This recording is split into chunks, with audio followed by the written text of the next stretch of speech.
All right, folks, good morning. This is Wayne Everhart from TTMD Billiard Streaming. We're about ready to get rolling on day 2 of the Maryland State Championship, 8-ball, 599 and under. I just arrived in the building, so I'm just getting sorted. So going to be a little dead air here while I get a couple things sorted out, get the stream shared, etc. If you're just joining us, you can help me out by going ahead and get that stream shared. It'd be very helpful to me.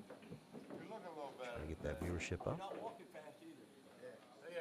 So stand by. We'll get ready. We'll have Brandon Foster versus Tyler Bishaw.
All right, folks. So getting ready for the live action today. My name is Wayne Everhart from TTMD Billiard Streaming. Right here today at Brews and Cues on the Boulevard, Glen Burnie, Maryland. We streamed close, I guess, over 13 hours yesterday. And so we're getting ready for day 2.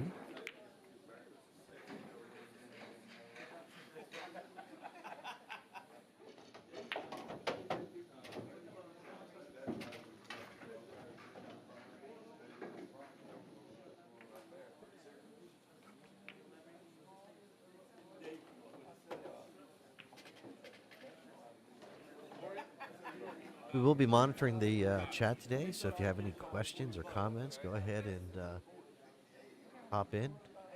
More than happy to banter back and forth with you.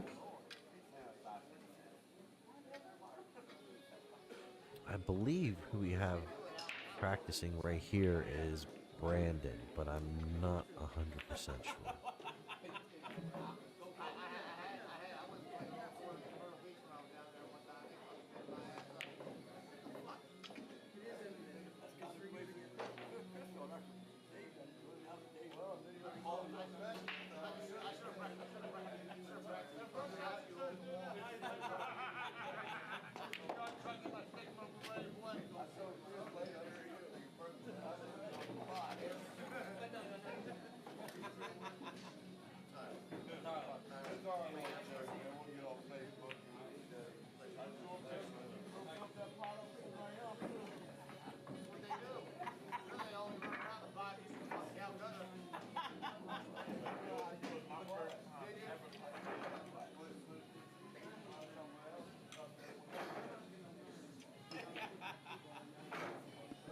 Good morning, Rick. Thank you for joining us again. Probably one of our most staunch followers, Mr. Rick Glasscock. Been following us for a long time. So this is Tyler Bishaw, who we have practicing at the table, waiting for his opponent, Brandon Foster. I think I saw Brandon just enter the building, if that's the right guy. Maybe he was running a little late. But they won't mess around here. Put you right on the clock. Start time was 10 a.m.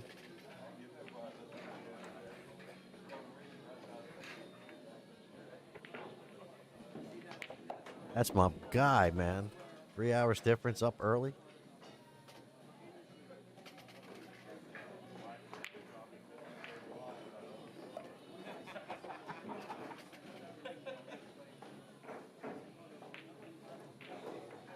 So being a little on the bias side, Nick Spriggs, sponsor player, TTMD sponsor player, Nick Spriggs is still battling over on the B side.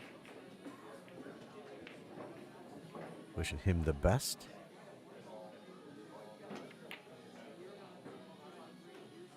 So if you want to follow the brackets in the description of this stream, you'll see some links.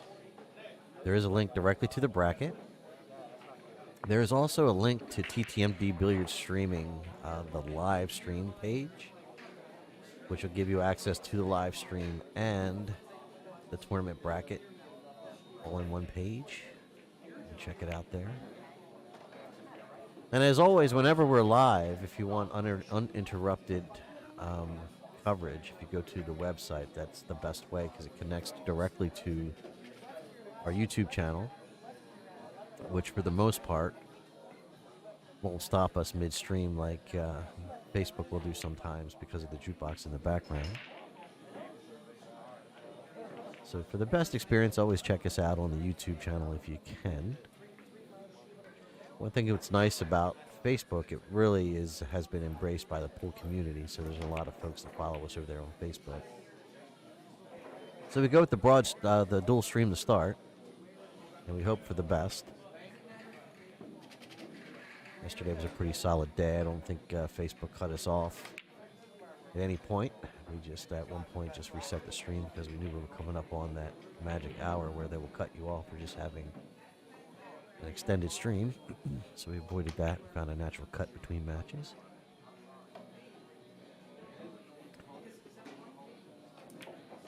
All right, so indeed, Brandon Foster is here, putting his cues together.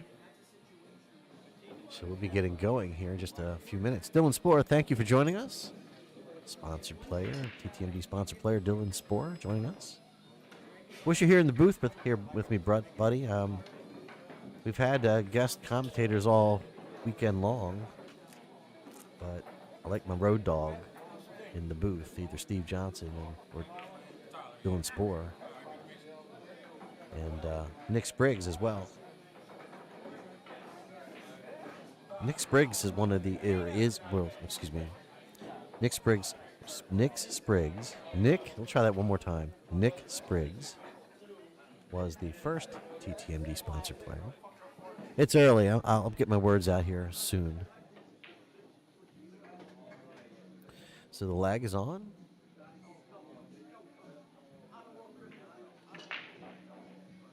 And it looked like Tyler won the lag there. So he will be breaking. This is an alternate break format.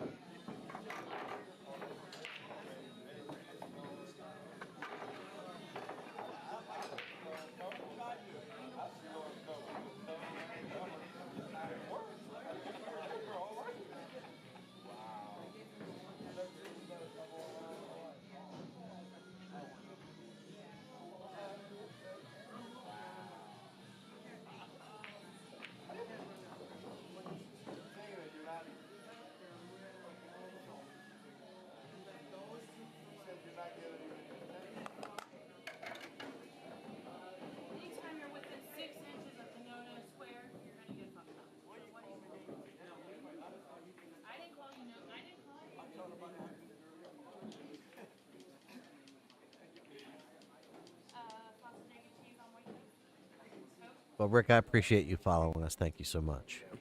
Rick was saying he was moved to Vegas. He's still in the time zone of the East Coast with his body. So I'm glad he's joining us.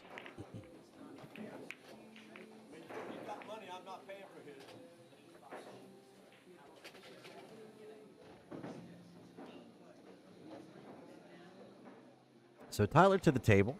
First match of the day. I'm still getting my vocal cords warmed up. I was pretty tired yesterday. Slept like a baby. Got home and just passed out right around, 2 a.m.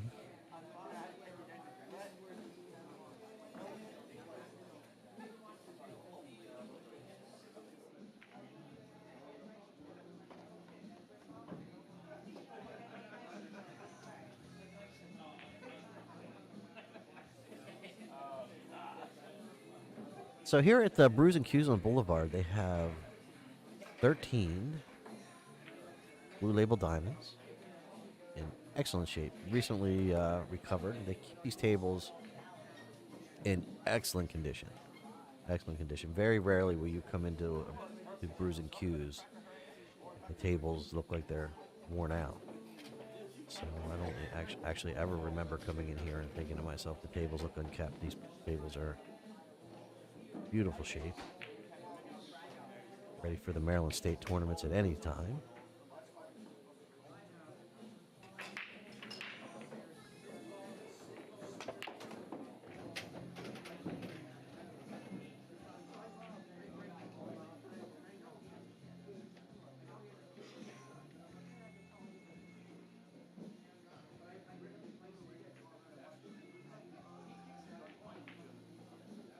So Tyler, we're trying to work out the pattern here with these solids.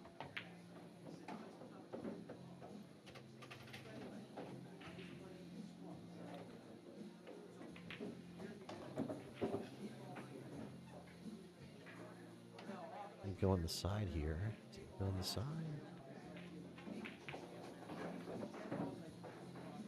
The 3. Excuse me.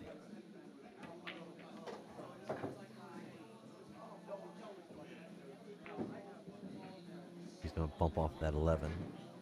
Maybe as a stopper. Go the other way, 11.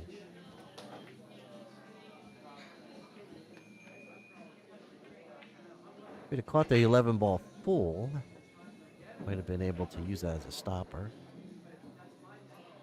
In a better position to get out.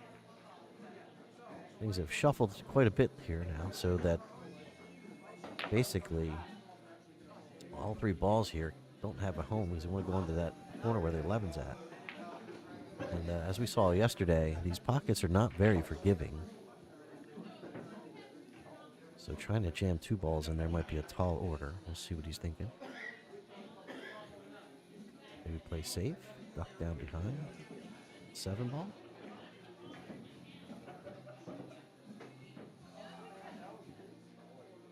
Wasn't a whole lot of options there. It's probably the best choice trying to roll up on the 7. Maybe use the 1 to give cover to the 15. But instead, Brandon has an opportunity here.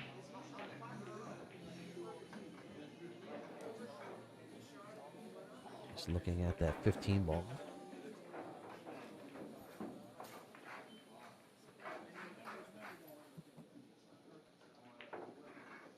So try to squeeze it by the 13 in the side. Nope, going to the corner with it. Very nicely done.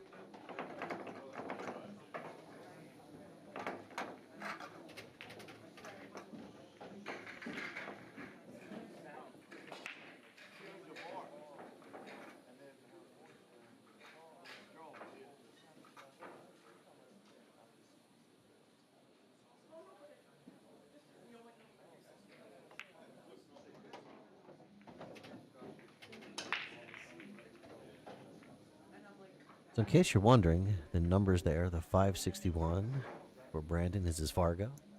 Tyler Bishaw is 549. The 6 means they're both racing to 6 today. This is a handicapped event. And folks, if my mic is too soft or too loud, just let me know. We'll go ahead and adjust it.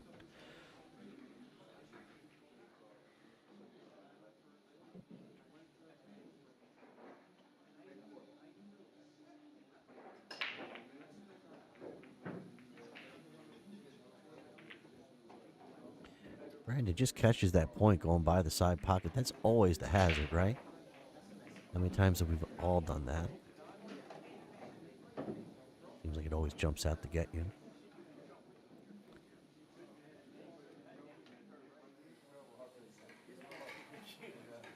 So Tyler to the table.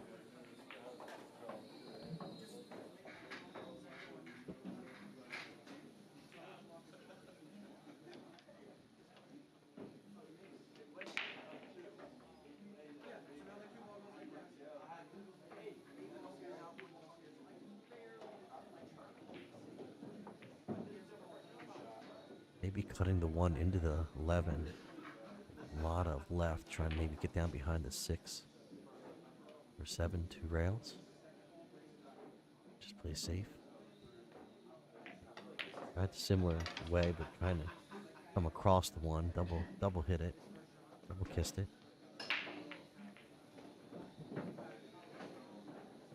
Yeah, maybe the idea might have been to spin that one down the rail to the 11, and let that spin carry you over back across the table, maybe back behind the 6 or 7.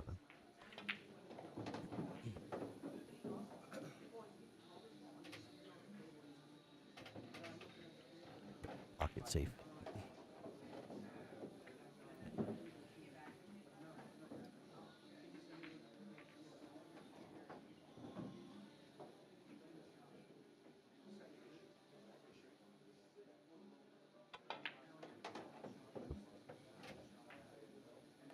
Brendan looking pretty good here to get out for the first rack.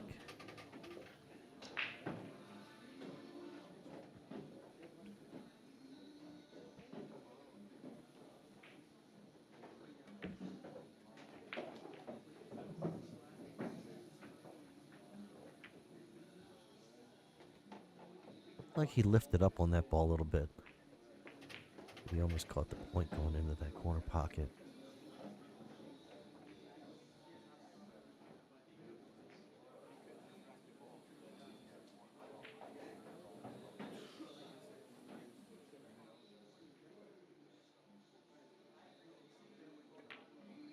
And looking to see if he can come between the 1 and the 7.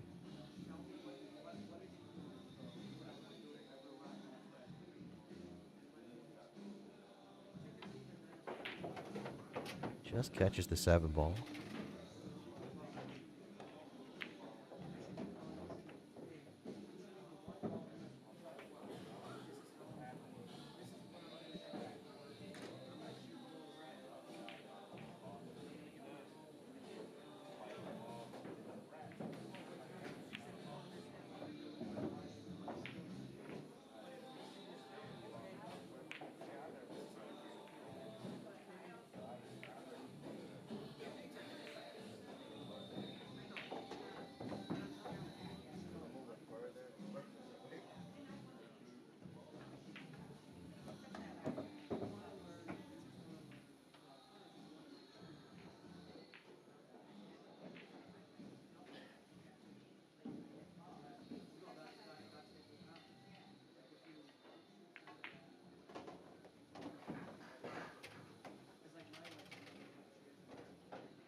Maybe a little straight here on the 7 ball.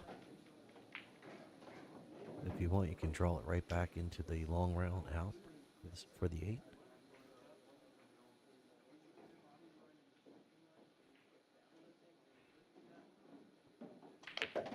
Careful for the side pocket. Ooh, couldn't tell where he was at from that angle.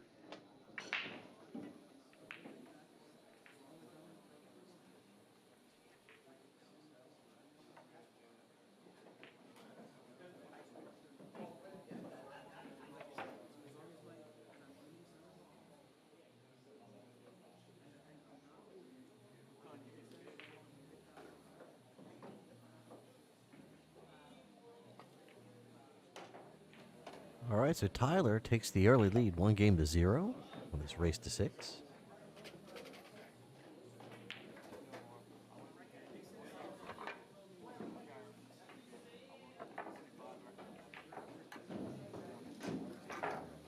So, folks, if you're in the area, come on out and check out Brews and Cues on the Boulevard. A full menu. Often they'll have live music or karaoke, but very much a pool player-centric facility. Like I said, beautiful tables. Check them out, brews-cues.com. Give a call, 410-761-6161. Brews and Cues on the Boulevard.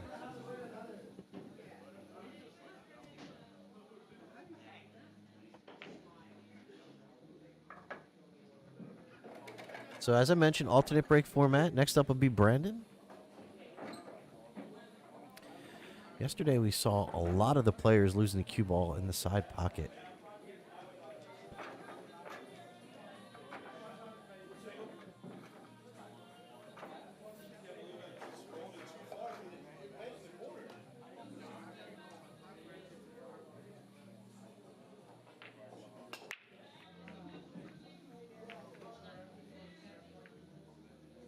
Well, that's going to be a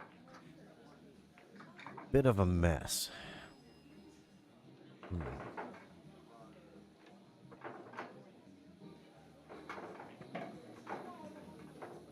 I don't know. Neither the solids or the stripes look appealing at the moment.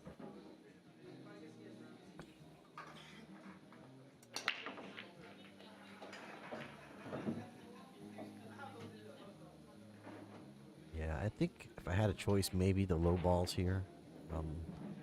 But, you know, that's kind of the least of the two evils.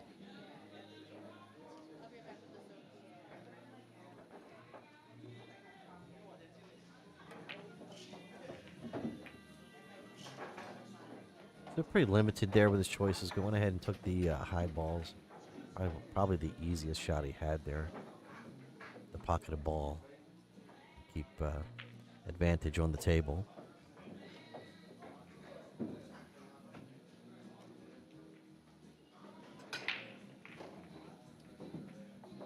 Going to call that 15 ball cross-side. Going to go back. Nope. Go back on the other side.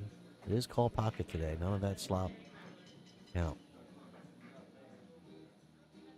Cannot lose or win on the 8-ball break. Scratch. You,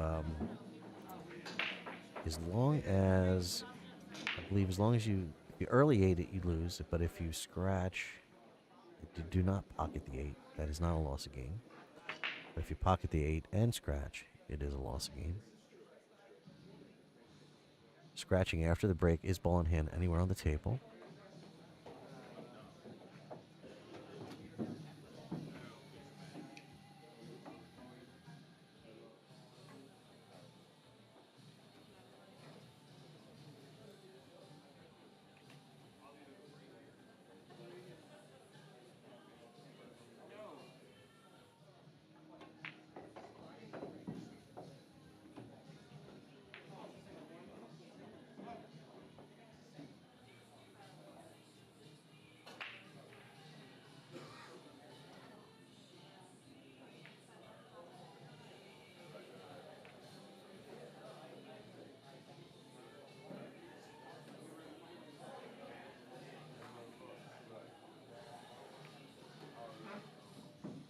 Dylan Sporer over on Facebook asked, how am I doing today?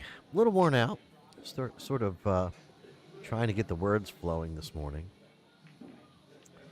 Like I said, I slept last night pretty heavily. I must have been snoring because I woke up with a bit of a sore throat. But other than that, I'm doing okay.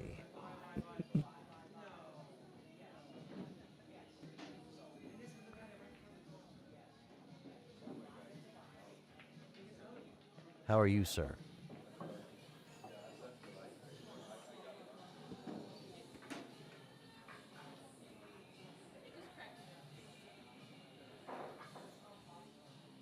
Cynthia, thank you for following us over on Facebook.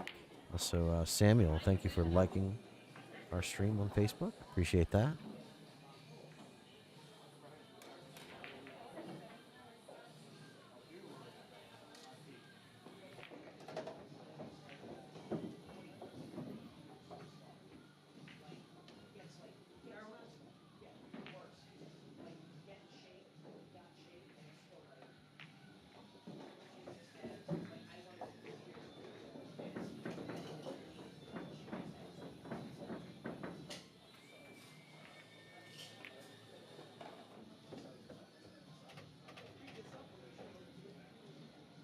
So I tell you, if you were following the stream yesterday, the majority of the matches that we saw going hill.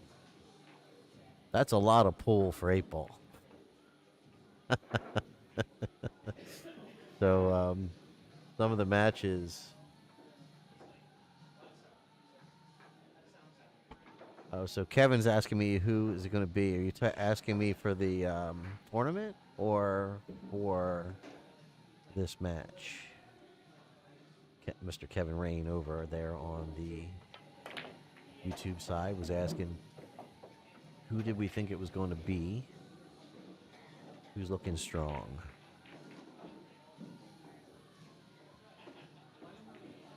I will tell you, I saw Brandon Foster play yesterday. I haven't had a chance to really watch Tyler except for this match.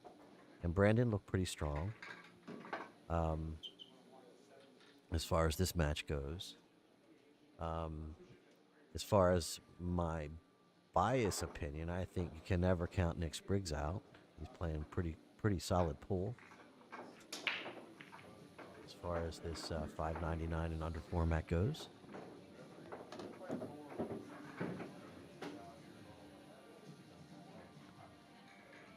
And Mr. D. Pascal looked really good yesterday as well.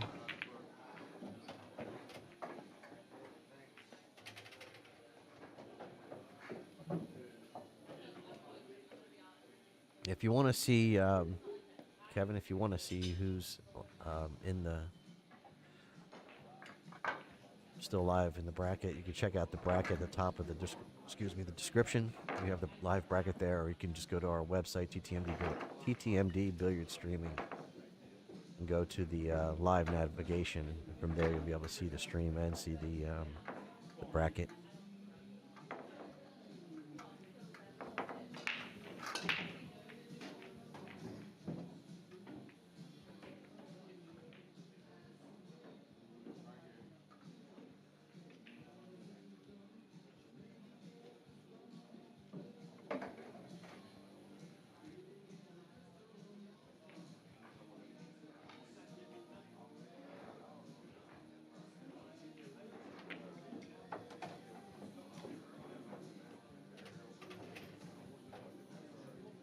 Yeah, I think you're right, Kevin. I think he has been working on his game.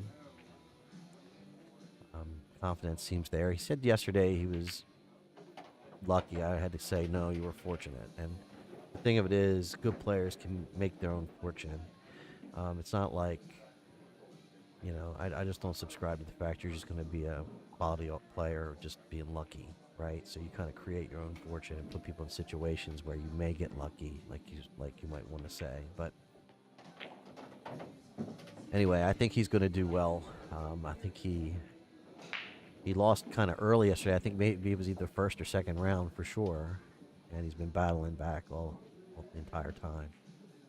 And his last match, he won yesterday 6-0.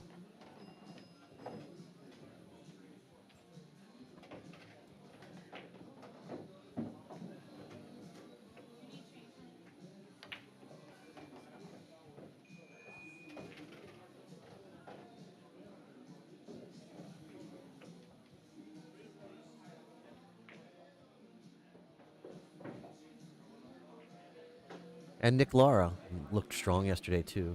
Forgot to mention him. A little quick on the table sometimes for me when I seen him miss a couple shots, but Nick Lara was looking pretty solid.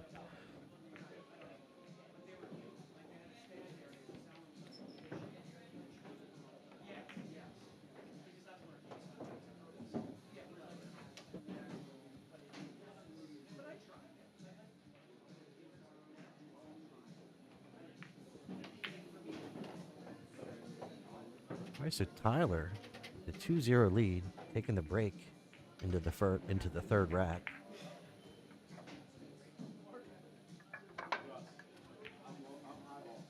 Folks, if you're looking to buy or sell your home, look no further than Gina Cunningham of Keller Williams Integrity, making dreams come true, one home at a time. You can catch her on her website at www.buyorsellsevern.com. Give her a call in our office, 443-574-1600. And if you're a pool player and you're looking to buy a home, Gina is always supporting the pool community, so give some of that love back.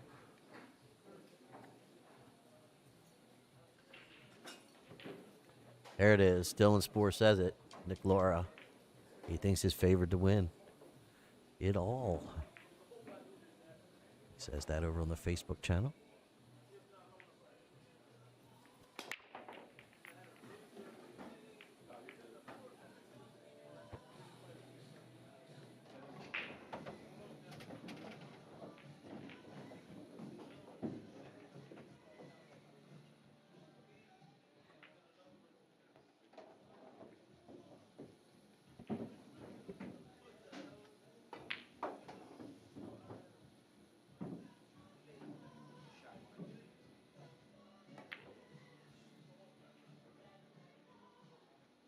So what's up with these Pennsylvania boys coming down here to Maryland trying to take the titles?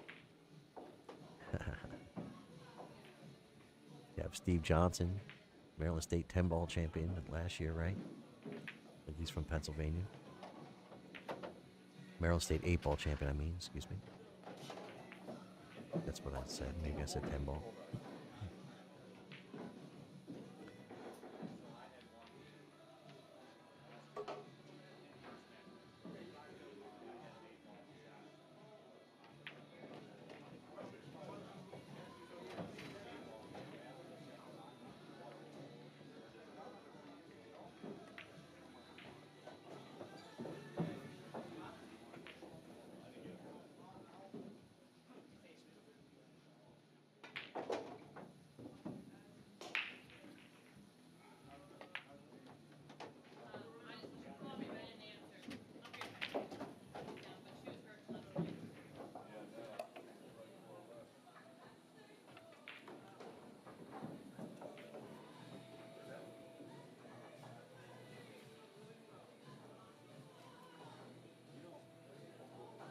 Good morning, Dave. Thank you for the good morning.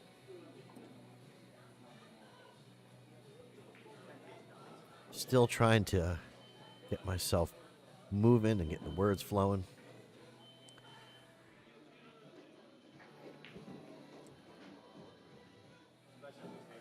But this is our first match of the day if you're just joining us. This is Tyler Bishaw at the table versus Brandon Foster.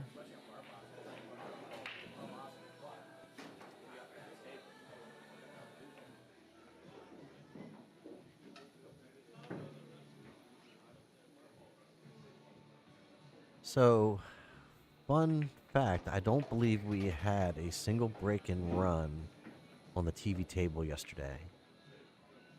We had a few people run down to the 8-ball and missed the 8-ball. But as far as I recall, I don't think we had a break-in run yesterday. TV table.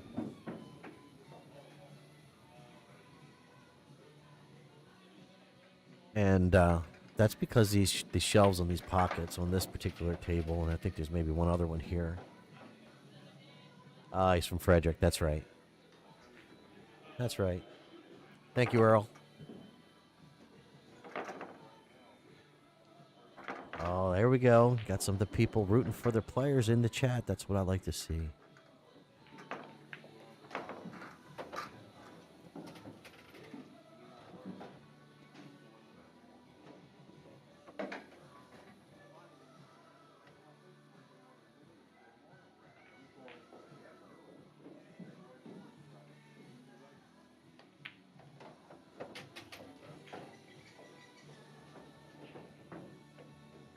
There you go. 6 and 10. That's what I heard as well. That these shelves are a little deeper. They play a little tighter.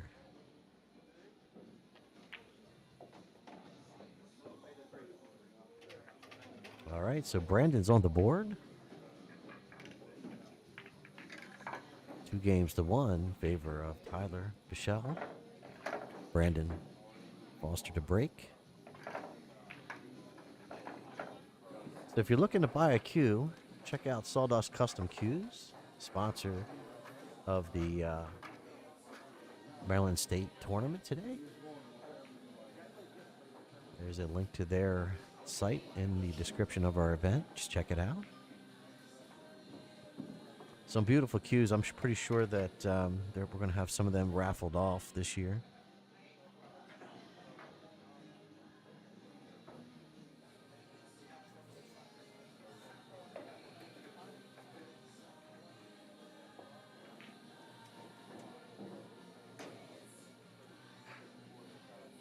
right, so Brandon the break, down by 1. Just race to 6. On this day 2 Maryland State Championship, 8-ball, $5.99 and under.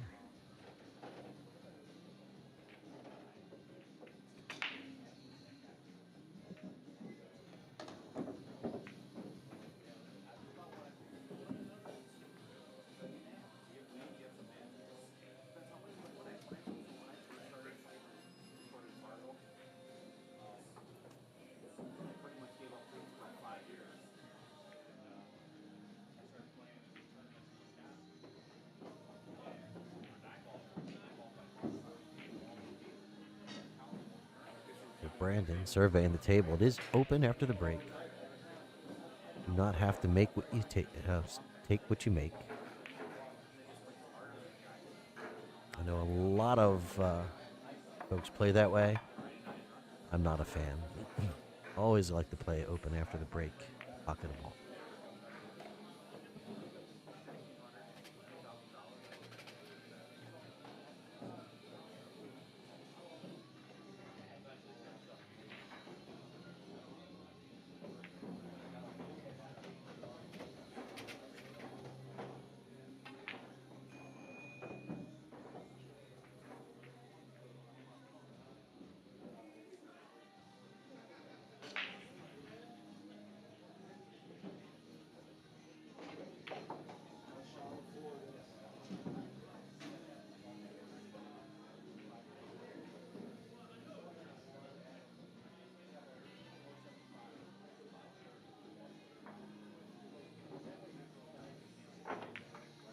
Let me check. They're the official scorekeeper. I don't think I missed anything. I'll take a look.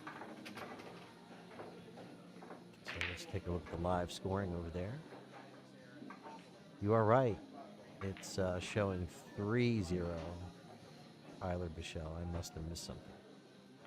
My mistake, gentlemen.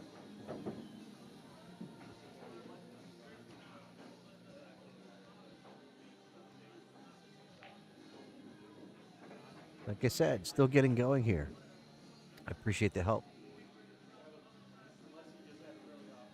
Good morning, Steve. Speak of the devil. Maryland State champion has joined us over there in the Facebook chat. Josh, thank you for the heads up, sir.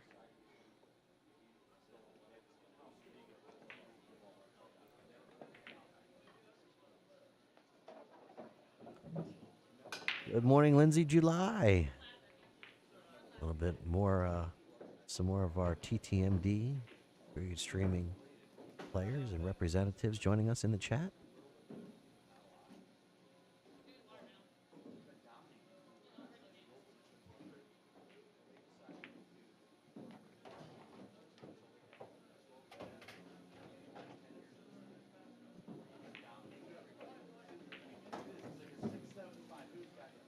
So I know who they are rooting for.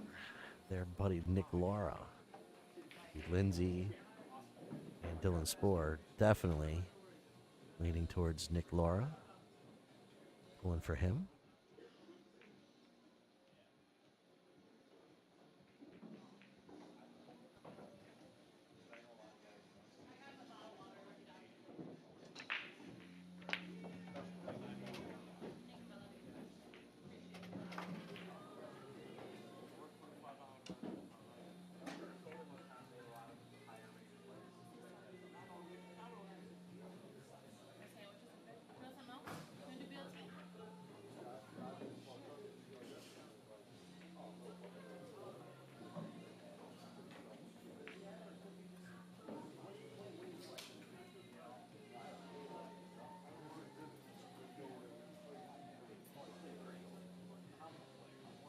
So Lindsay, what Lindsay asks over on the Facebook channel, when did they start using that piece of cloth for breaking?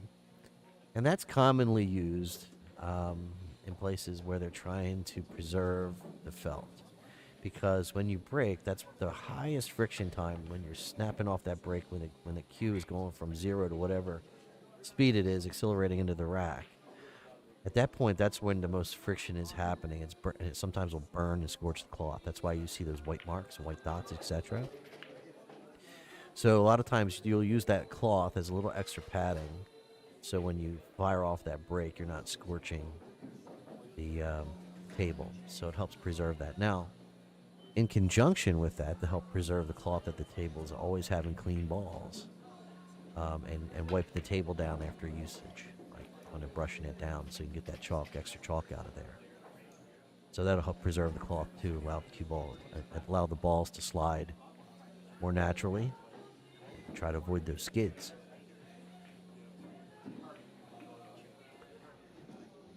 Yeah, they did, Dylan. They absolutely did redo the tables recently.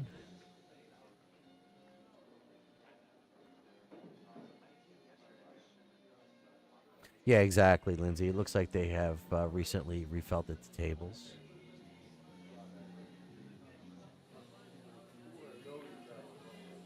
I think I heard 2 weeks ago is when it was refelted. I'll check that with Nick Spriggs.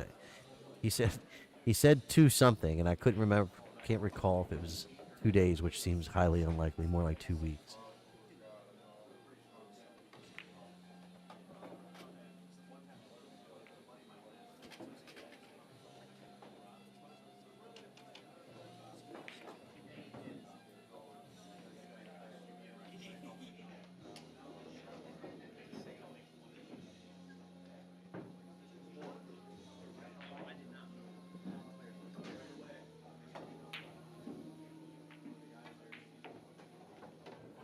Tell you what, Tyler's looking strong.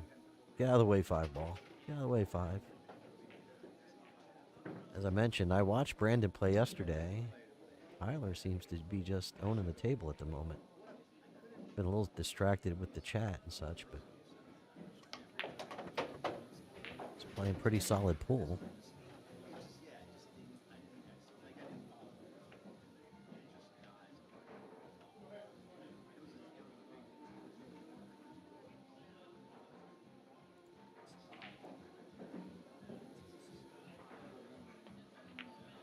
All right, so Tyler jumps out to a 4-game-0 lead over Brandon Foster, and we'll have the break going into game 5. This is huge. If you're Brandon, you need to find a way to get this rack.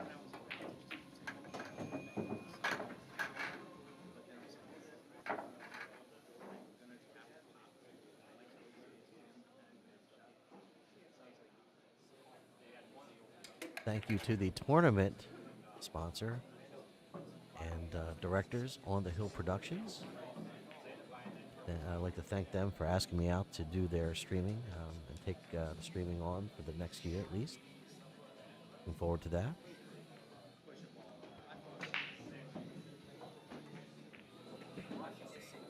All right, Tyler to break. Game 5 in this race to 6.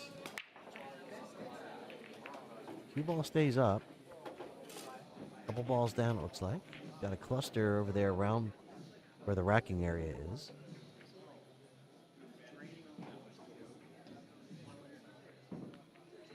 Looks like he's got a clean pot at the 2. And just get by the 6.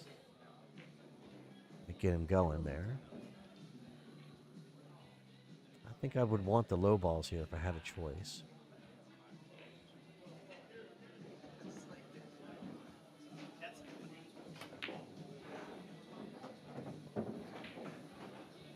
Oh, thank you very much, Dylan. It's a pleasure, and anybody that's been following On the Hill Productions over the last many years, they've always had pretty top-notch streaming and coverage of their events. So we're looking to just continue and do a good job for them, sort of continue the tradition.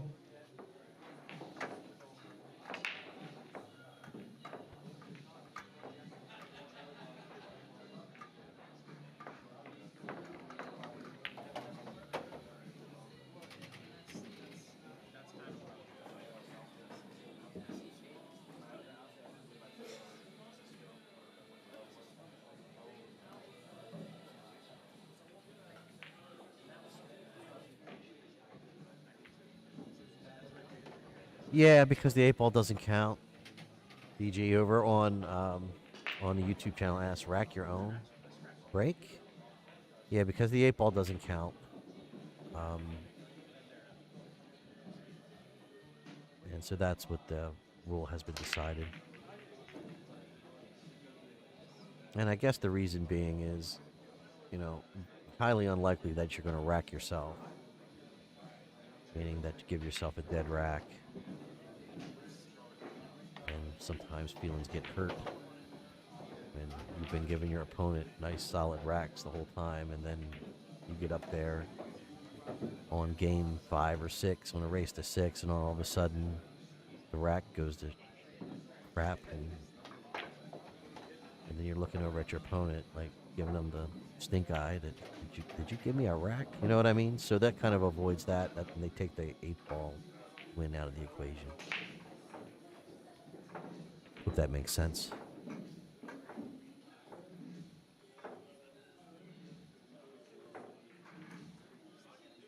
But there's two sides to every coin, you know.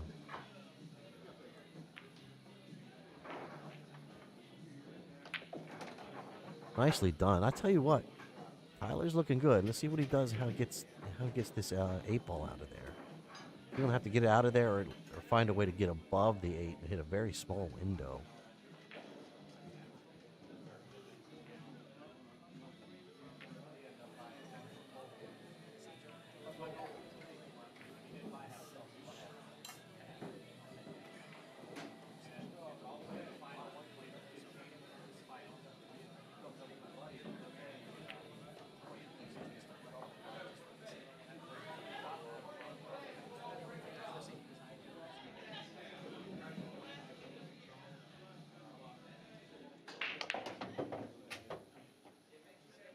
So yeah, that's what I was kind of saying. Suck it back out there, see if you could get an angle in the 8.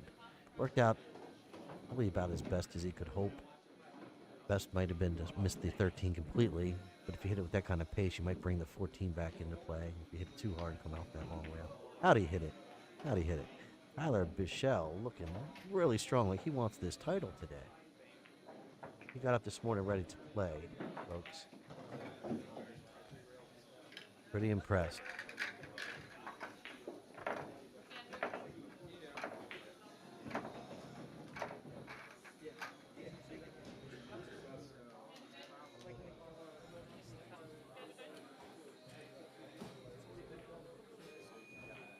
Thank you to our sponsor, Bull Carbon. Wasn't for sponsors like Bull Carbon, we couldn't bring you these live streams free of charge. Without the sponsors to help us out, it would be difficult. So check out Bull Carbon for your carbon fiber shafts. They have a wide selection to fit your playing cue.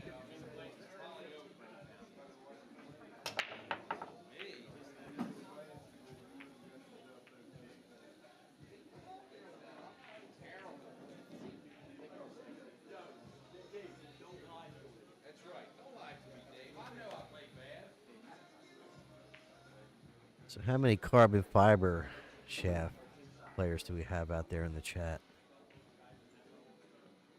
For me, I play with a low deflection, ultra low deflection wooden shaft by Mike Lambros. Usually that's a hot topic, so we'll get that floating around out there. Your preference.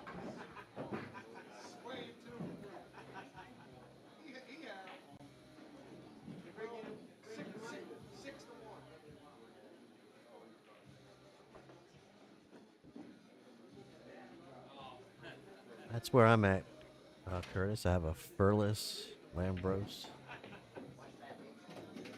ultra low deflection shaft.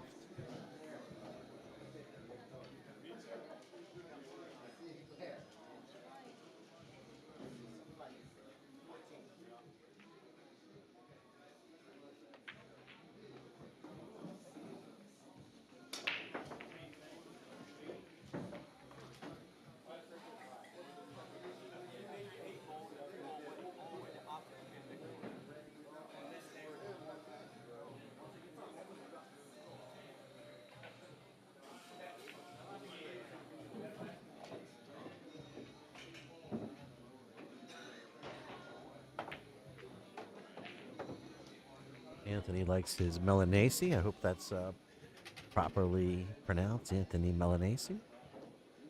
I have never seen one. And I know a lot of folks out there may have not seen Lambros. Same thing with some of the Sawdust that we are sponsoring us. But, you know, a lot of times that's just preference. Sort of outfitting your cue with the proper shaft and the right tip for your cue is probably the most important thing for how you play. Make sure it's nice and straight. That's always helpful.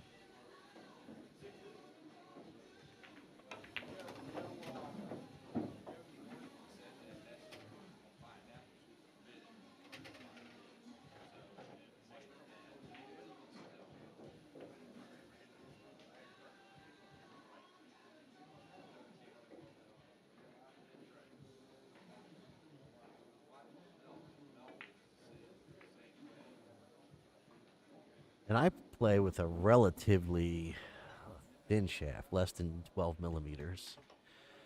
Mike Lambros was giving me a hard time. He is my sponsor, full Q sponsor. And I'm fortunate enough to do a lot of research and development for him.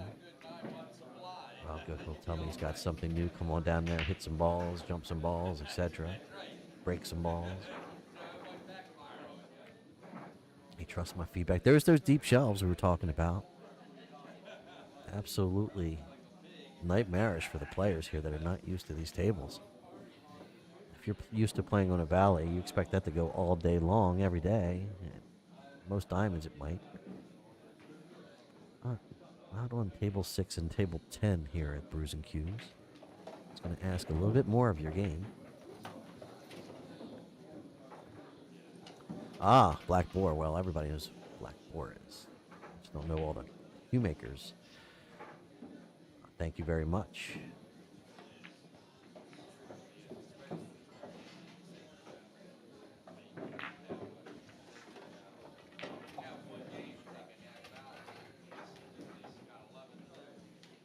Yeah, Curtis, I've heard that too. Shooting off of the cloth may cause the cue ball to sort of skip. I've not experienced that, but I've heard players say that. Now, I don't overhit my break. I hit with about just trying to transfer as much energy smoothly into the rack rather than to give that like sort of white twitch type muscle break. That's not the way I break. And maybe it doesn't affect me as some of the other players that just pound the break. Not my style.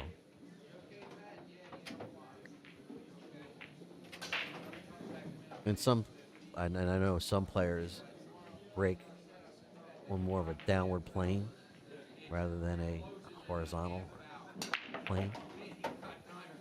There's a slight cant of the cue coming down through the ball. So it's sort of, maybe that's kind of what you're talking about.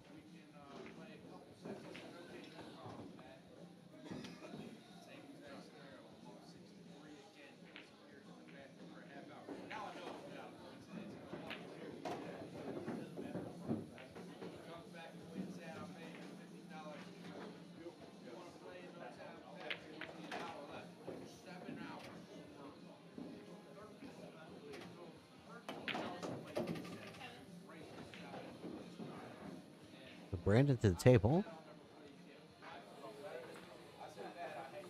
Really needs to get something going here. Running out of time. Oh no.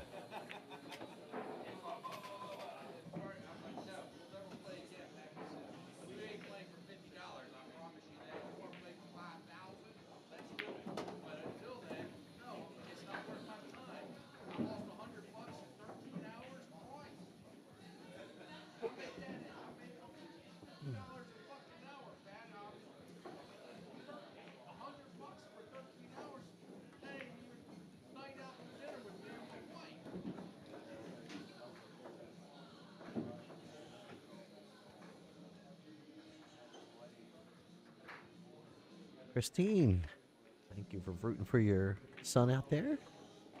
Brandon, I think that's what you mean by saying your boy.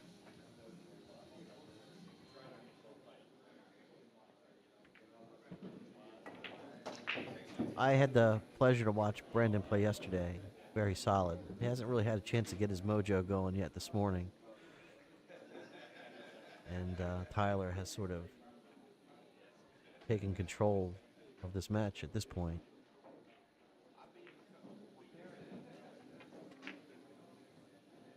That's a smart play. Very nicely done. How'd he hit it? Well done by Brandon. Can't hit that much better than that.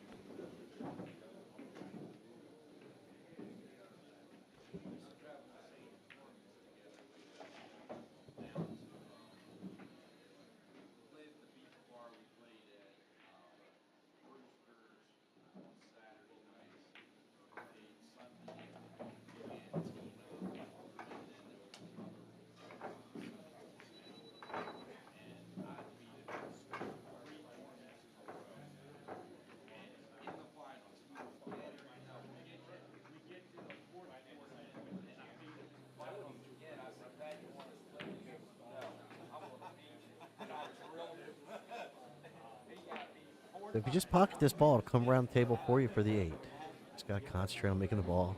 Forget about anything else. Just pocket this ball. It'll be all right.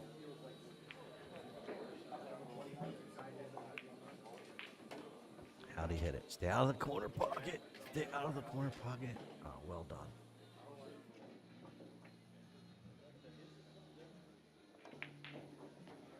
All right, so Brandon Foster on the board. Game to 5 on the race to 6. Folks, if you're just joining us, my name is Wayne Everhart from TTMD Billiard Streaming. Right here today at Brews and Cues on the Boulevard in Glen Burnie, Maryland. Covering the Maryland State Championship 8-ball, $5.99 and under Fargo Rated. Right now we have Tyler Bishaw racking. Be breaking for the match here. For the set. Match, rather.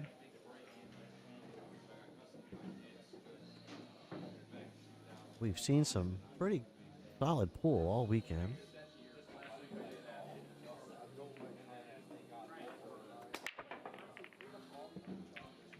The ball gets kicked around just a little bit.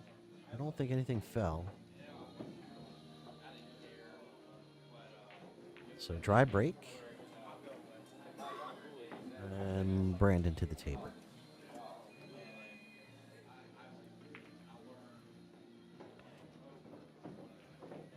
So for me, I might take the high balls here in my play.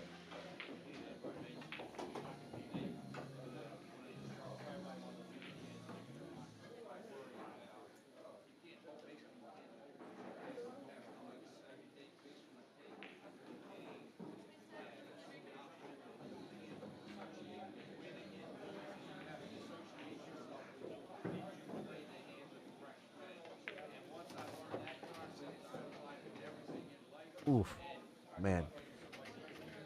I don't know if he left himself a shot on that 14. But that was real close to a real sweet shot. Oh, he's lining up like he's got it. All right. Well done. Can't see there. Let's see. Separated the 10 and the 15 slightly.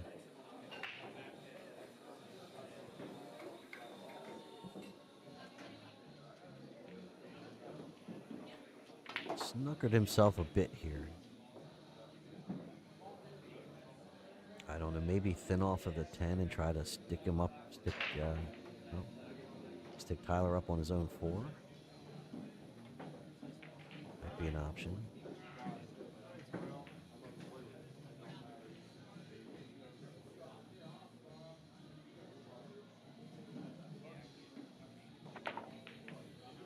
Wow, he's going for the combo.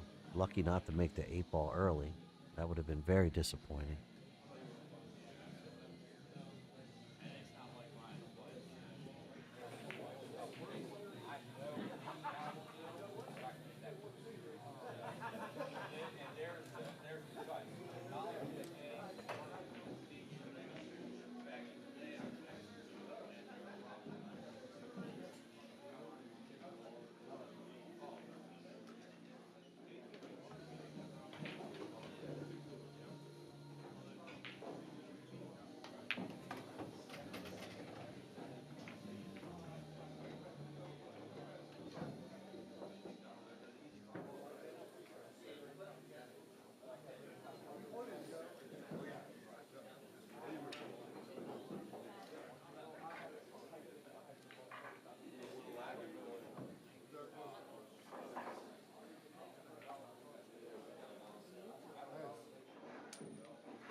DG1 over there on YouTube side is saying, I think you're talking about Brews and Cues. You were here before and played darts out of here. Is that what you were saying?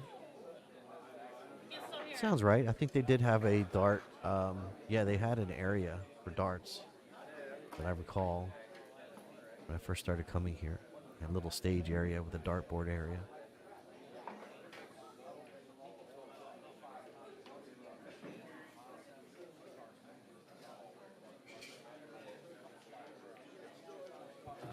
But now 13 Blue Label Diamond 7-footers. I have one, I believe it's a Blue Label 9-footer in the back. If you like your action, you find it out there in the back.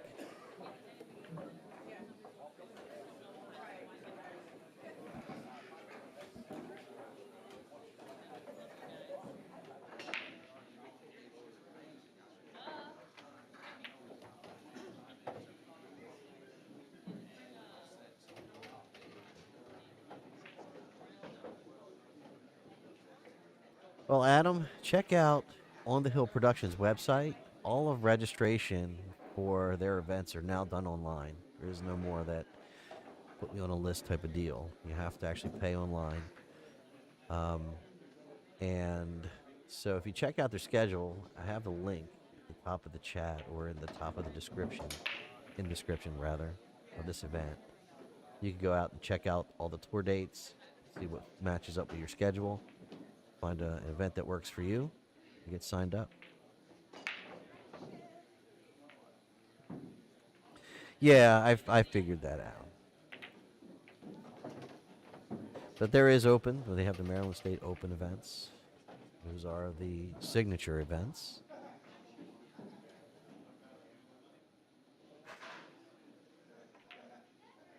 And a lot of the players you see here also playing those opens, right? So, you know, um, these guys aren't just coming down here and just playing. These guys all compete in the open events and challenge themselves all the time. But something like this is a nice entry point for players that might be just starting to go into their first high level tournaments and to gain a little bit of confidence. We're all going to pay our dues no matter what. Whether you're going to go out and pay for a trainer or a coach, a Chip Klein. You're going to go out here and pay for your time on the table, getting mushed by some of the better players out there, learning, with the hard knocks type of style. But one way or another, you're going to invest time and energy into the pool game, time, energy, and some money. So this affords some of those players a fighting chance with a handicapped event. So there's pros and cons of both sides, but I think the overall it's good for the sport. It's injecting new interest.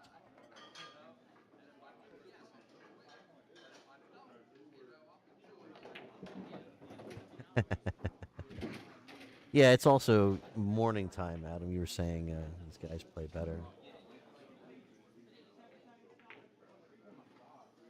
Yeah, a lot of people need to remember these aren't valleys, but that's what Adam was saying there. But we're often us pool players. We don't get our gear going in the morning, unless maybe you're Dylan Spoor.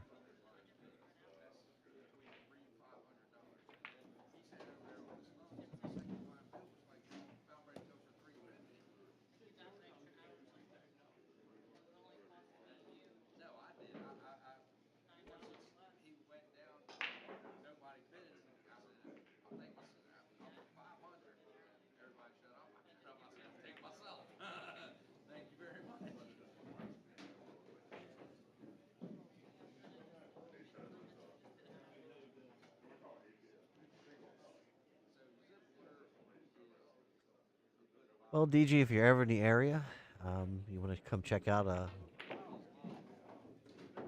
beautiful pool room, very pool centric, pool player centric venue. Stop on in to Brews and Cues on the Boulevard in Glen Burnie, Maryland.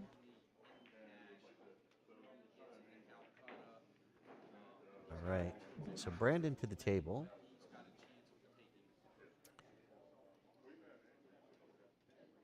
Can really make Brandon suffer here. Just bump that 11 out of there and leave him stuck right on the 8 ball.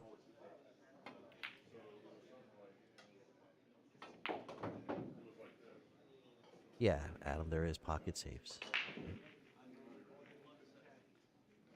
I don't think I'd pocket safe my 15 here. I think I'd just bump the 11 out and leave that cue ball stuck right on the 8. But you got to get under it. Can't leave access to the 1 ball. That's a good shot.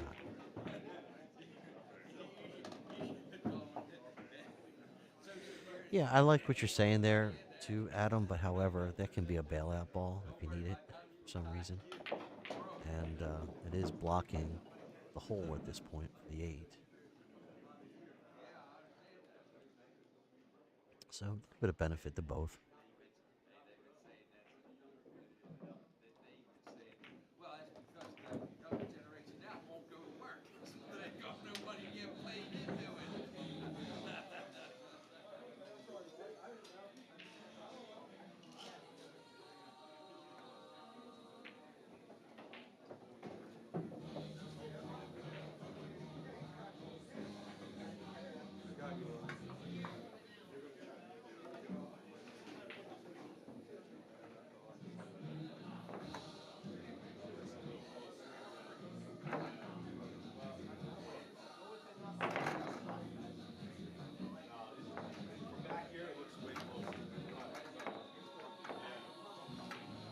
All right, so ball in hand, coerced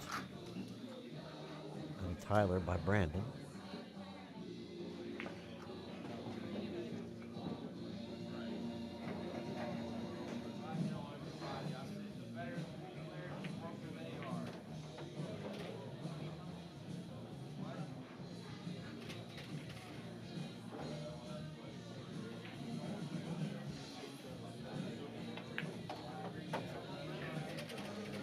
Go down. Go down.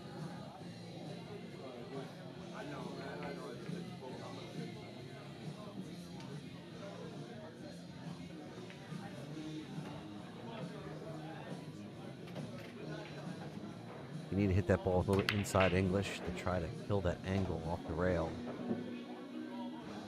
But, see what Brandon has in mind here. Safety's on for sure. Yeah, well done.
Uh-oh.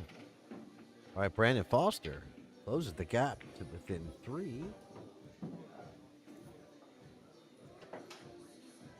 of this race to 6.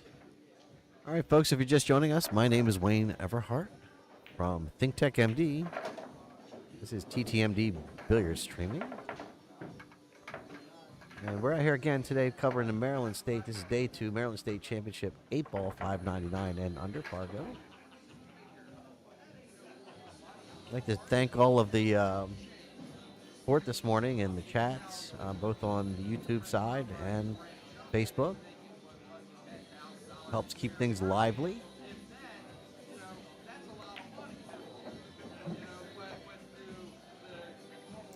As I mentioned, Brandon playing some pretty solid pool yesterday. Good to see him catch a gear here. Get it back to Hill.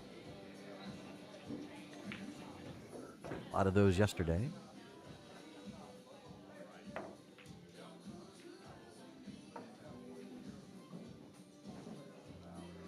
Corey Brandt. Wishing Brandon Foster well in the chat room. So he hit that break pretty solid. Pocketed a couple balls. However, we've got a cluster down there right around where the racking area is with the 15, the 14, and the 7.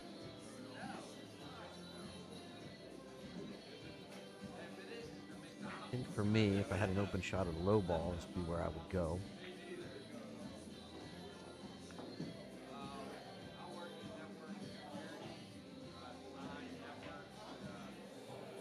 It's got the 6. Got the 1. Both corners here.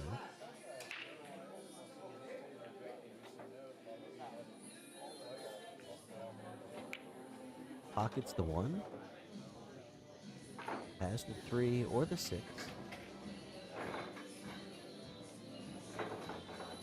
I might would have went to 6 here and then got the 7. But we can go this way as well. I want to be bridging over the 4.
So decent effort. Not a whole lot of options from where he was at. Blocks the, sort of blocks that corner pocket from the 11. Takes away the 11 ball's access to that corner.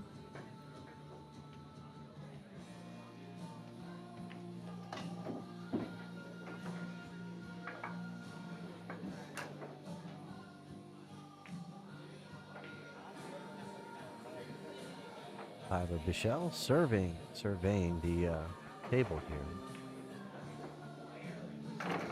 And now he wants to attack these stripes.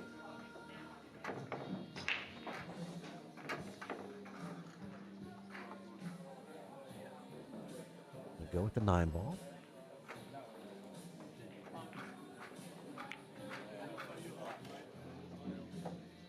I like that choice. Maybe a little bit more angle, got down a little bit further, would have had an opportunity to bust out that 15 and 14.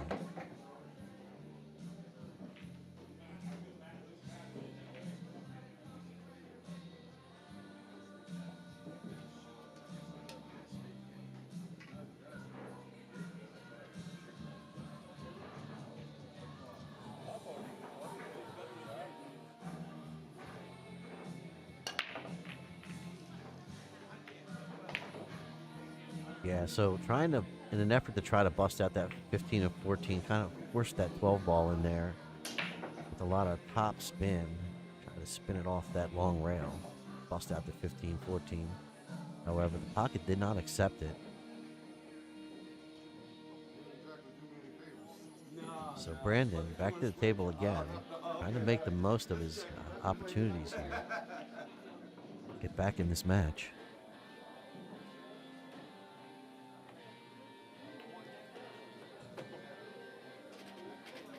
That's a pretty good shot. Pretty good shot.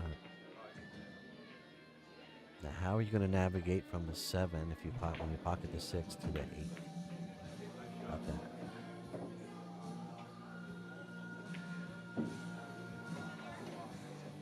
It's a pretty good angle. So you can pocket the 7, think it goes by the 12 in the corner, which would take the cue ball, natural path, between the 14 and 13, out above the 13 ball for the 8, just like so.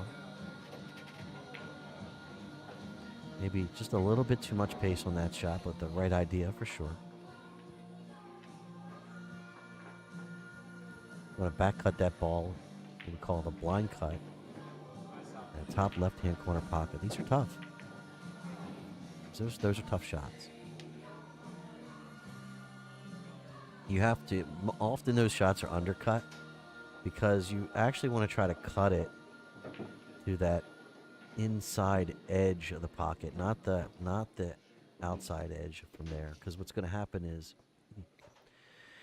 the cue ball is going to scrub across the object ball. It's going to push it offline slightly. So you need to be aiming at the other side of that pocket when you're coming across that ball with a blind cut.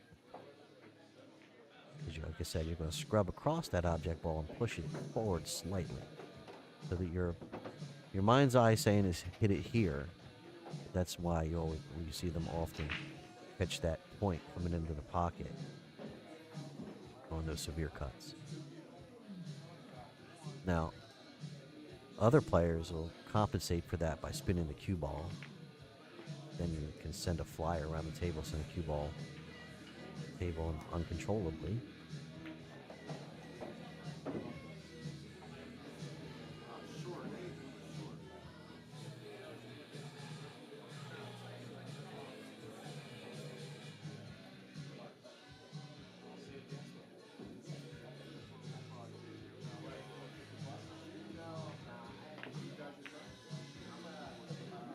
Down the pocket cue.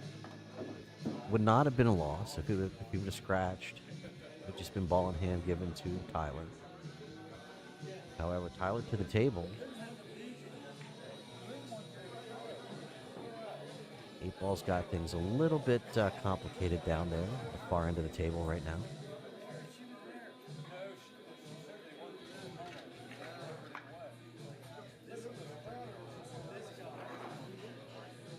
No real easy safety here.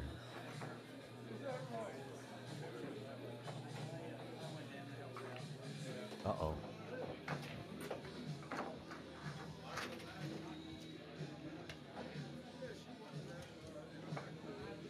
The right idea, coming down on the inside or the pro side of these 14 and 12 balls, might have actually been fortunate to hit the point. I don't know. It seemed like the cue ball was coming down there awful quick. I was a little concerned about it making early 8ing, making the early 8.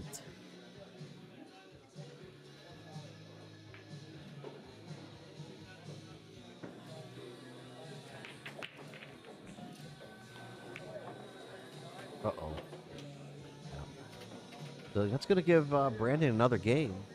Closes to within 2. Some folks in the chat going to be happy about that. They're watching their family member or their horse or their friend, however you want to say it. Brandon fighting back in this match. 5 games to 3. Hey, folks, if you're just joining us, I'd like to say thank you to our sponsors. We go ahead and say thank you to Gina Cunningham. If you're buying or selling your home, reach out to Gina Cunningham of Keller Williams Integrity, making dreams come true one home at a time. Give her a call in her office number at 443-574-1600.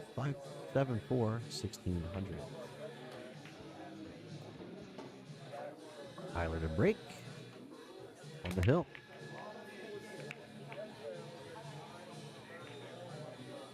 Looks like another dry break.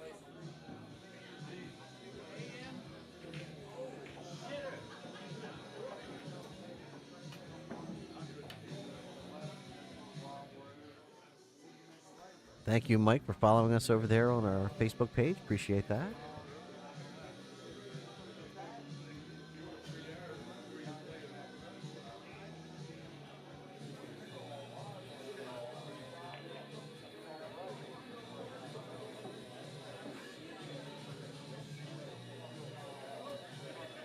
So Brandon trying to battle his way back into this match after being down 5-0. I think it was 5-0, 5-1.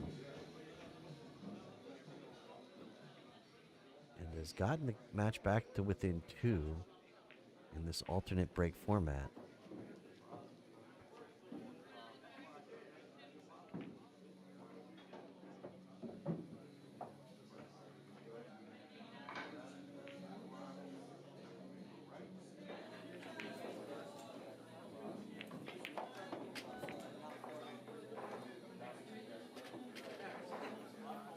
Nice shot there. Broke up that 14 in the 6. Was almost snookered behind the 2. As you saw Brandon give a little hip bump, trying to virtually help that cue ball out behind the 2. Little body language, you know, we all do that.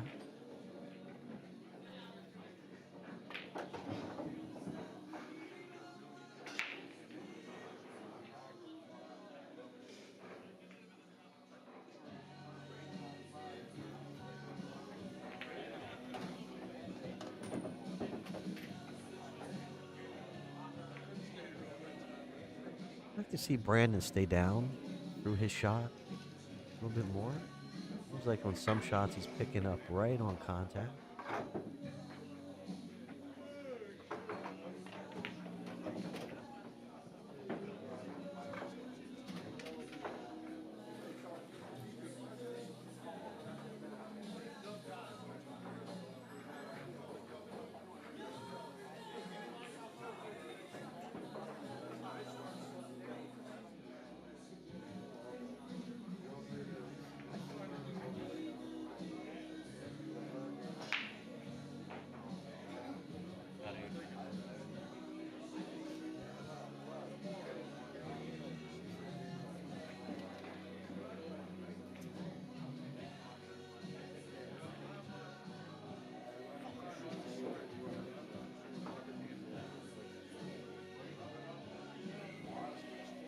So my buddy Nick Spriggs is out.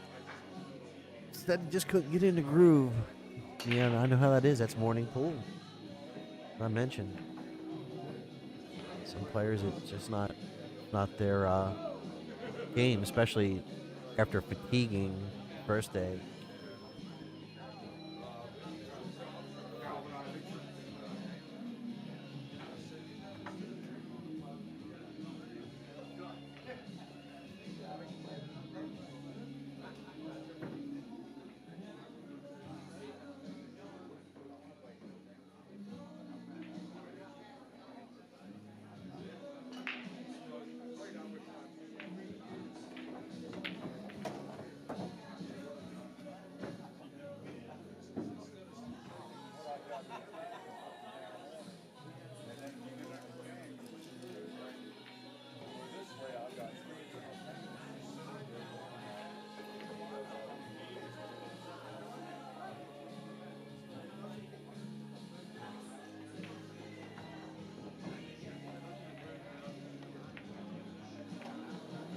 That's that 4-ball in, was trying to collide into that 5-3, create a little separation.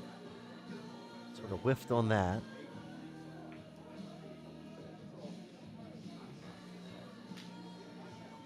Just going to have to readjust here.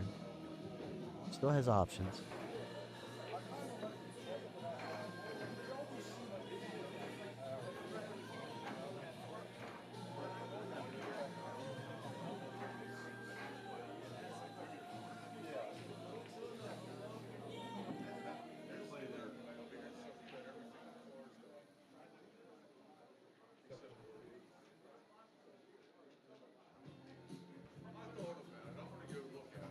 Feel like you have some touch and you're not liking the shot, you could come off that short rail real easy and bump your 2. Delicate shot. This works. That's the same shot, just another way of doing it. Beautiful little play by Tyler. I like that a lot. Well done, sir.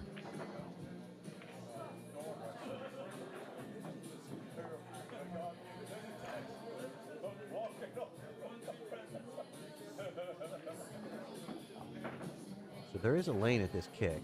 You can kick off of the short rail where he's at right now, lining it up. You have that long rail on the left-hand side here. So if you miss that 5, you're just playing to miss the 5, right? Trying to play spin the cue ball or play an angle to miss the 5. If you do, you have a real good chance of pocketing that 12 ball. I believe it's down there. It's either 12 or the 10. Yeah, it's just 12 ball. Sometimes you have these guides like this that'll help you, where you say, where you're just planning to miss a ball. If you miss it, you come down that lane. You have a real good chance, especially if you hit rail first here, to making that 12. And if not, getting a snooker if you're hiding behind the 9. So don't want to hit it too hard here. You'll make the cue ball jump. Man, how'd he hit it? Oh, man. Good effort. Good effort. Nice try there by Brandon. And he did well not to hit that cue ball too hard, because you're getting parting topspin into that ball. So the cue ball is going to fly up off that rail in contact. Hit that ball pretty darn good.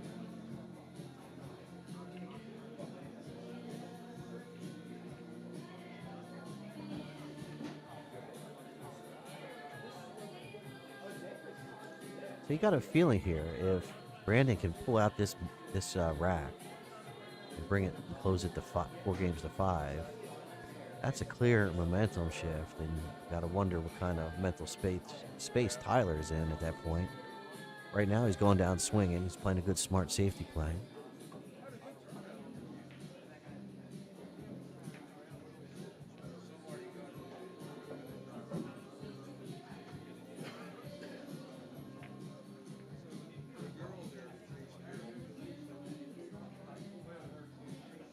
Leave another one of these kick shots for Brandon. I think you got to go for this.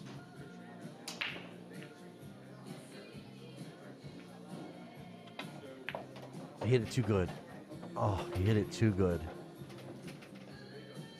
In his mind, he's trying to hit it hard enough to get that 12 out of there. That's tough.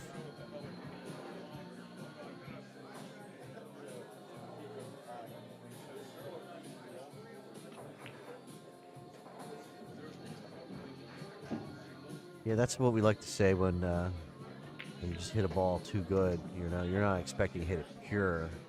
You're gonna hit it one edge or one side or another, and that would have allowed that cue ball to sort of release that 12, bump into that 12, and get it out of there. Instead, he hit it so pure, it just cue ball drove right through the object ball and scratched. That's really unfortunate.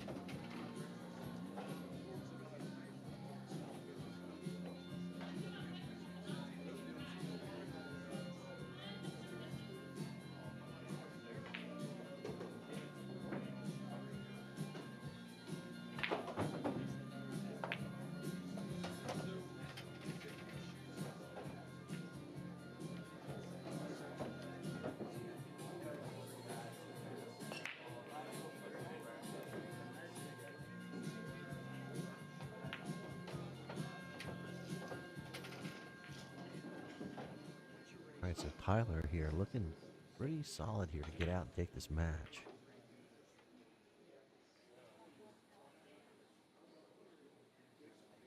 Just don't want to let those nerves get to you here. Not that tough of an out. Uh-oh. So I'm sure he wanted to have a shot at that 2 ball.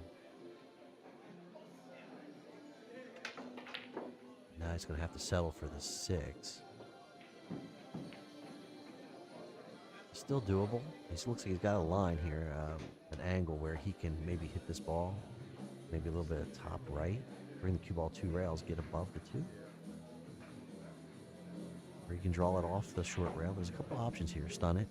Several options here. For me, I might have rolled it, went 2 rails, came out above it, give myself a little better angle. This is not bad, though.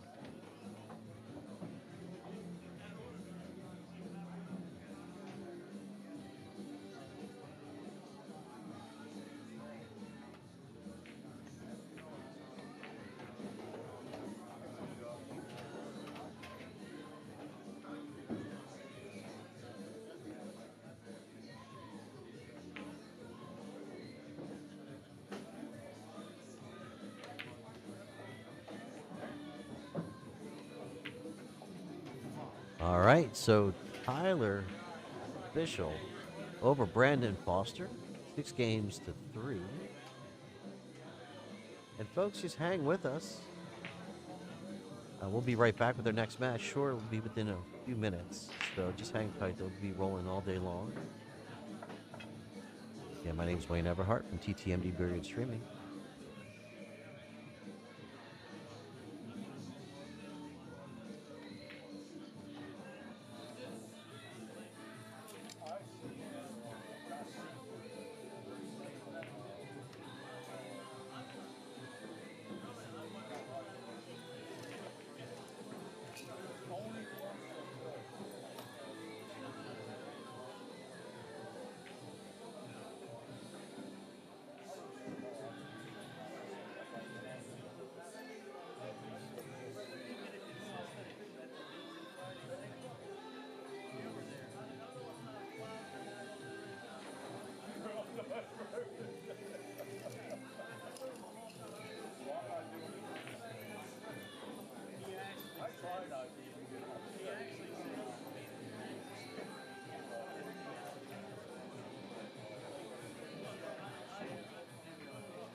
All right, so our friends at home rooting for Nick Laura.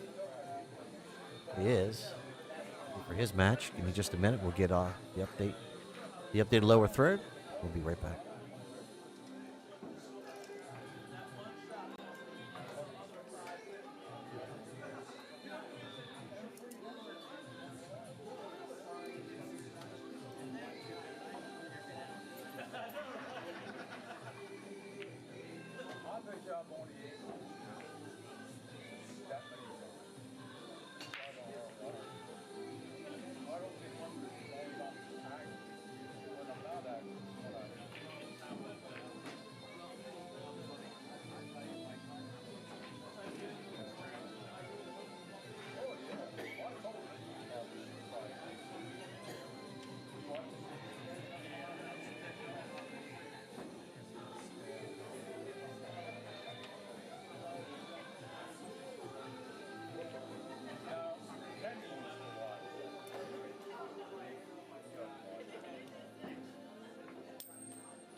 All right, so next up we have Nick Laura versus Kane Miller.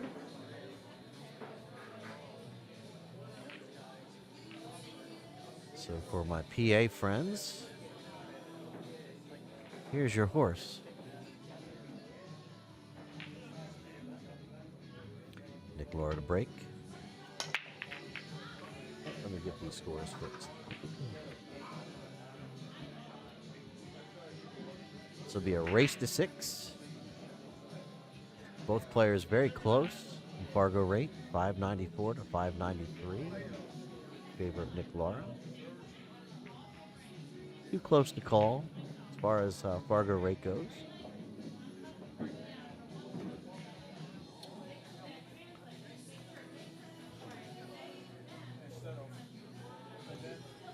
Folks, I might run away here for just a second. I need to get something in my belly. I'm gonna order some food, but I'll be right back.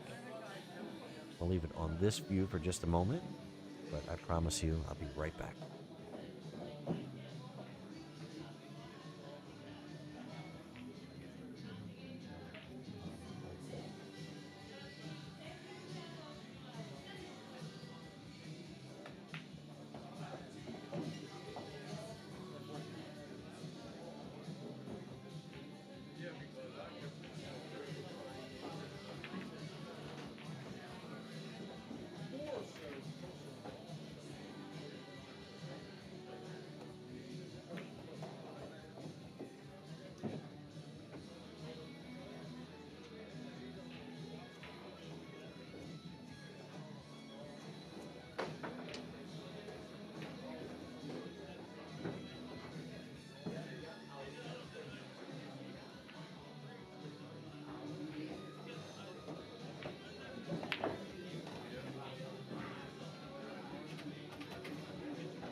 All right, I'm back. Thank you for your patience. Just trying to track down someone I can make an order from. Be here in just a second. It's going to be a long day. I have to fuel up.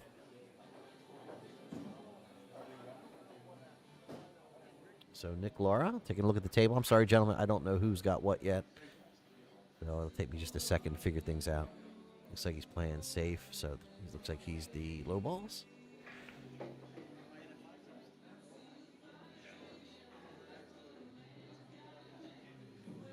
And I'm not sure if I missed a rack yet, so let me go ahead and check the live score.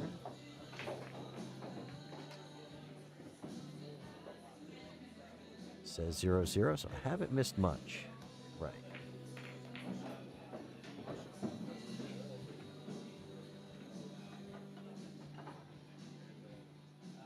Dylan, I miss you in the booth, bud. We're going to have a lot of work this year, man. Steve Johnson, miss you in the booth, man.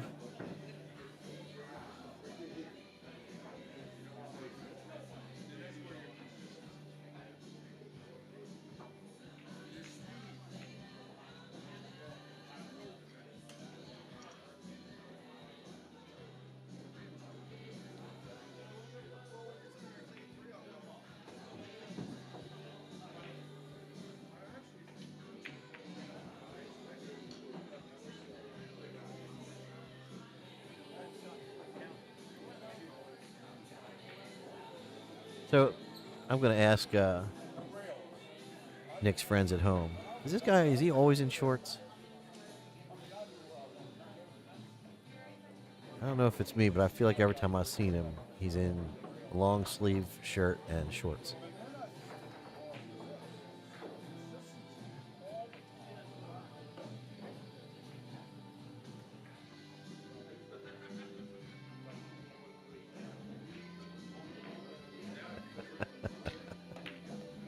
That's a yes. Pretty sure that's what Daryl was talking about.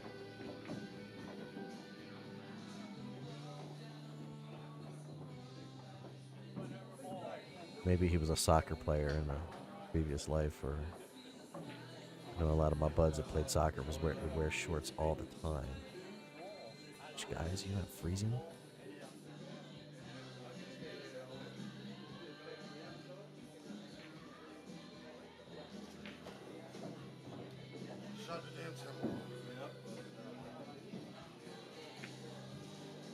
Oh, man. Stay out of there. Nice shot.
So, folks, I just got back. I was ordering something to eat. You know that that's important.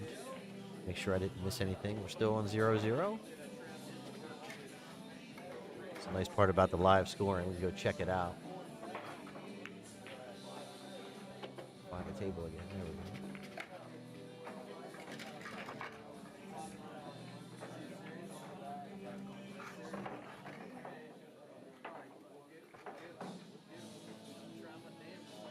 Yeah, so while I was just looking at the score, I missed who made the 8 ball. All right, 1-0 King. Got it. Thank you, folks. I appreciate the help. Trying to get our wheels under us this morning.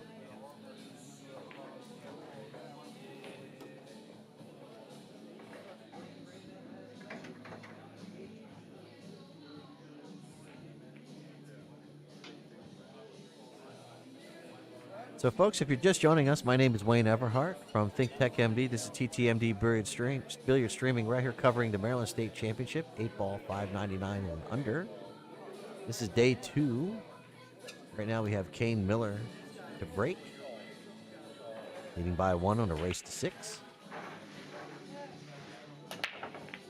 Lost the cue ball in the side. It's been a common theme on this table this weekend.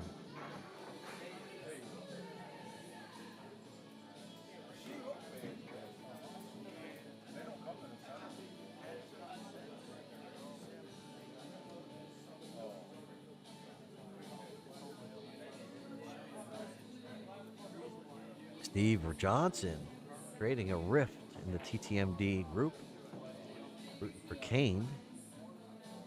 Now we have our other TTMD players from PA rooting for Nick Laura.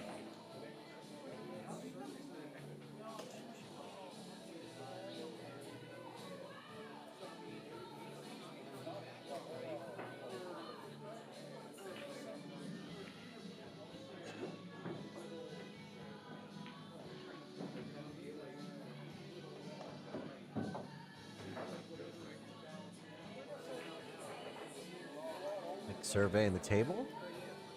It is ball in hand anywhere after the scratch on the break. It is not behind the hit string. So Nick is going to go ahead and take these stripes. Try to create a little separation there. Make that 9.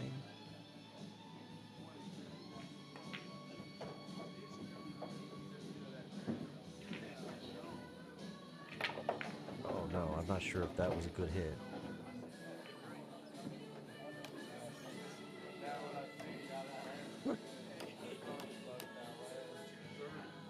From the ear, it sounded like a double hit on the follow through with the cue.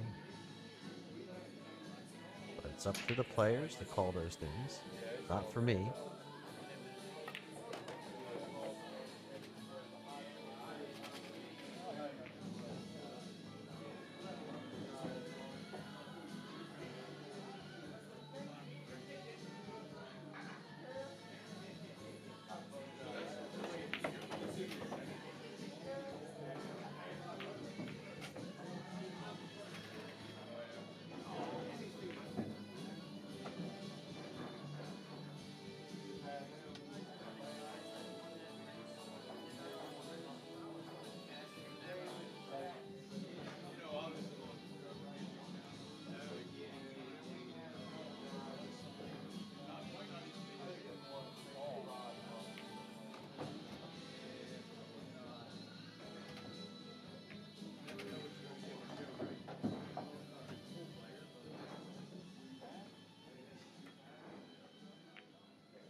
That's going to be a little bit of trouble.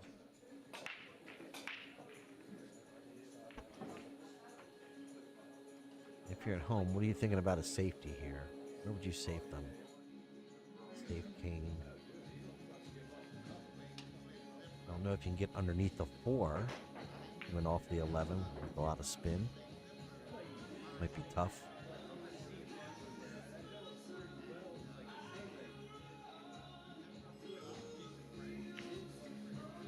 So if you have no other better option, you got better off tying up a ball, right? So let's see what Nick is thinking. There you go. Push the 11 into the 8. I like that. That's what I was thinking as well.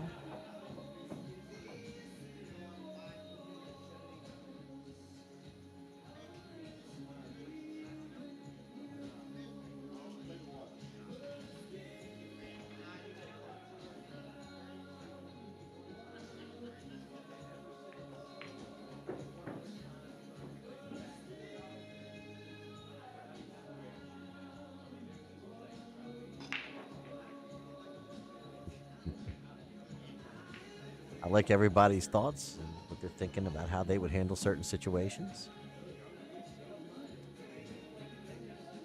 Keep them coming.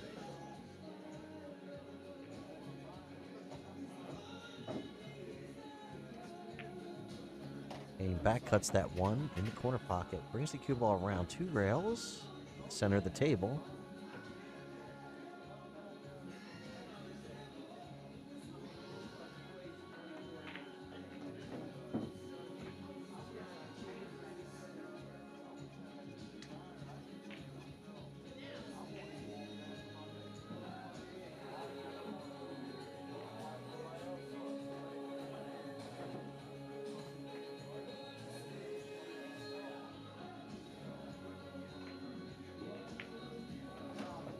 Pockets that 8 ball. Comes back down table.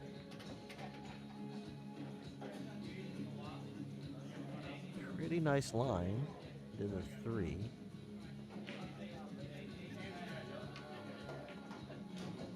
Trying to figure out how you're going to get that 7 and 6 out of there. Does the 7 go by the 11? It's hard to tell. Yeah, it does from here. It goes by from this direction.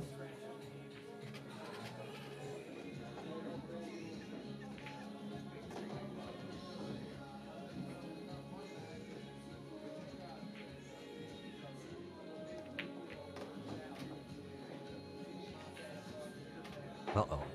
Covered up the 4, I think. Effort to get the 7 ball, the 8 ball clear. Calling that 7 ball down in this bottom right-hand corner pocket.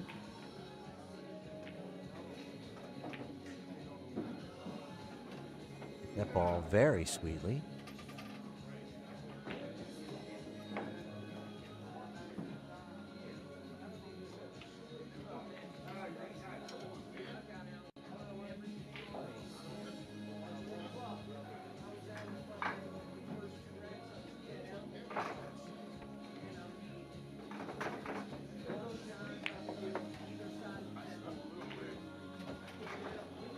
Maybe the wrong line for this 2 ball. Go up the table and come back down.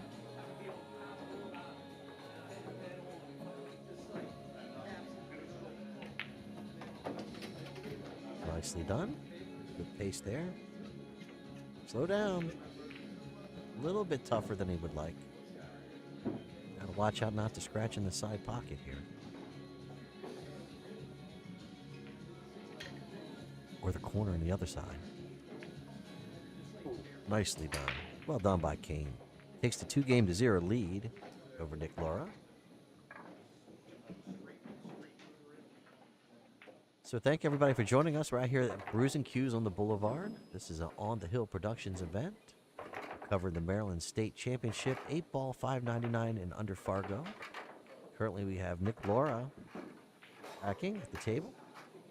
It will be his break in this alternate break format.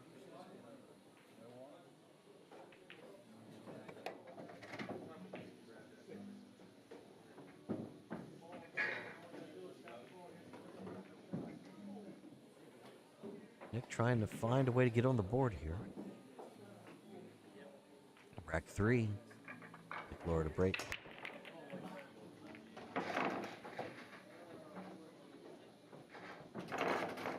This looks promising.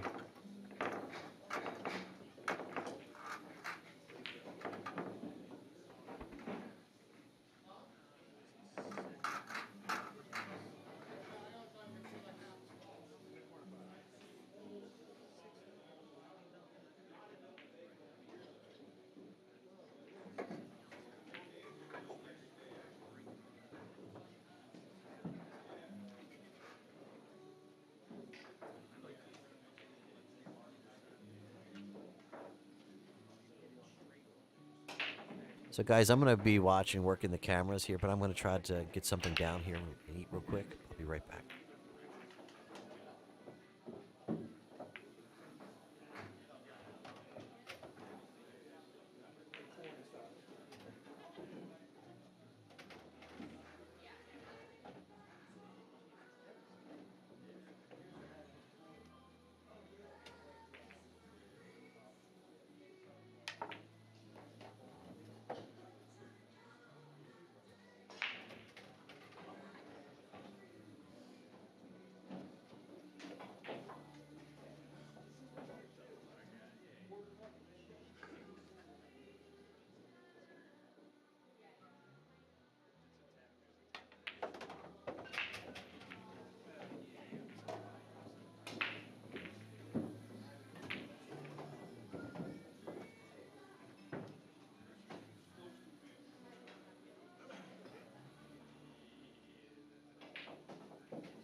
All right, folks, I'm back. Apologies for that, but I needed to get something in the belly. Get hangry. All right, so Nick Laura to the table. Down 3-1. Pockets that 6, brings the cue ball over. Or the 1 or the 5. You can probably take the 1 ball now.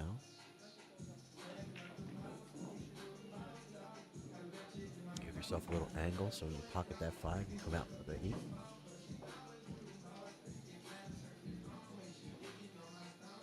If you're just joining us, go ahead and like and share or stream if you would, please. All helps. Viewership up.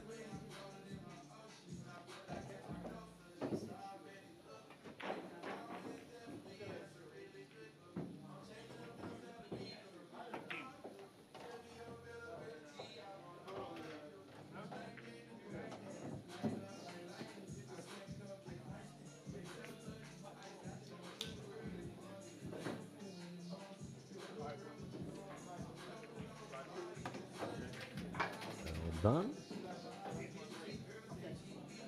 So draw within 1. Let's raise to 6.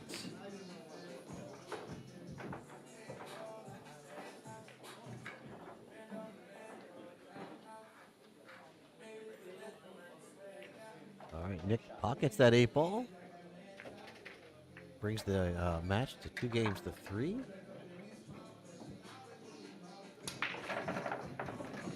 Let's race to 6 in alternate break format.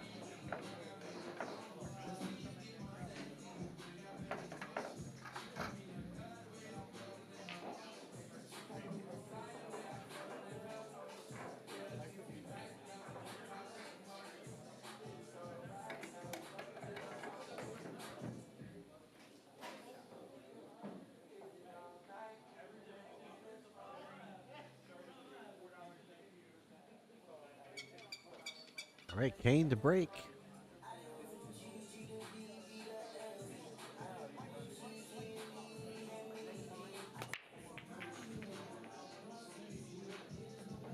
Ball falls. Cluster down here in the rack area. They all came back together.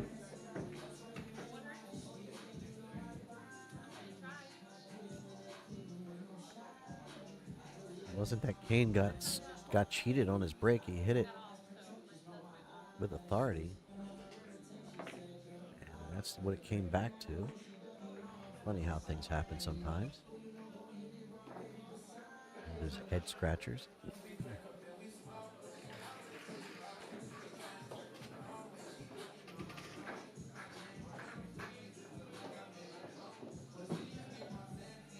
Connor, I'm not sure what the robustness requirement was, but there was a requirement, and that is something that would be addressed to On the Hill Productions.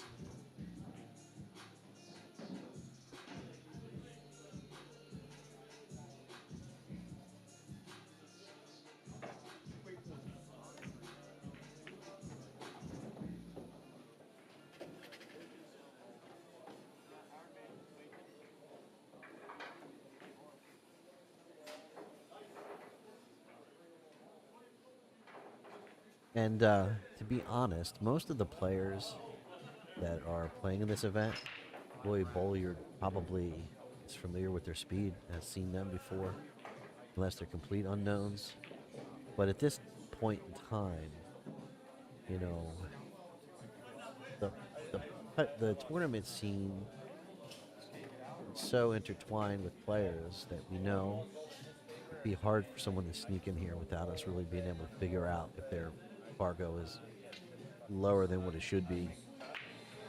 And when the robustness is off, low, they're always going to err aside being a little on the high side. That's the way Fargo works anyway, as a general rule.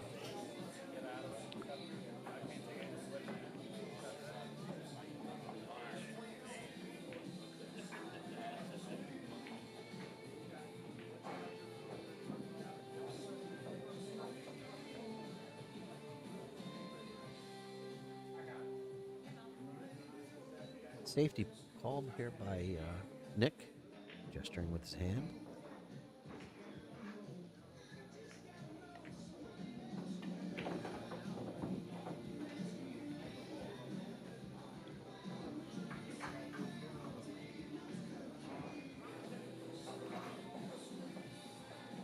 Came back at the table, looking at that 15 ball in the side pocket.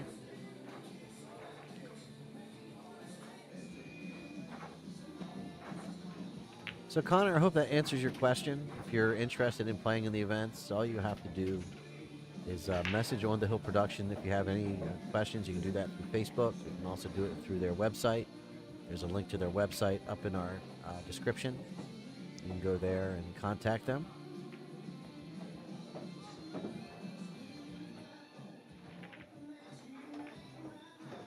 Didn't get that bump he was looking for with that 4-9.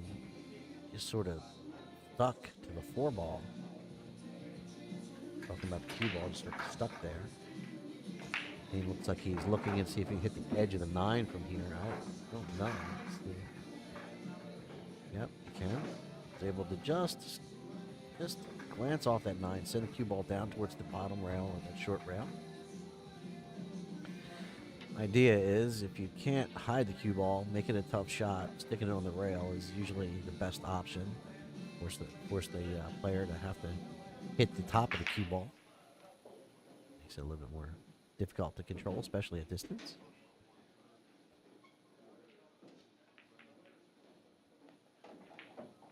Now, Nick might be able to slice and dice this 3 in the corner. Is it a good plan? 7 ball might be a play. So looking at the 3.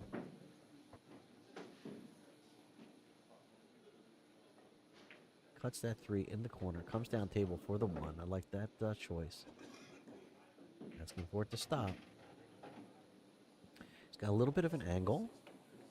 Might help him out here a little bit. Being on the rail takes away your options with the cue ball.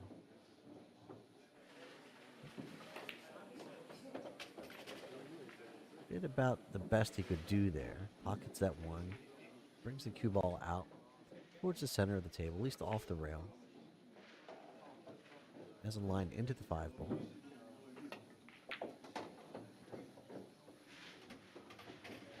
Nicely done. 2 rails.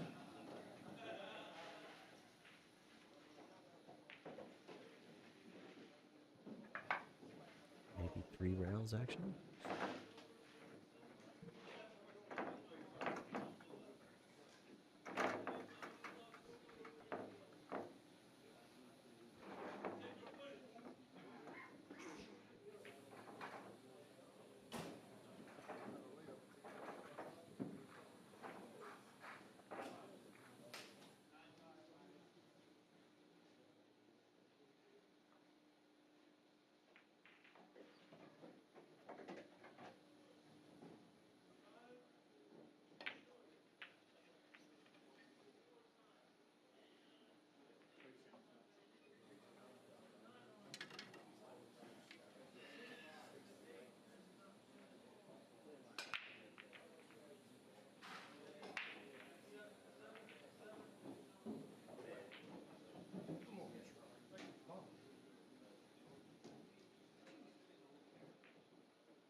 Trying to hit that window for the 9 ball. Yeah, I don't know. I think he's got it. 2 balls sort of helped him there. I think he's got the edge of that 9. Bring him right above the 8 ball if he pockets it. Just the pace is what's crucial here. I don't want to overhit this. 6 ball actually might help him. Oh, how did it find a way through there? Oh, missed the 9 anyway, but man.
4 ball.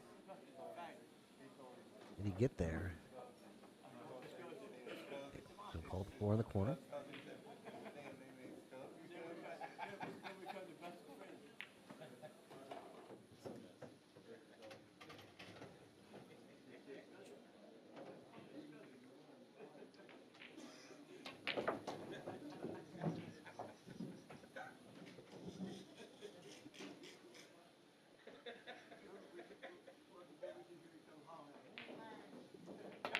Rails, 1, 2, 3.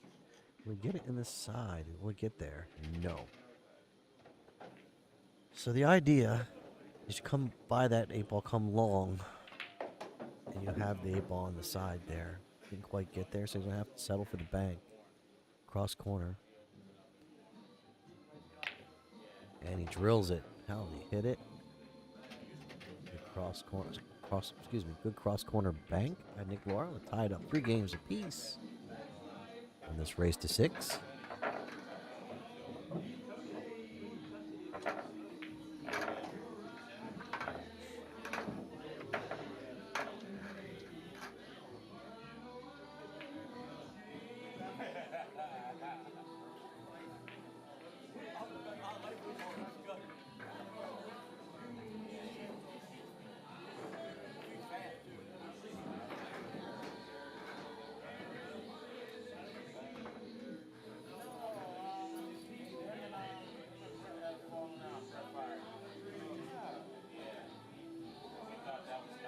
Florida break, tied 3 games to piece on the race to 6.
It's well to miss that 6 ball. Came down table a little further than he was probably planning here.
right, so we got Sinatra kicking in the background.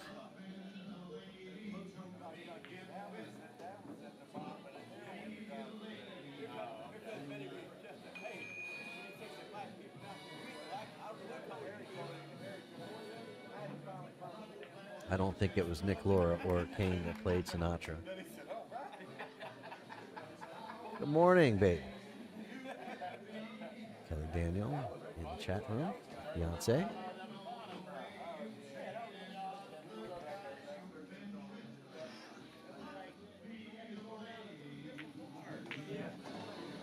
Pockets that high ball.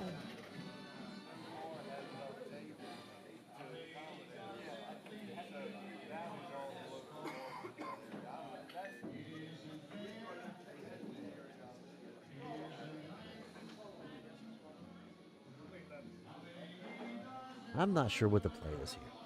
I'm trying to figure out what I would do in this situation. I don't know, maybe thin off of the 15 and try to get it down table, but then you run the risk of bumping that 4, making it 8 early.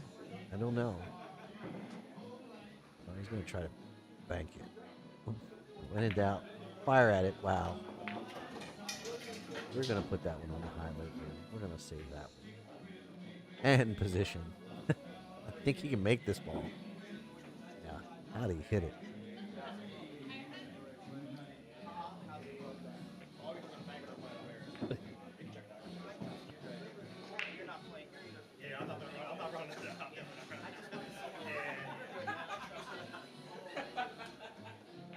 So, quick look there. Just trying to see if they're going to get someone to look at the shot. Make sure there's no foul. But I think Kane's going to the bottom right-hand corner with this. He's not going to go in the top right.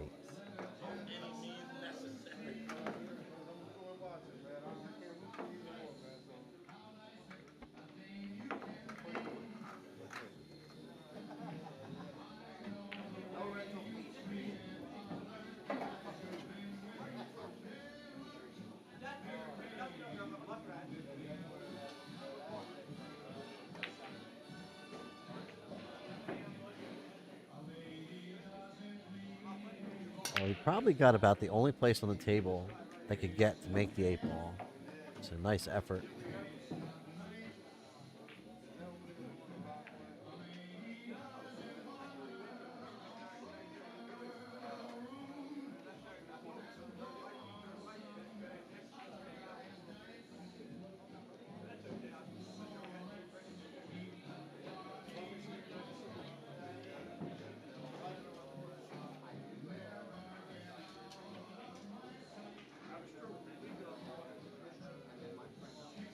So Nick Laura with the safety play.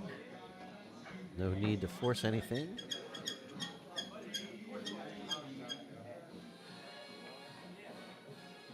Oh, going with the jumper. Going with the jumper. Didn't quite get it up. Ball in hand given to Nick Laura.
Anybody wants a question about how tight the pockets are, there's your answer.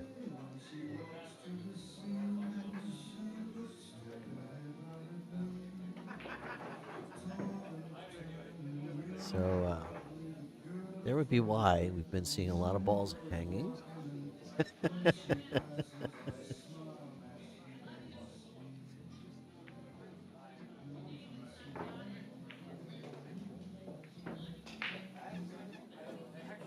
So looks like the bank is probably going to be on here. I don't know if you try to force that in the corner pocket.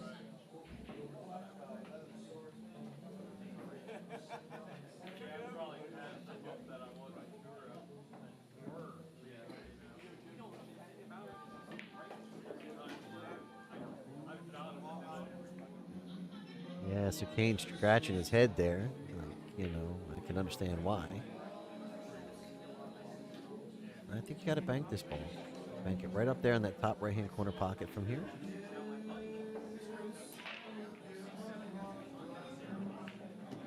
Hit it with a little low so that keeps people out of the way.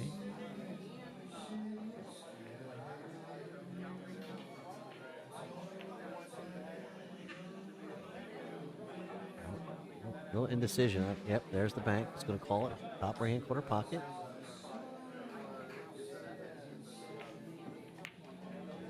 Not going to have a chance there.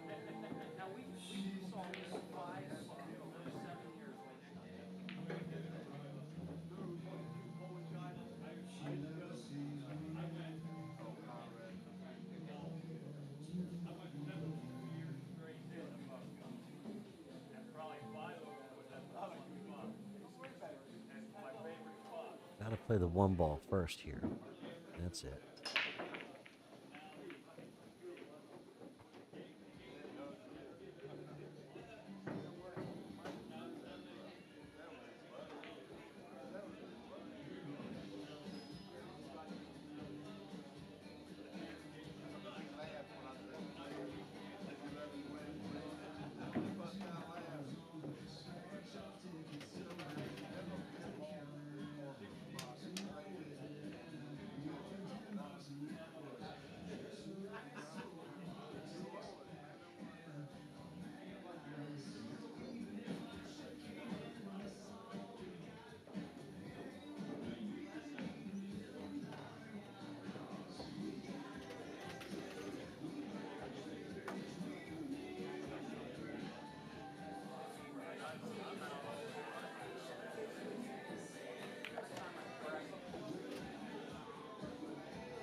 Pocket this 4 ball, let the cue ball drift up table just a bit.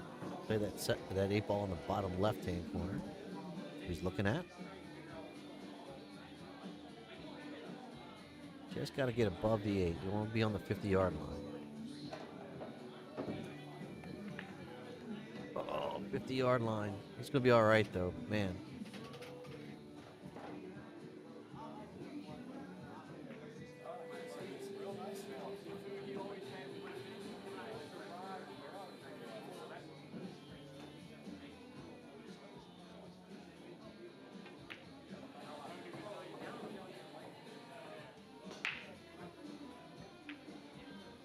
All right, Nick Lord takes the lead 4-3 on this race to 6. Folks, thank you all for joining us. This is day 2 of the Maryland State Championship, 8-ball, 599 and under. At the table, we have Nick Laura, it's a 594 Fargo, versus Kane Miller, 593. It's been a great match so far. Nick was down early in the match, found a way to get back. Now he's leading by 1 game.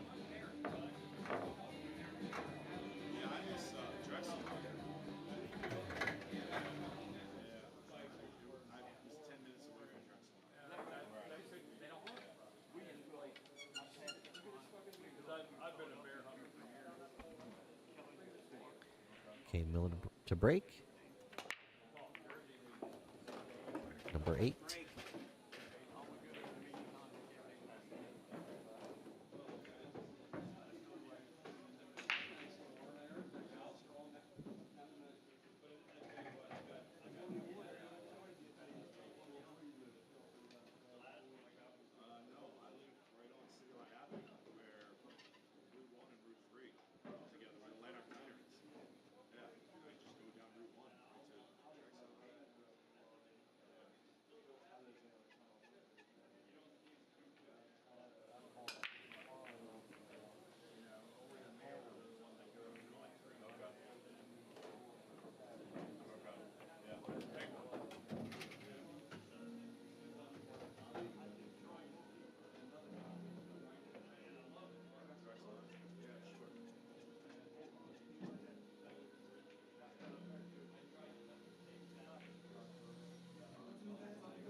Kane's going to go ahead and reset.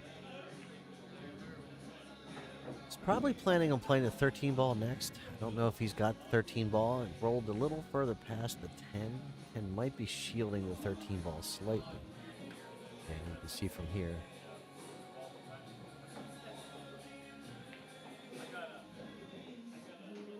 Safety play was on. Pretty nice containment shot. However, it's going to leave the one ball blank if Nick decides to shoot at it.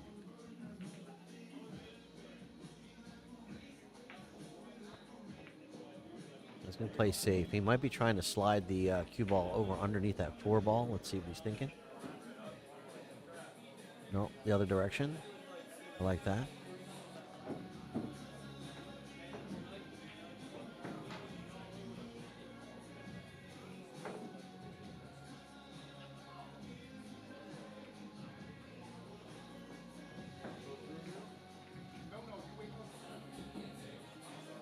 Kane's going to call that take the 12 ball cross side.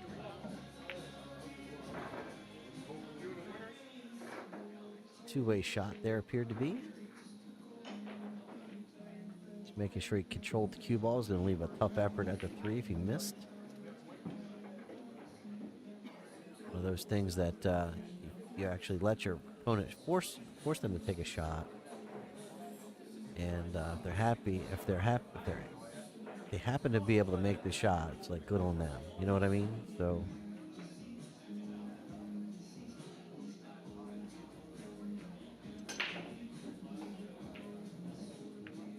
safety play. Nick wasn't ready to make any foolish mistakes. Wasn't trying to give up the rack on a hero shot. Opted for the safety, trying to bring probably the 3 ball over to tie up the 15.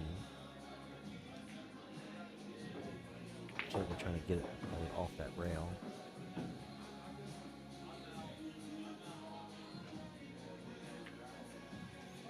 Kane pockets the 14.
Folks, you all have a sense we might be heading to another Hill match.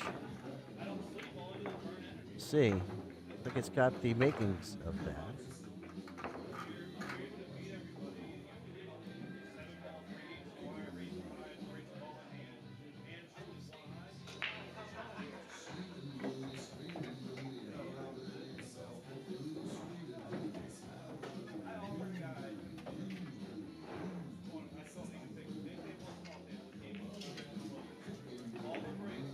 With 4 games apiece.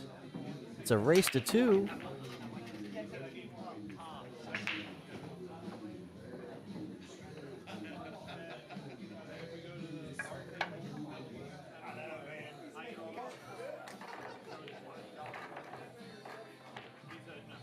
The ladies out there that are watching the event today, check out the Billiard Beauties Facebook group. There's a tour coming up, the Billiard Beauties tour. Check it out. There's a link in the description of our event. Go to the top. This is a female-only group. So guys, sorry for your loss. You can check them out on the stream. It'll be a female tour only. Actually, your handicap Fargo Rated event, similar to what you're seeing here. And those are coming up. We think we have one next week. Coming up quick. They'll be at the new Green Room Billiards in Dundalk, Maryland. We have a full sold-out event. I think it's 48 ladies. Kelly Daniels in the group. She'll let us know. She's the founder of that group.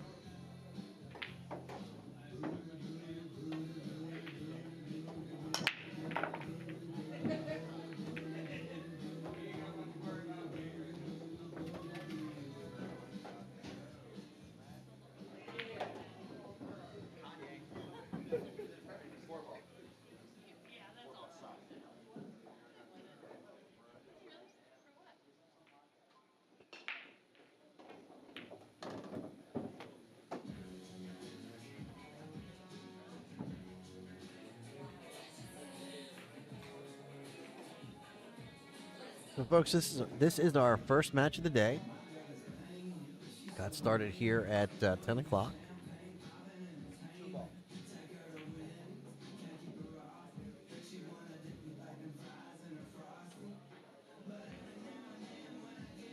Oh, no, second match. Excuse me, second match. Okay, that doesn't add up right. It's not adding up. This is our second match. Apologies. You know you're tired when you forget a whole match. It's a good match as well. Apologies for those folks that were playing just before this. I just disregarded their whole match.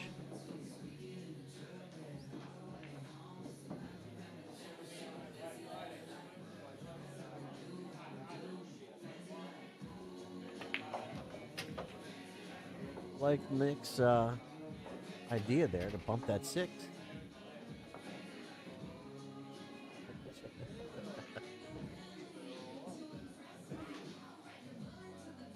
So Jamie, Kelly has mentioned, is sitting here in the booth watching. He's on our on my Tuesday night. Was it Tuesday night? What were you on? Was it Tuesday or Wednesday night? Wednesday night. He was on his Wednesday night 9-ball team over there in West Side Baltimore.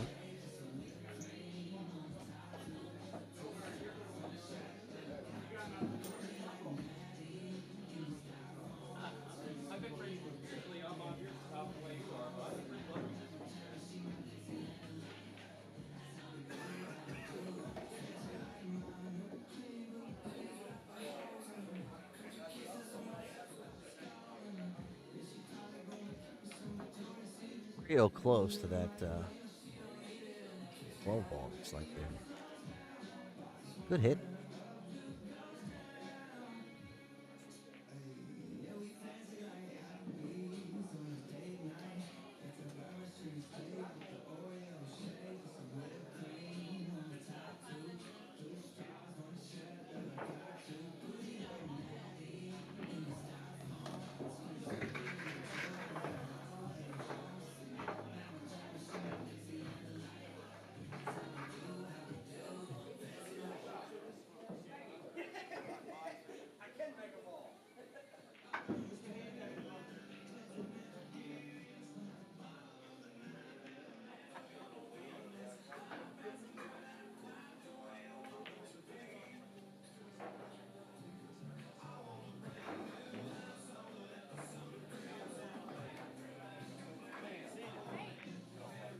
Sorry, guys.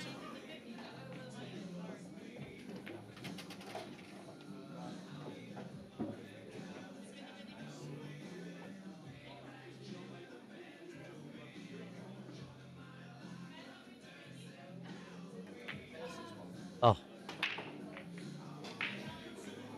that's unusual. As strong as Kane has been playing, you would not have expected that. He sort of blocked it right into the points.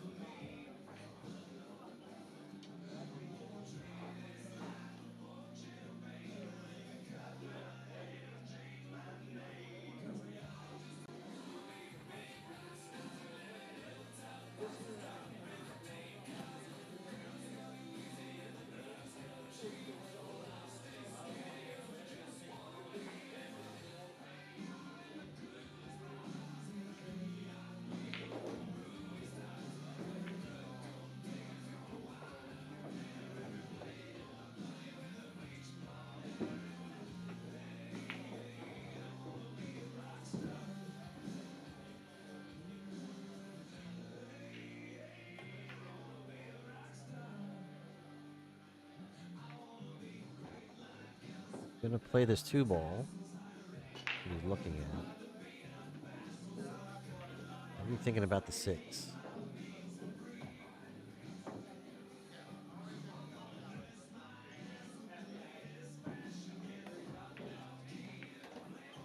Gonna help him. He was trying to come underneath the 13, I think. Probably would have been better off going on the other side of the 14, 10, and 13. A little bit of right, maybe. But then you take maybe the scratch and put the scratch in play, so maybe you don't want to go that way.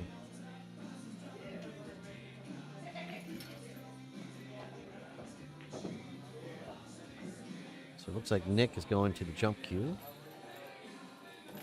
He's got the 4 and the 3 sitting in the corner pocket.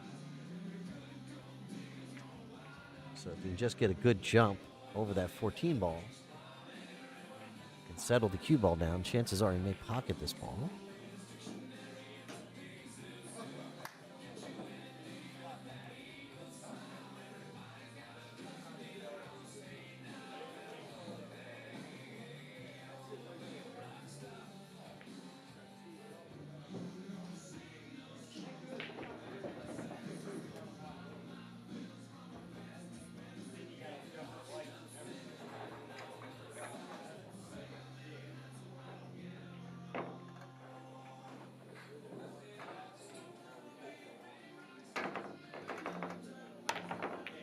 Just couldn't get it. Looks like he just didn't get settled on that jump shot. It's kind of like, okay, go. So, just didn't get any elevation there.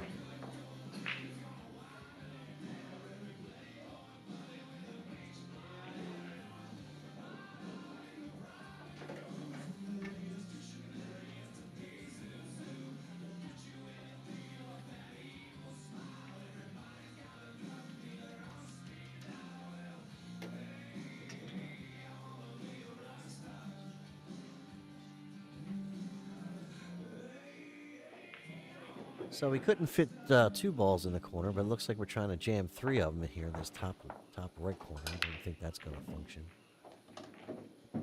Maybe the 14 ball will go by the 4. Maybe you can squeeze it out of there. We'll see.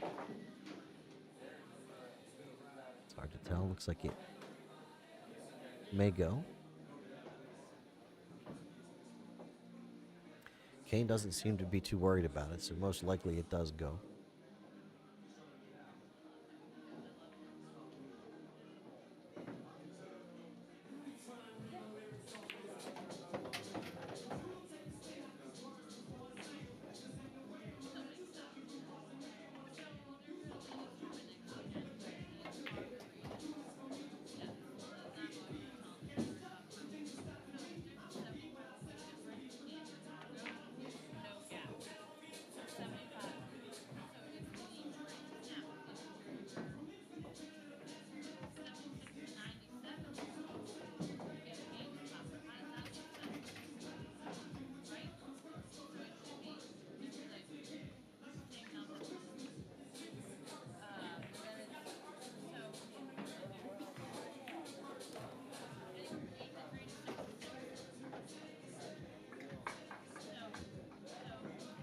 Put himself right over top of that 6, not where you want to be.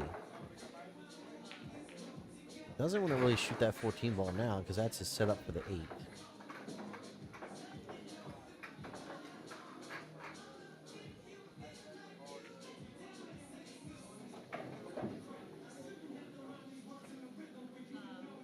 Might be better off taking 14 ball now if you can. If you're feeling really uncomfortable bridging over top of that 13. I mean, over top of the 6 for the 13. This is a huge game, putting you on the hill, so don't want to give it up. If he can play the 14 ball now, get an angle on the 13 to where he gets pretty straight on the 10, you can draw back into position to play the 8. But it's all how you transition off the 13 if you go with the 14 first.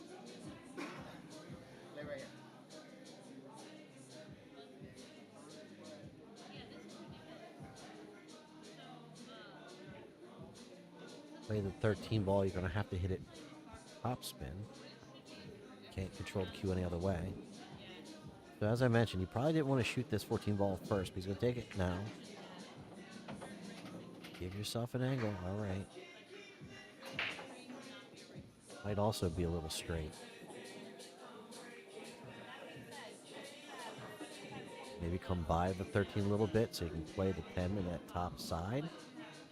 Get sort of on that top, or that top long rail for your final shot into the 8. So you'd have to play the 13 ball and get just below the 10. Play it in that top side. Give yourself an angle to get down to the 8.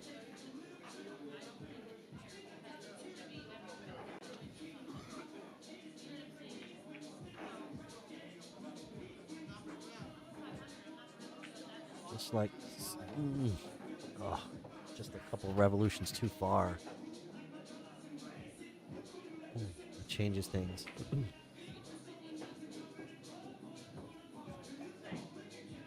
Changes things drastically. You see Kane tapping. Chalk on the table, a little bit of frustration. Now, you might be able to come off that rail off the backside of the 4 and pocket the 10 and stick with your plan and trying to get down there on that same side. To play the 8, that's what he's going to do. He's going to try to come off of that long rail, off the back of that 4, play the 10 in the corner. Hit it too forward.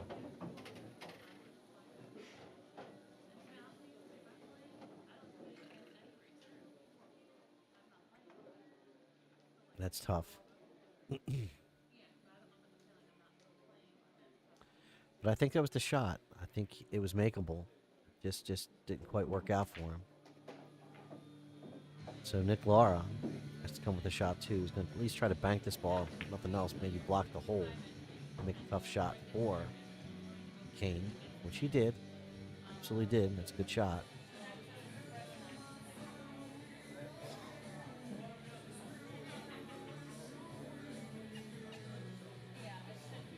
Falling safe there. Motion with the hand.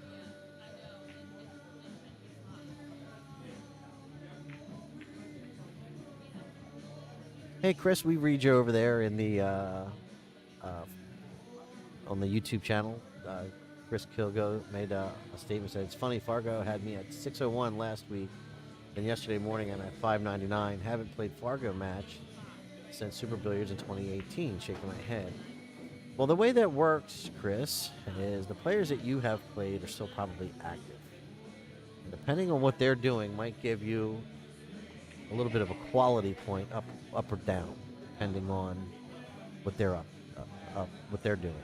You won't see yourself jump too far because you're not the one actually competing the match, but what those folks are doing that are out there that you competed against, they're doing sometimes will influence that algorithm and change your score where you're going up or down 1 point or 2 points, but very rarely you're going to move more than that.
Chris, so what I would suggest, because I don't have it in front of me, Chris asks, is any 5.99 and under 9 ball coming up at Brews? What I would suggest is you pop over to, there's a link at the top of the event, very top. Just go down, expand the description, and you'll see a list of links, and you'll see the On the Hill production website. If you go there, you'll see their complete schedule for the Maryland State events and the events here at Brews and Cues, and also at other venues, Chop Tank, etc. And so you can see what they have planned. Now, I can't speak to other tournament directors in the area and what they're up to because I really don't follow all of them. Really, the ones that I'm involved with, which in this case, On the Hill is my primary tournament director I work with. And there's some other ones out there, but it's primary On the Hill production. So check them out, and you can find out all of their sign up and registration is done online. You cannot do it in person. Sometimes they'll make some accommodations if someone drops out the last second. They need to fill the position from someone here at the venue, something like that. But sign up online, get registered, and any of the On the Hill production events that you compete in, that payment, that receipt, that invoice that is generated number is used for a random drawing in October for a free trip for 2 on a cruise, courtesy of On the Hill Productions. So if there's other events that you want to compete in, the sort of the little extra benefit is that you're entered into that drawing. Cruise. All right, Kane Miller on the hill on this race to 6. Again, thank you everybody for joining us. We do appreciate it. Also enjoy all the conversation in the chat, both on YouTube and Facebook. Helps keep things energized. We do appreciate it.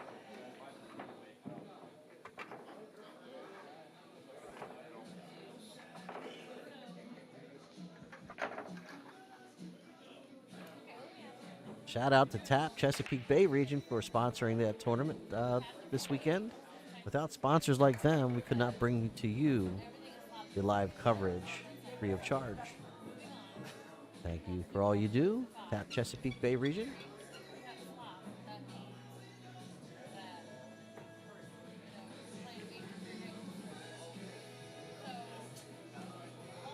Ted Danforth getting his thoughts out there, rooting for his buddy, Kane. One more?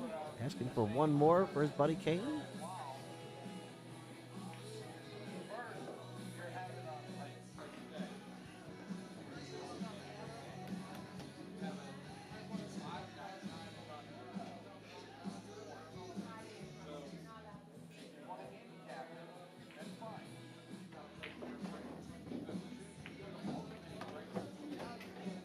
All right, Nick plays that 6 on the side.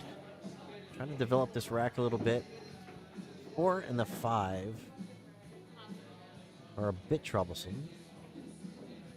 Gonna have to sort of plan your attack here. You might be able to transition from the 3 to attack the 4. He's gonna go after it right now. So I thought maybe he might go back the other direction and come back down the table. Maybe playing the 2 first and then do the 3 to the 4. No right or wrong, whatever works for you. I like this as well. You can get to the 5 from here.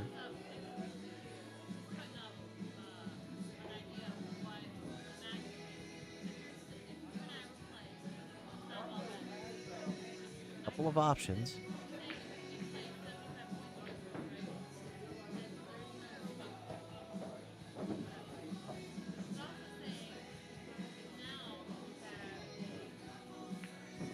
Plays that 7, sets up for the 5.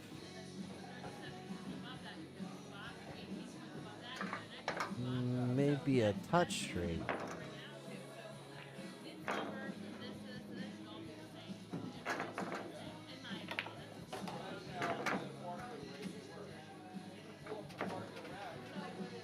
I'm not sure if you can see the 2 here.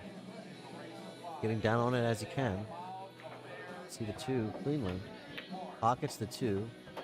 Well done. Brings that cue ball out towards the center of the table. Has the 1 ball in the bottom right-hand corner. Good transfer over to the 3 nicely. Transition is what I was trying to say. Transition over to the 3. I think I called it. Hill, unless I just jinxed him right here. Oh, I did. Oh my goodness, I'm sorry. Sorry about that, Nick.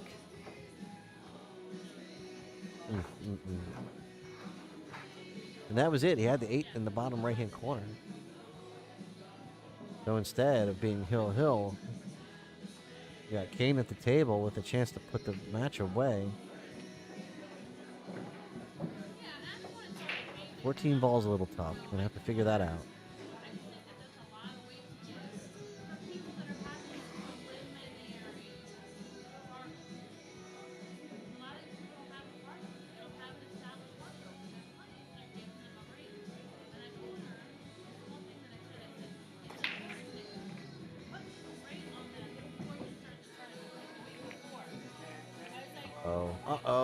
Uh-oh.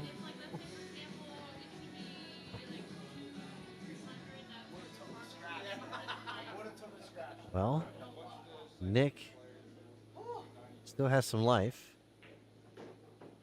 That cue ball just teetering on the edge there, going in the side, which would have gave Nick ball in hand. But instead, he's going to have to come with a quality shot here. And 3 balls sitting pretty deep in the jaws of the pocket. Might be able to draw it out of there. Got some space to be able to get down. He's going to try to go high on this cue ball. Run it down table. Yeah, that was going to be tough. That was going to be tough. The pockets, the cue ball, object ball just sitting too deep in the pocket. And we all know what happens when you hit those top shots. You hit an object ball on the rail like that. They just sort of spin right up against that top rail. Didn't get any momentum to go back down table.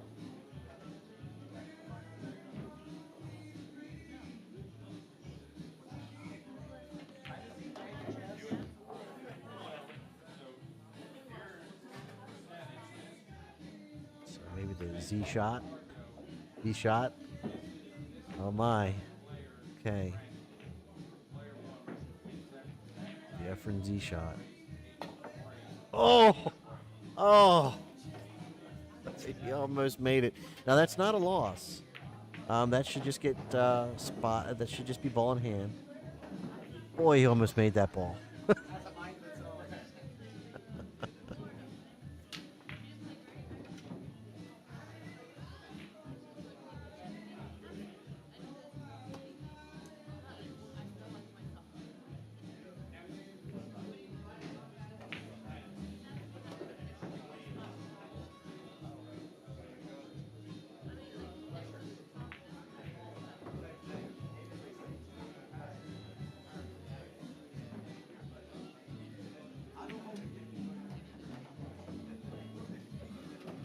Gets down there for that problematic 14 ball. Should be relatively connected dots from here.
Nick over there just shaking his head in the seat there. Nothing he can do about it.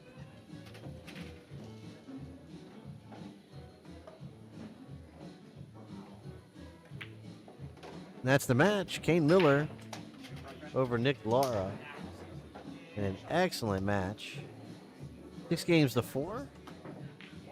All right, folks, I'm going to take a small break. I'll be right back. This is Wayne Everhart from TTMD Billiard Streaming. We'll be right back.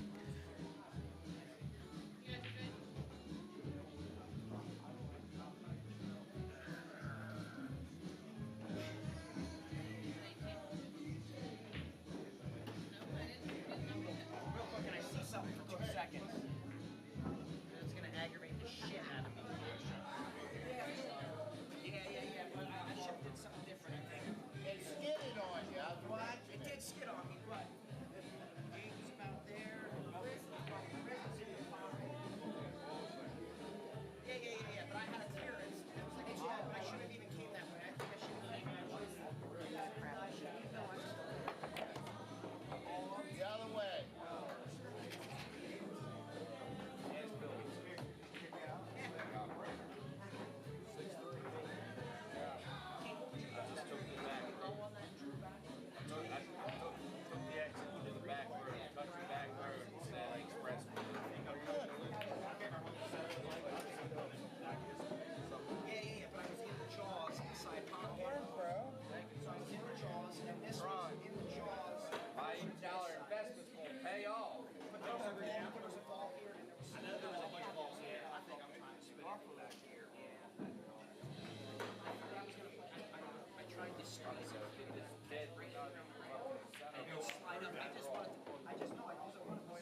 That's a lot of money.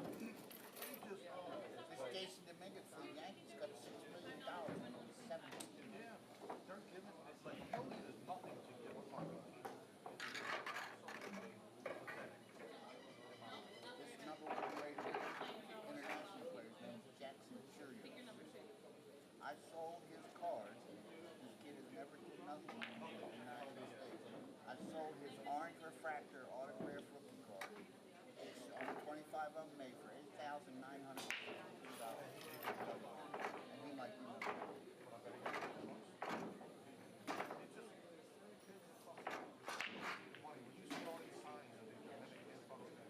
Dominican, they love it. The Orioles got like 4 fucking camps in Dominican. They all do.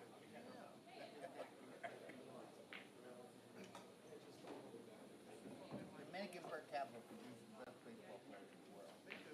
They play 12 months a year, and they got professionals there All year long. working with them fucking Working kids. all year long. They And learn they no get nothing education. else. They can't speak English. Jordan had a catch rate. They're on a mound. I'm going. They can't communicate. Jordan like, yeah, he put down like 1. I'm going to throw the ball and he's changing it to 2, and vice versa. And I'm fucking like in the middle of a pitch going, what the fuck? But he's still giving seconds and I'm winding up. You only get 18 seconds to throw the ball. Now the Major League's going to do that this year. But George had to do that last year. So he's like, cock in my leg, this motherfucker changing something on me there. And I called him out. And he don't understand what I'm saying. Japanese guy. Only speak nice. The shortstop from Virginia Tech went to the Twins, which is in Fort Myers. So like 20 minutes from my house, I'm like out there to hang out with him. Tanner won the play. And actually Jordan Carr from Spalding, who graduated 2 years before my daughter, is a pitcher on the Twins. They're the only 2 Americans on the whole team. They played some like fucked up music. I mean, I'm looking around, I'm like, I can't even understand a word anything he's saying. So after the game, I'm talking to the guy.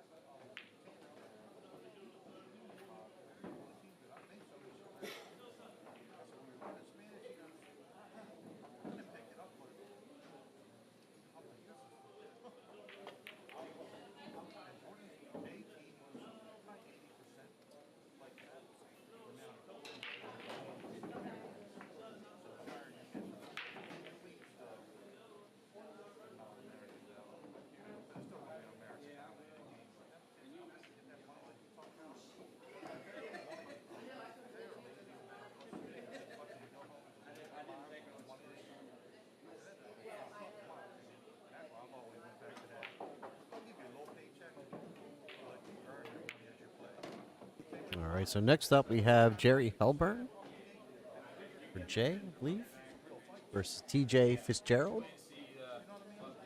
So a 504 Fargo versus a 580.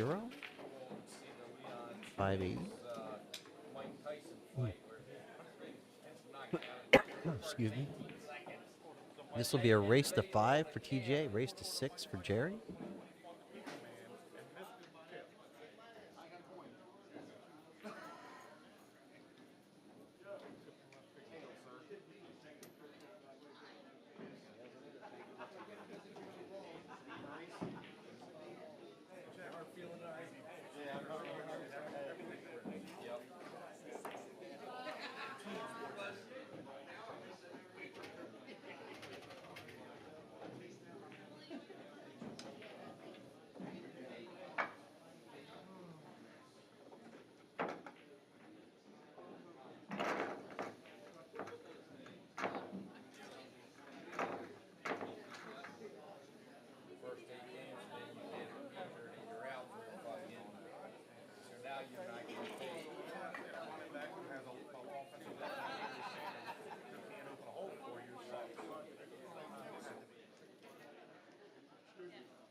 PJ to the table.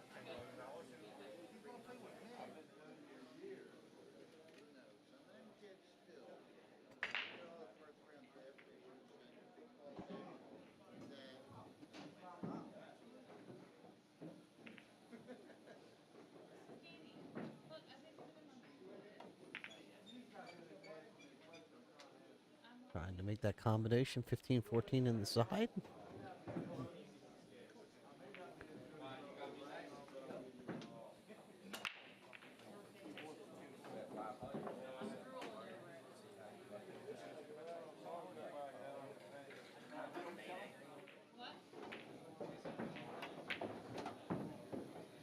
Up for that 3 ball.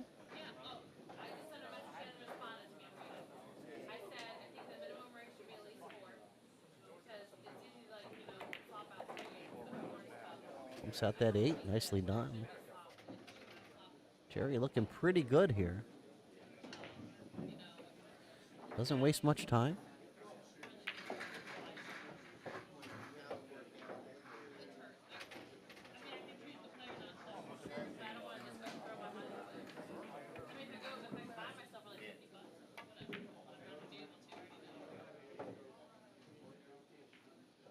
Just looking for a little bit more bite on that draw. Came up a little short. Should be fine.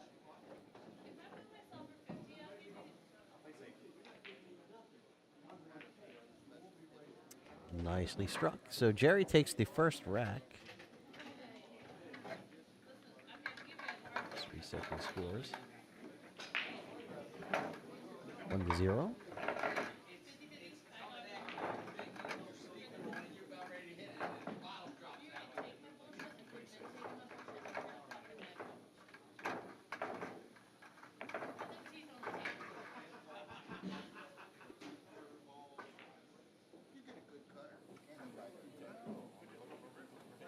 Mariana was there at a cutter. It was second to none. It dropped off the cliff. It come in like,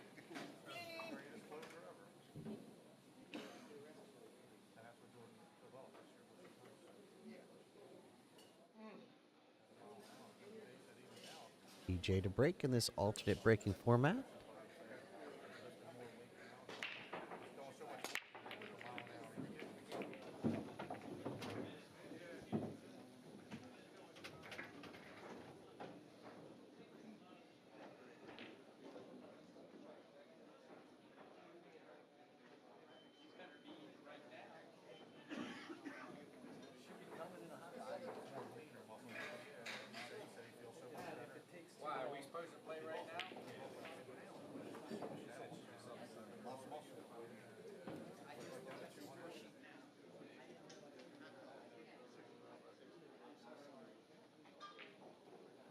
Got the cluster with the 14 and 12, 13 and 3, 7 also huddled up in that mess.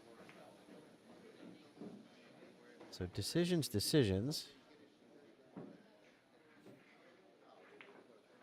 I actually think I like the high balls here.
you'll have one.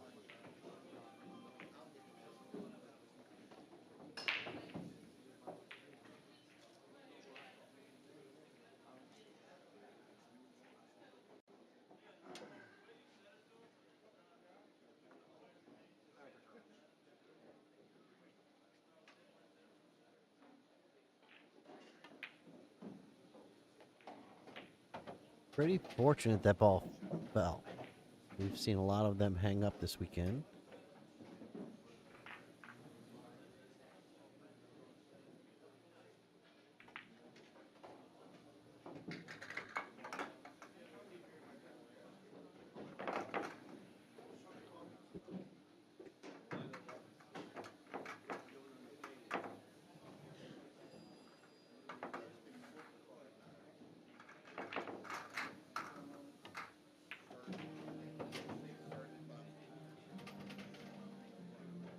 Played there by TJ. Still going to worry about that 13 ball.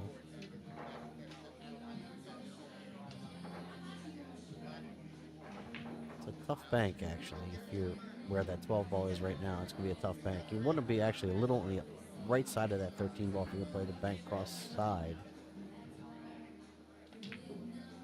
That's going to be a tough bank.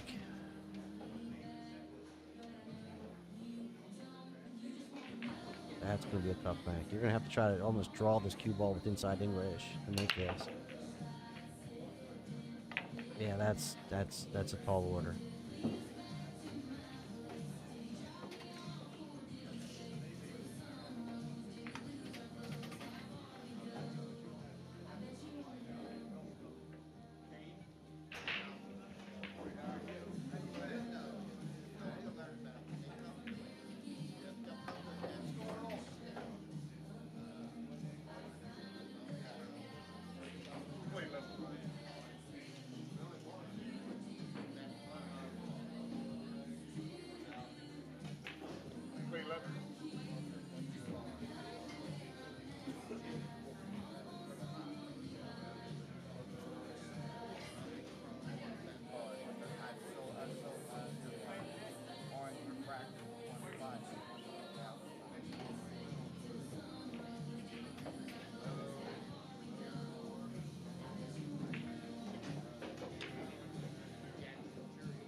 Cross-side bank call.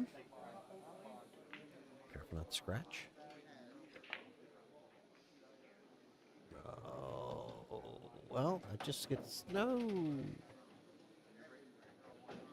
Oh yeah, it's a wrong pocket. Is early 8 ball. Sorry.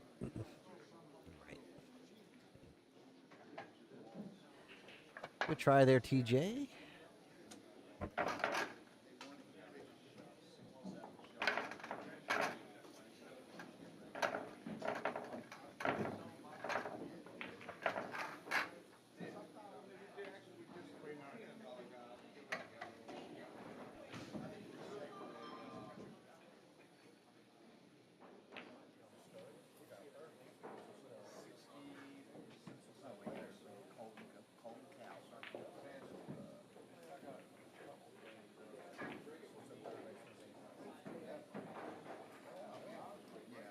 Jerry Hellburn to break. I'll Brun.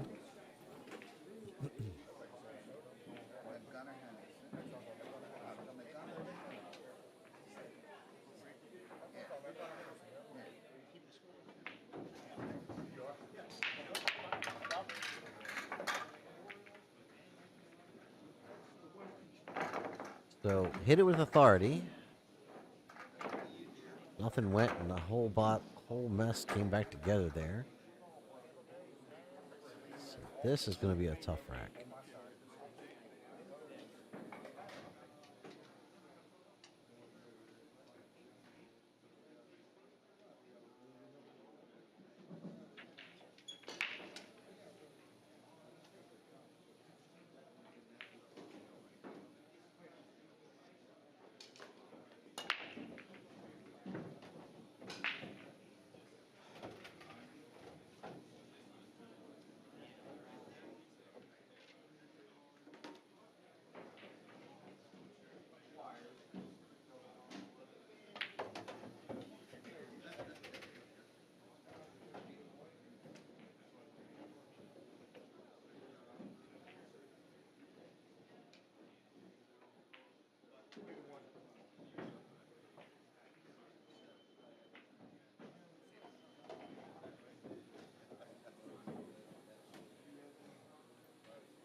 You know, his cutter come in. I mean, it goes down and in.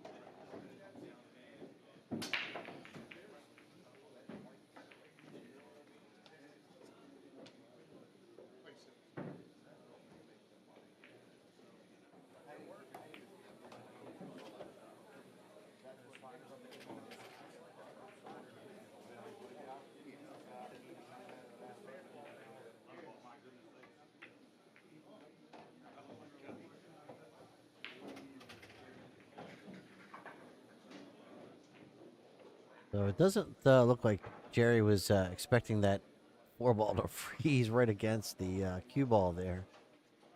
I'm sure he was hoping for a little separation to be able to play the four ball, probably in that left hand corner as well.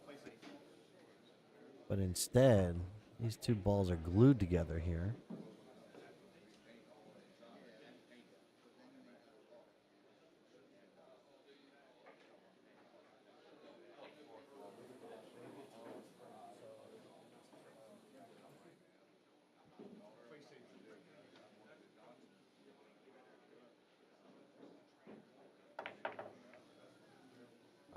Pretty nice effort. Trying to kick that four ball in that top left hand corner.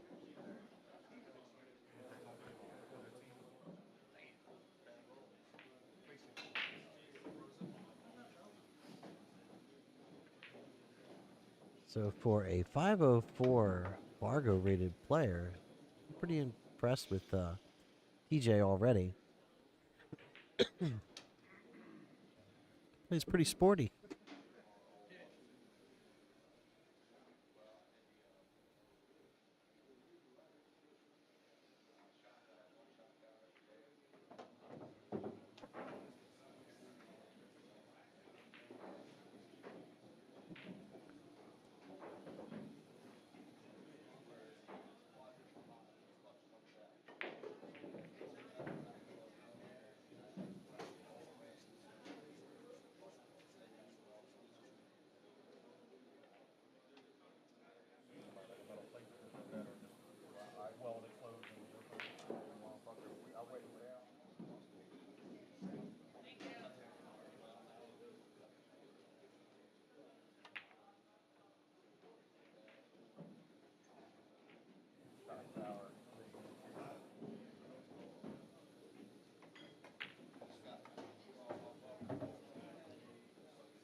Jerry in a little bit of trouble here.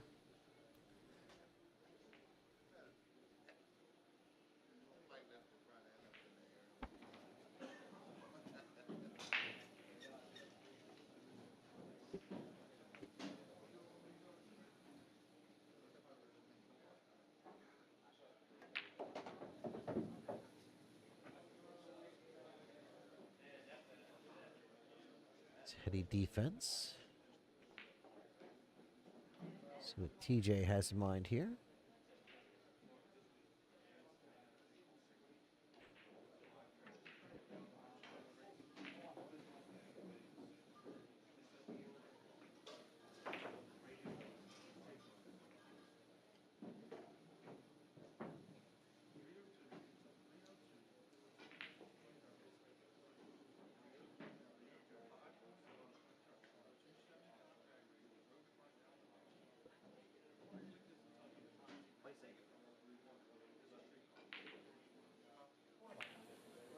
Nine.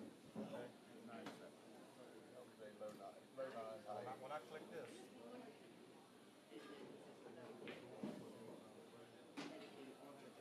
652 and 215, 674, 213, average 670, and he averaged 211 mile an hour.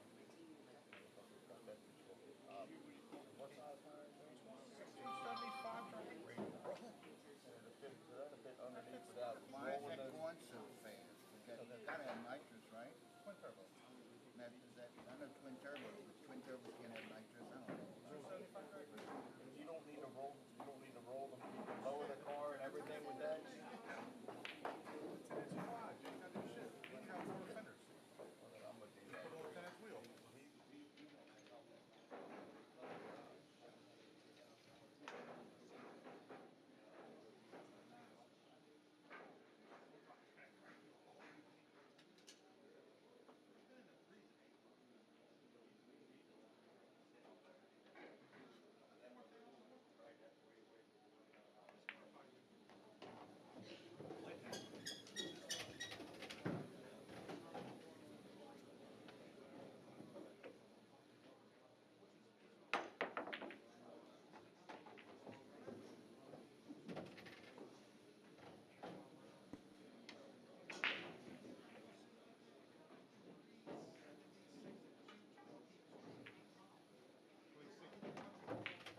All right, so Jerry takes the 3-0 lead over TJ Fitzgerald. TJ racing the 6. Excuse me. Jerry racing the 6, TJ racing the 5. TJ will be breaking. Folks, if you're just joining us, my name is Wayne Everhart from TTMD Billiard Streaming. Right here today at Brews and Cues on the Boulevard in Glen Burnie, Maryland. This is day 2 of the Maryland State Championship 8-ball, 599 and under.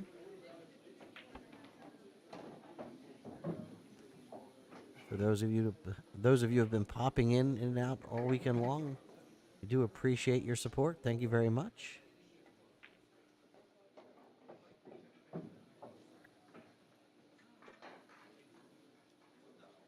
They do that to, I do too, but they do that to save parts, and it just, you figure if you're going 210 in an 8 mile, you're going 230 in a quarter, it's just a lot more. Shit can happen dangerous wise. That's why they got drag the funny cars, and they shorten down to 1,000 feet.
Jerry able to draw out of there, free up that 3-ball a little bit, flirts with the scratch, comes out on top.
So Jerry looking to go up here 4-0 on TJ.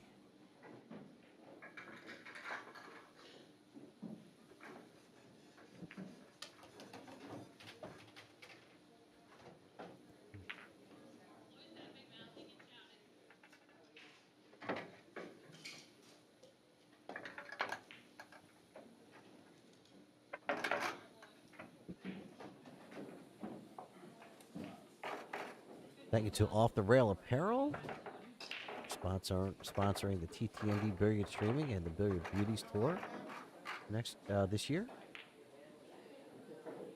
Hey guys, get your tickets out. Uh-oh, there's a drawing going on. Be right back. Here we go. 50-50. Yeah, you guys are playing, but they did it 50-50. You got me 200. The winning number is 2. Number 2. Got a 2 in it. Fucking loser. See, don't you love me?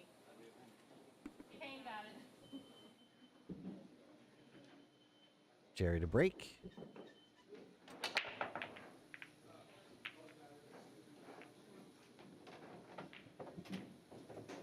One ball's down.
Hey, did you give me 20 already?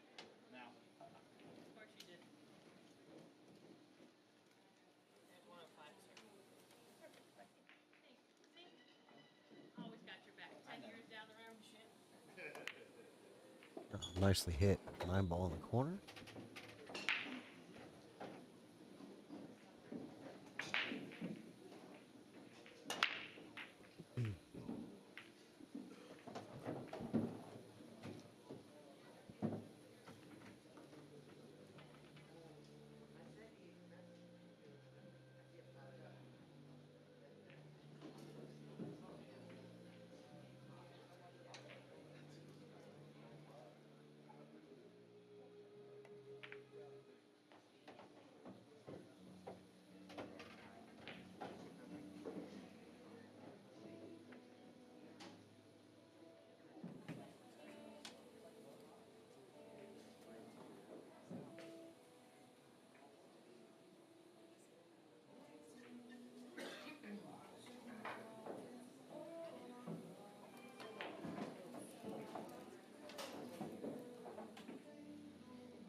Oh, well done. Same shot, the other direction now.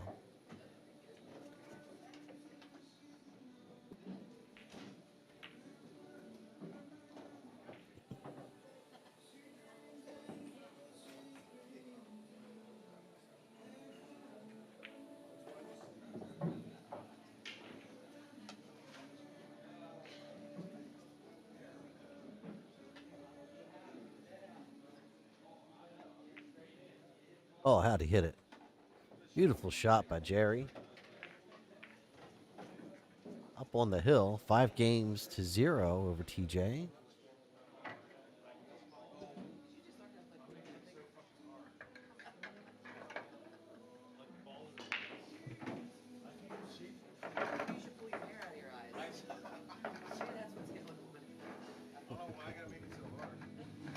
joking going on there between the fans and the players.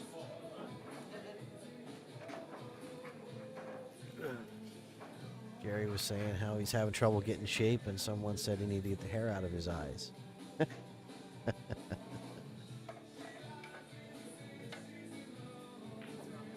Little fun going on.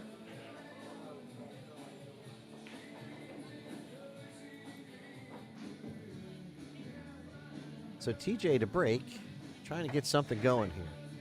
He's been scratching on his break or breaking dry. He's not had any success so far, I don't think, on his break.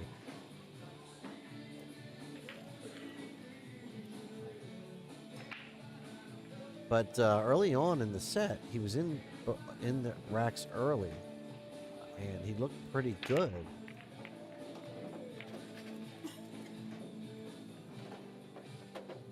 And just kind of went away from him a little bit.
defensive play there made.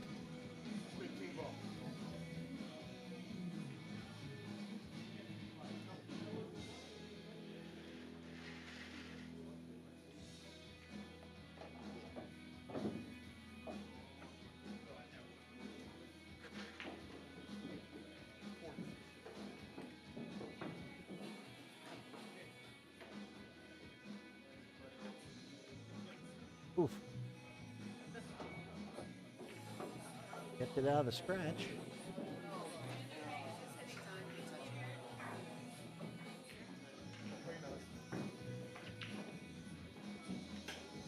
Jerry's going to sit here and keep working him a little bit until that 7 ball's freed up.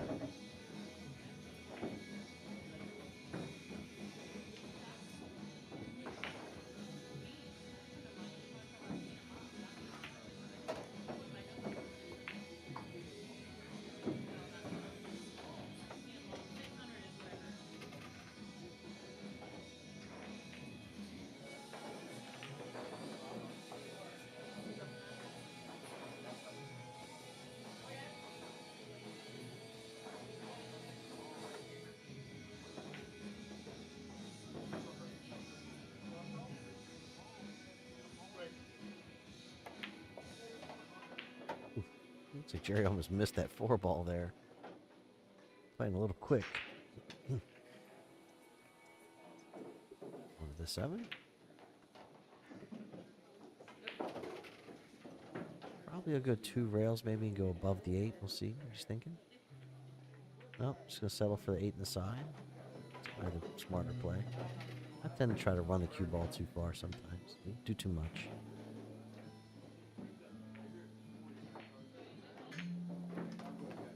Well done there by Jerry, taking the match 6-0 over TJ, who just kind of couldn't get going after the second rack and just was having some misfortune all the way through. So just hang tight. We'll be back with our next match, I'm sure, within just a few minutes. We'll go ahead and update the lower third, and we'll get going again. Hang tight. This is Wayne Everhart from TTMD Billiard Streaming. We'll be right back.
you should be looking at your face like, oh, yeah, yeah.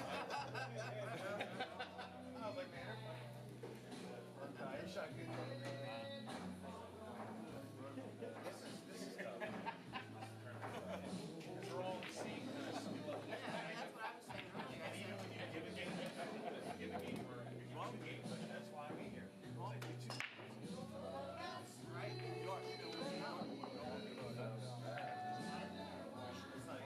I'm just glad I'm not playing like anybody 650. You know? Right, not anyway. Yeah, that's why I decided to come. So like, I might have a chance. I've seen a couple guys. That guy right there. Yeah, That old lad. that's not. I beat him. I put him in this right. He was running around. He was weird. And some people too, when they're getting a spot, they're gonna play a little looser. They're gonna just let it, so you don't play tight. And then the person giving the spots, they're gonna play a little loose. It makes it fair, I think.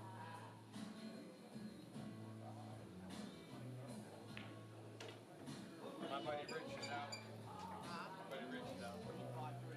Yeah. I know. He was looking at me like, Jay. I'm like, what? I feel like, what, you want me to dump that too?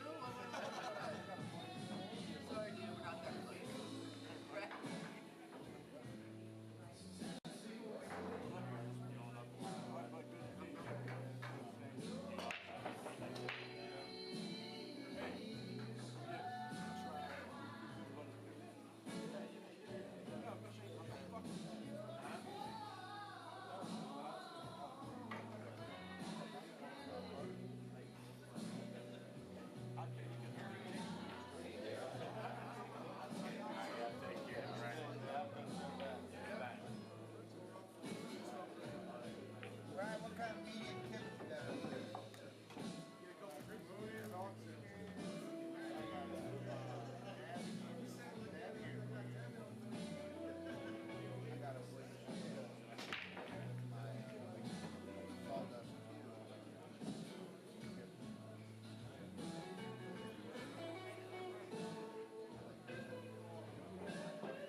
Folks, we haven't forgotten about you. We're just waiting for the next table assignment. And you can follow along in the bracket we have posted at the top of the event chat here. And table 6 is the TV table. So we're just waiting for that next assignment. And we'll be right back.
All right, so it looks like we'll have Nick Laura, a little late getting over here to the booth.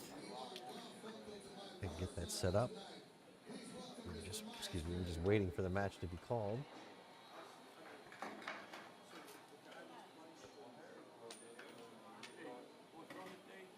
It's awfully small for me. That's not my good on.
All right, so we have Nick Laura, 594 Fargo, versus Edward Bahia, 585 Fargo.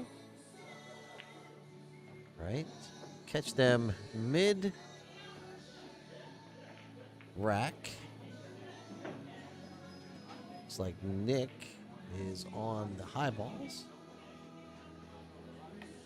Pockets that 15, sets up for the 14, so chooses. Probably will take it now.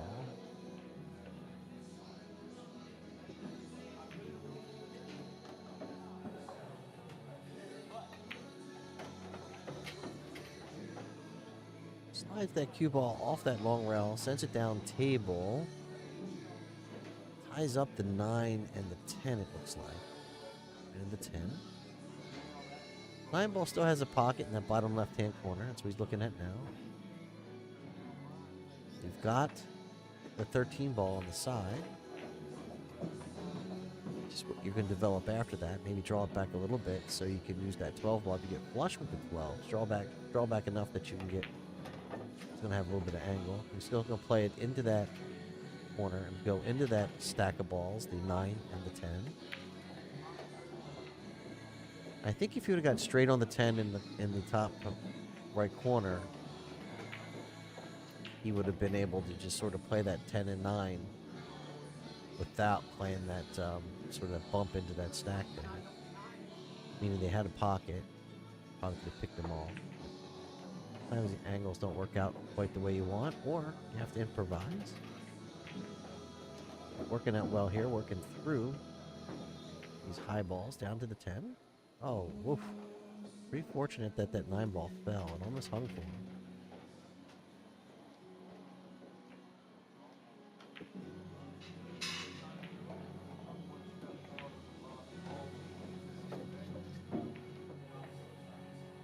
Careful not to scratch here.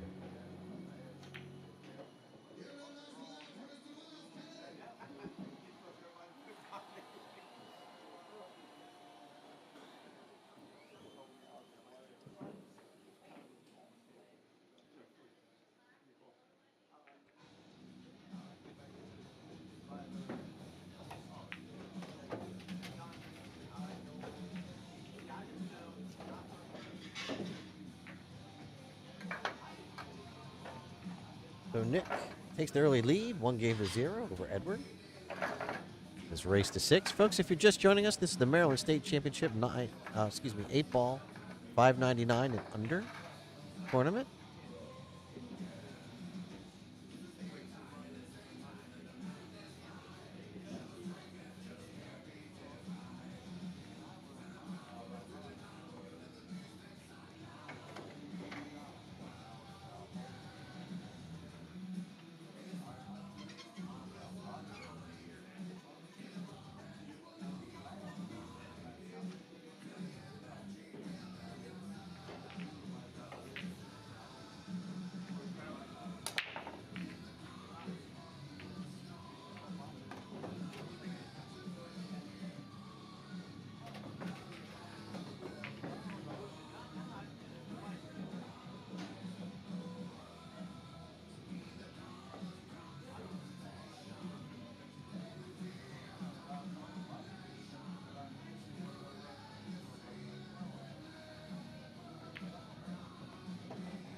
Ah, thank you.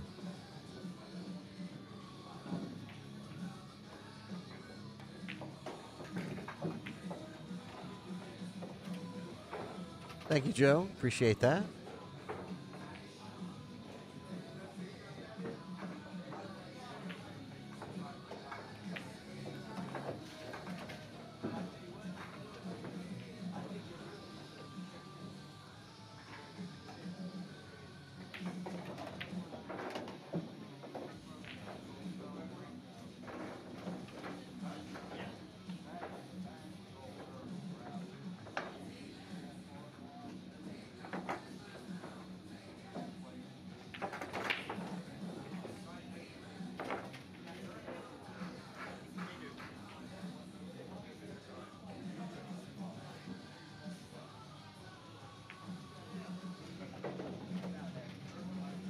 Edward ties it up 1 game apiece. Looks real strong on that out.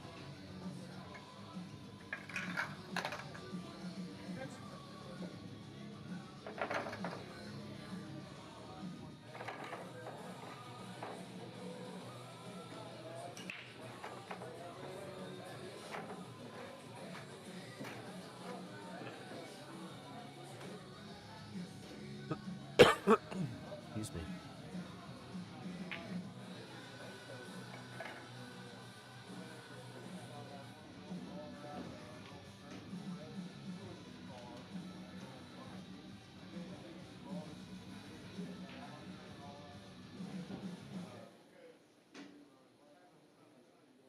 Nick to break. Tie 1 game apiece in this race to 6.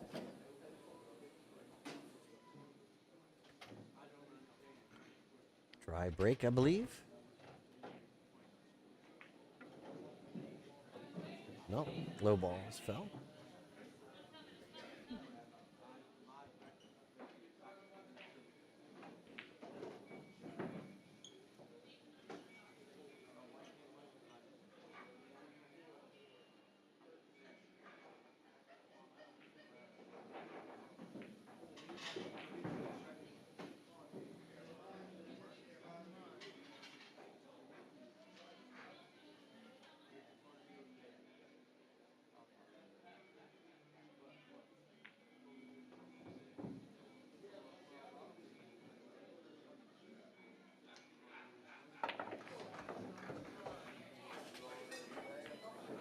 Shot there by Nick.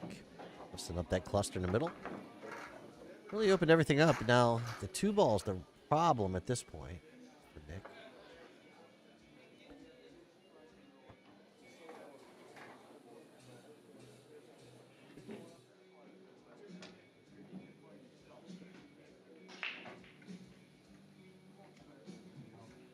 Find the right angle into the 1. You pocket the 4, maybe you can pocket the 1. That top right-hand corner might give you an angle to the 2. That might be what he's thinking about. Yeah, going to play the 1 ball here in that corner. Should give him just enough angle to play the 2 ball. Oh, wow. He tried to bust it up. But maybe he could just play it in there gently and play the 2 as it was.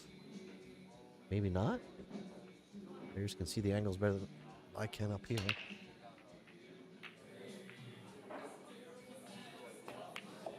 Pockets that 5.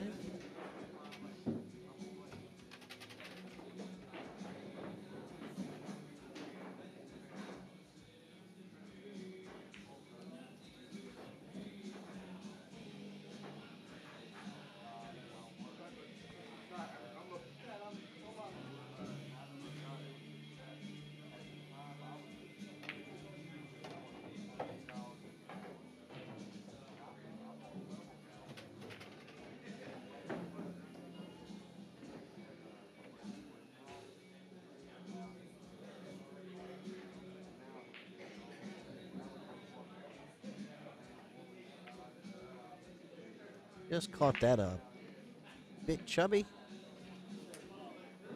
Caught the pocket going into the jaws there. Rolled out it went. Caught the rail rather going into the jaws.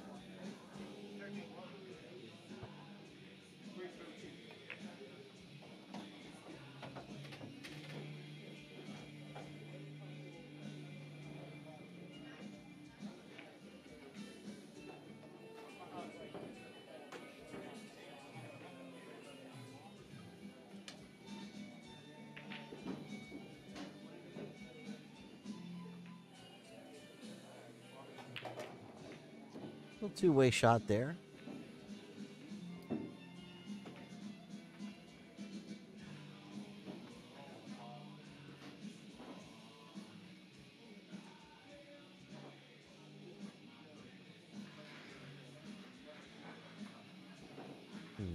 So Nick looks like he's going to go off the short rail to bank the 2 ball cross side. It looks like a scratch to me if you hit it as good as you can possibly hit it. Still going to scratch.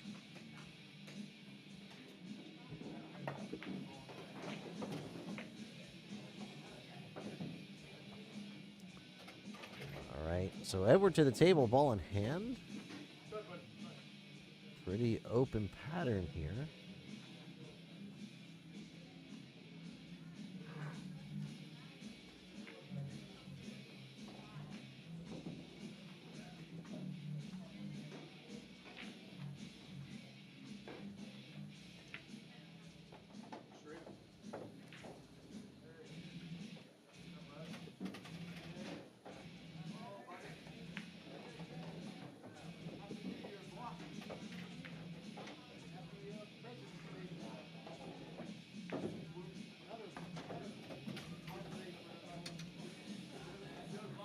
Edward looking really strong here. I like his pace.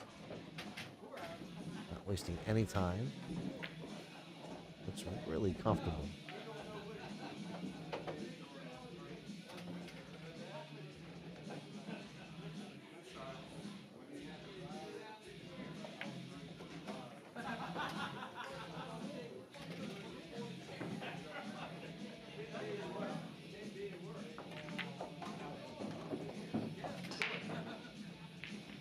Edward Bahia, 2 games to 1 over Nick Laura. It's a race to 6.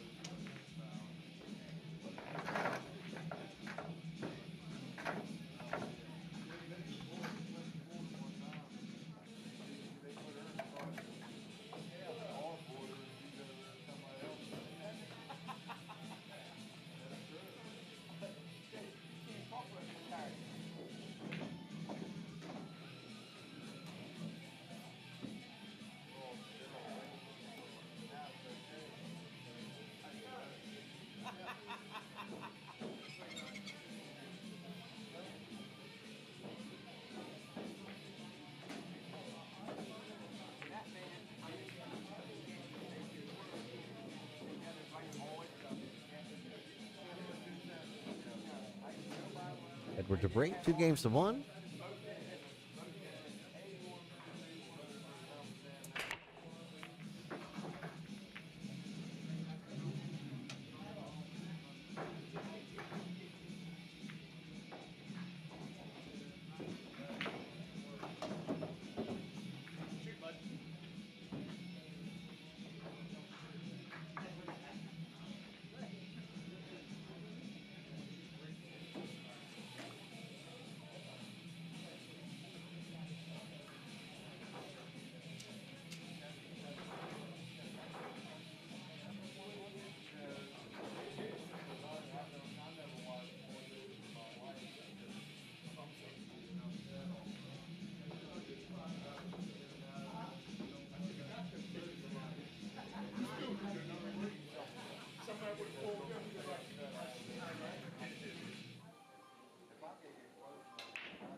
Oh, tightened up that 2 ball.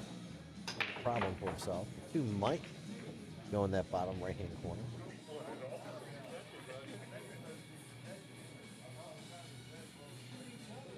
Don't think so. Gonna be close.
Edward has made that out look about as smooth as silk. Nice out by Edward. Takes that match 3-1 over Nick Laura.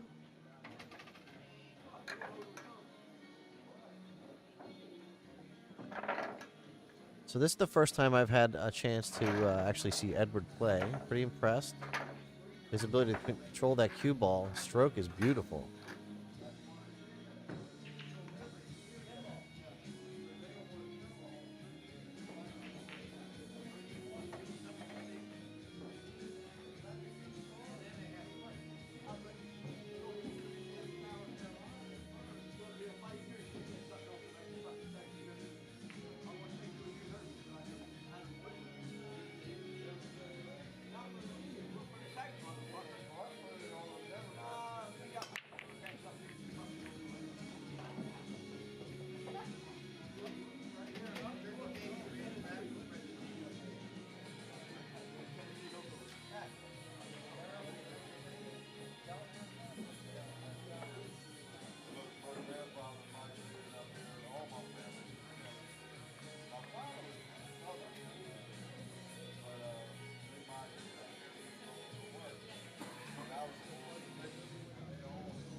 So Nick trying to get that 13 ball out of it.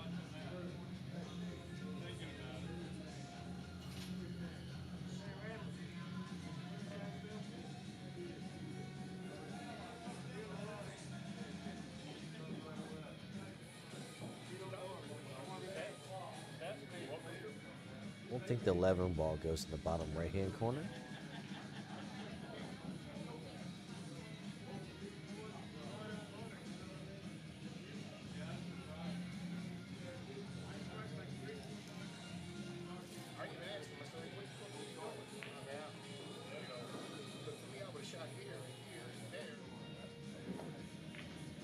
Plays that 14 in the side and blocked out from the 11. Does have the 9 ball here.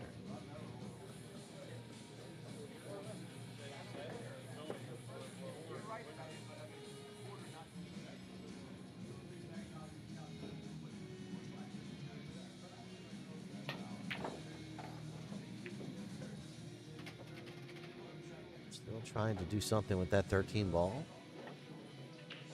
Or maybe not. Maybe he was trying to get past the side pocket. Draw down table for the 11 ball in the bottom right-hand corner. Either way, he's kind of in a jam now. He'll go for the hit on the 13. Not going to get there. Ball in hand given to Edward.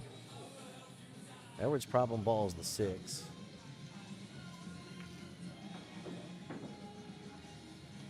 Go ahead and try to solve that right now. He does.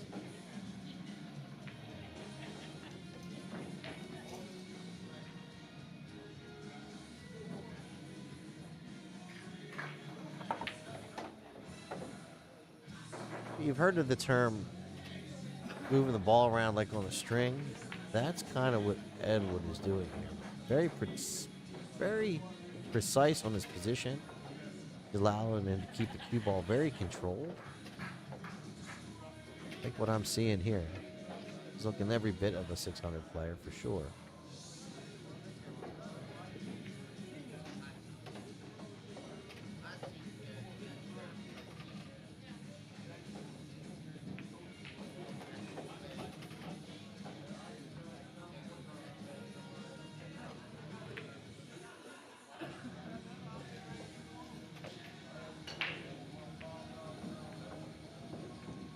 Pretty sporty there by Edward. 4 games to 1 over Nick Laura. A race to 6. So what do you guys think out there? Any of you folks seen Edward play before? I think he's looking pretty sporty at the moment. Might be the person to beat.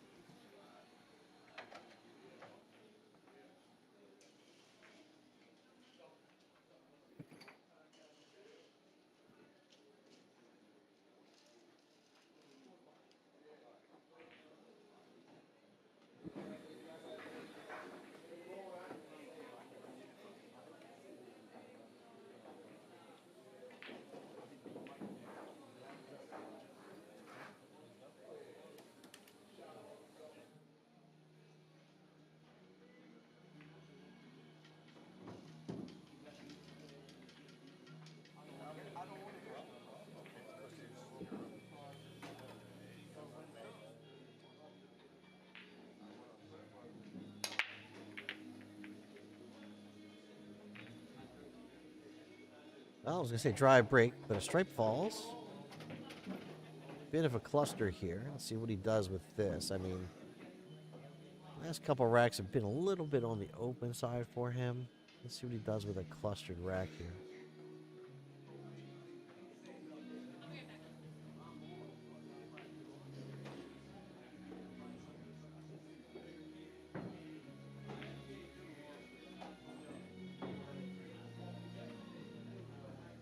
Patrick, I believe this is the A side. Let me check.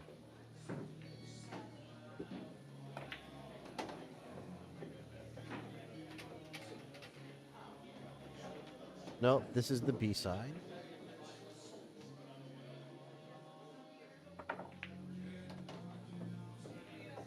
No, wait a minute. I might be wrong. No, yep, this is the B side.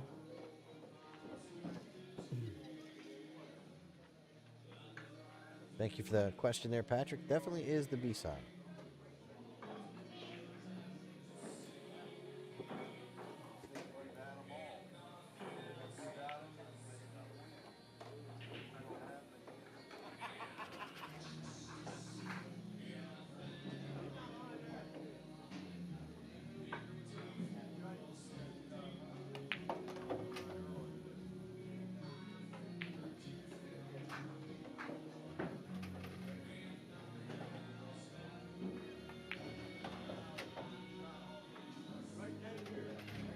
So much for congested rack.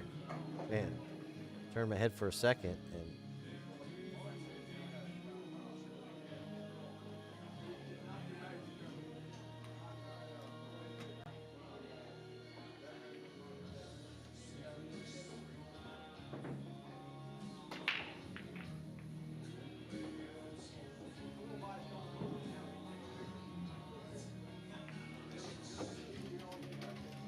that control.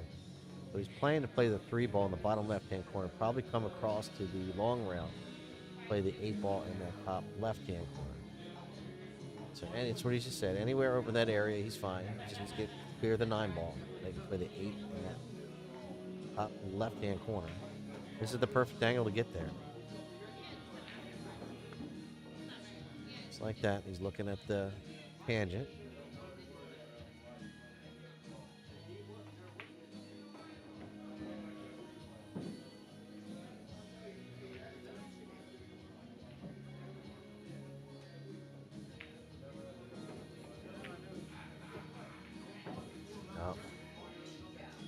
I think he was on the fence of going with inside English or outside or a natural angle. I think the natural angle would have been fine. Inside English made that shot a little bit more tough. You were relying on the 14 ball to be your stopper. So that might cost Edward. I think Nick Laura, if he can play the 14 ball here.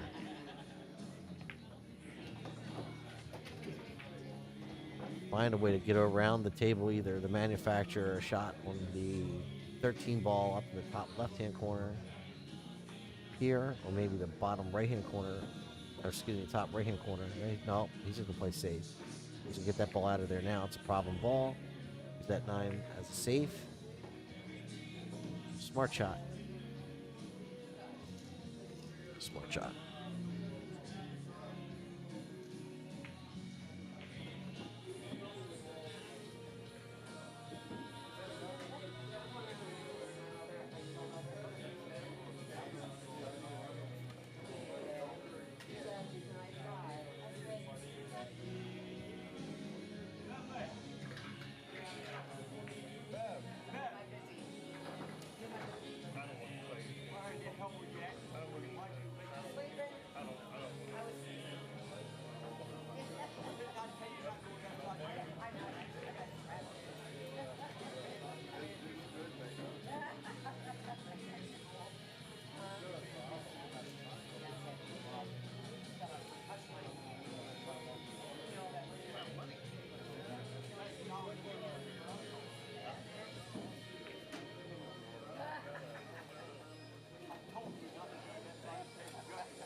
So nice effort by Edward. Good safety play by Nick.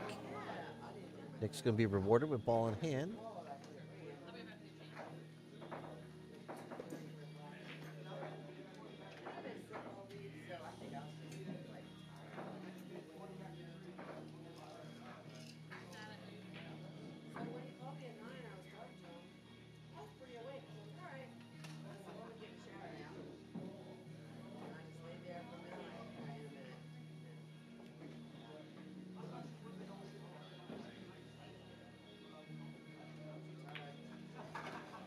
That's why my hair's still wet.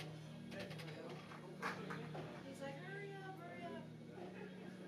I know, it's so now. But so it's all crazy. It looks like I got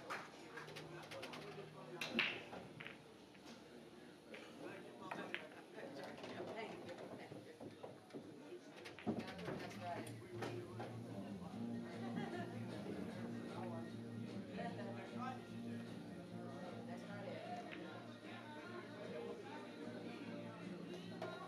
I think that's because I'm gonna watch my grandson. My son's been doing his own change that and thing back. Act more face.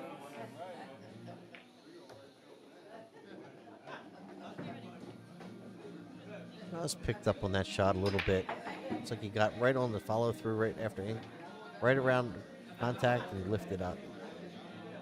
Sort of gave up on the stroke. So Edward going to go on the hill here. 5 games to 1. Loser going home. I think all these players are in the money, at least have gotten their entry fee back at this point. Maybe one round better, we'll see.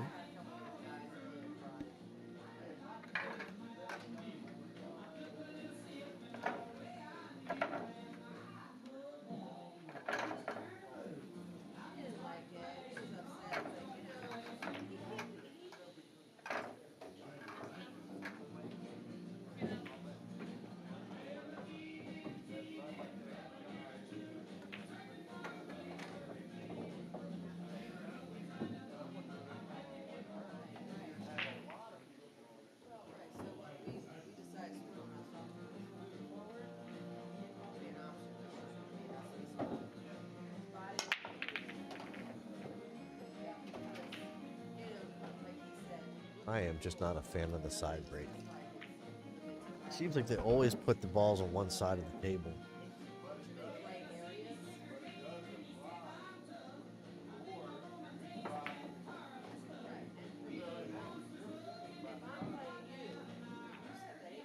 Now, if the 8-ball counted on a break or for a win, then maybe.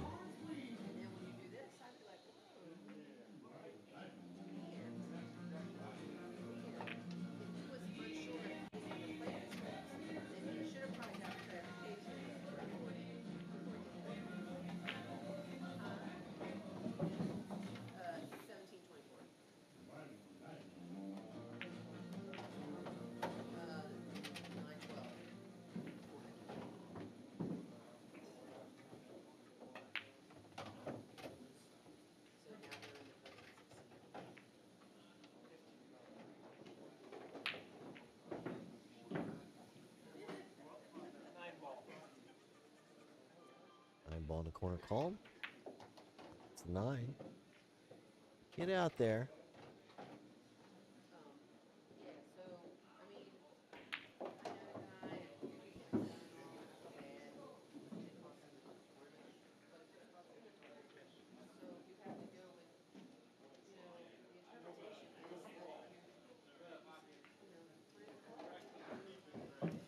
Oof, nice shot. It's tight.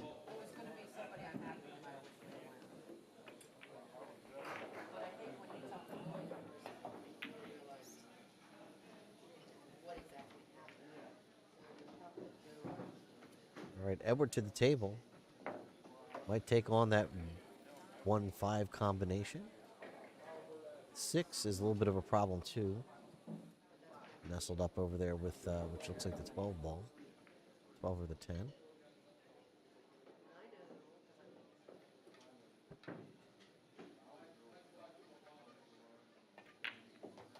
Plays that combination.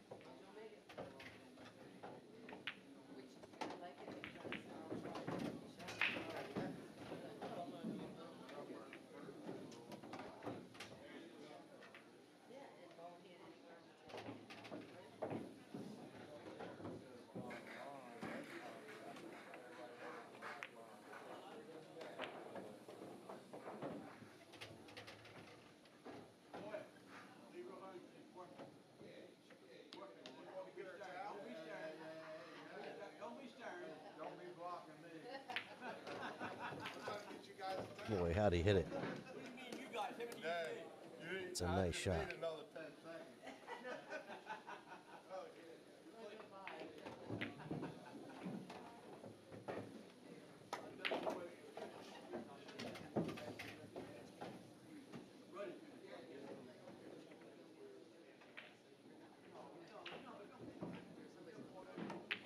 All right, so Edward wins the match, 6-1. What an impressive showing. Looked really strong. I like the way he might finish out tonight. We'll see how he does, but man, I think he looks like he might be a favorite there. Keep your eye on Edward Mejia. All right, this is Wayne Everhart from TTMD. We'll be right back.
Folks, so I got word it's going to be a little while before we have the next match on the TV table. So if you want to hang tight, you can. I might go hit some balls while I'm waiting, just practice a little bit.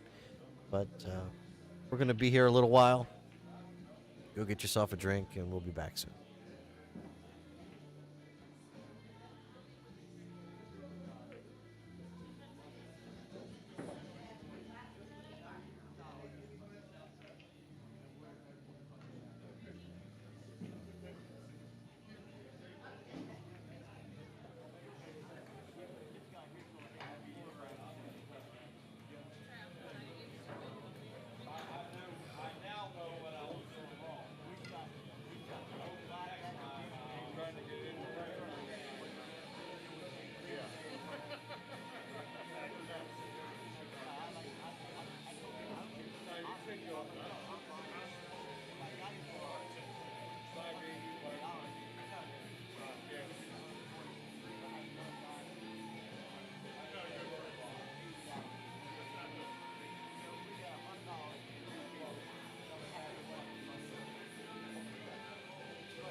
Well, I went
All right, so next up we have Bill Bickford, fix his name here, and Joe Garofalo.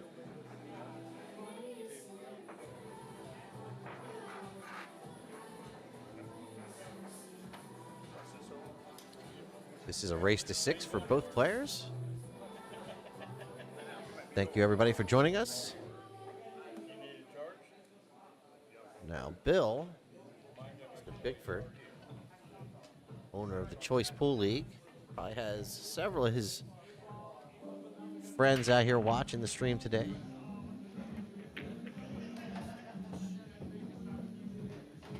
And we were treated to some Sinatra music here earlier. I have a feeling Mr. Joe Garofalo was probably the purveyor of that music that was kicking on the jukebox. Just hazarding a guess.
So Bill plays the high ball, that stripe, off of the 8 ball smartly. Gets that 8 ball out, away from that 3.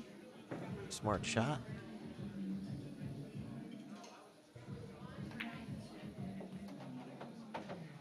Tries to free up that 9. Doesn't quite get there. Well, busted it up, but left himself trouble. You know, he's all up on his work here. So he's going to go ahead and go for the bank. Okay.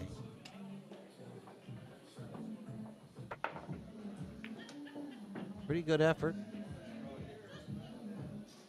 Oh. So the 4 ties back up with the 9. 9 ties up with the 4. Regardless, the 9's tied back up again. Joe pockets that 5.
Okay, so Joe takes the early lead, 1-0. It's a race to 6.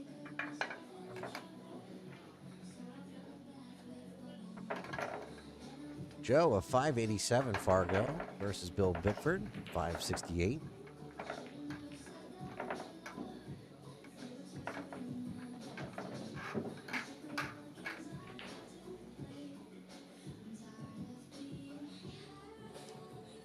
If you're looking to buy a cue, check out Sawdust Custom Cues. I'll put a link in the chat description.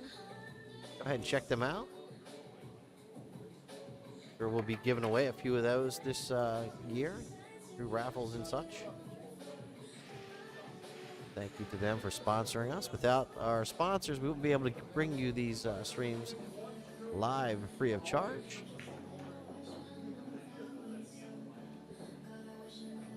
Thank you to Off the Rail Apparel, official apparel of the Billiard Beauties Billiard Tour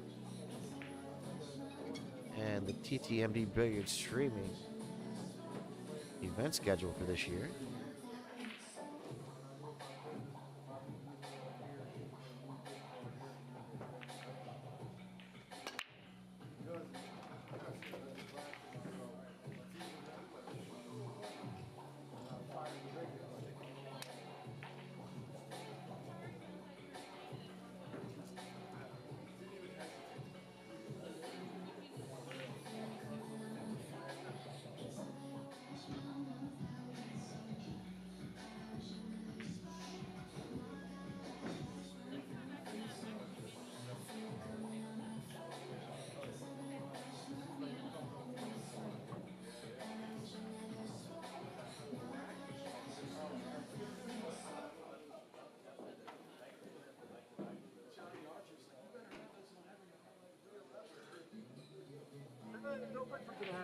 Bill Bickford is in the house. Stopping over to the booth. Lightening it up a little bit.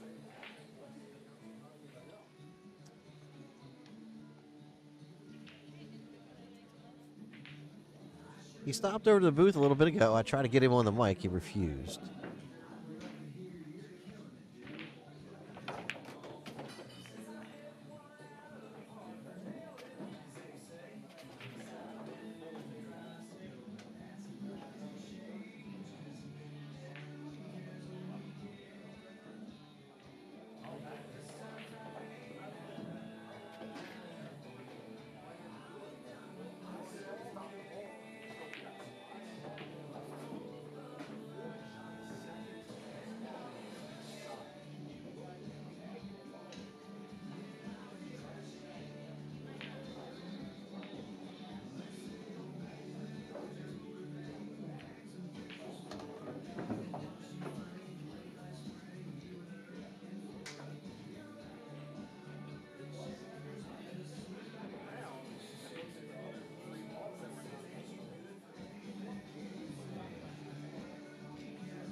So Joe with a safety effort, but I think he left that 3 ball dead into the corner here.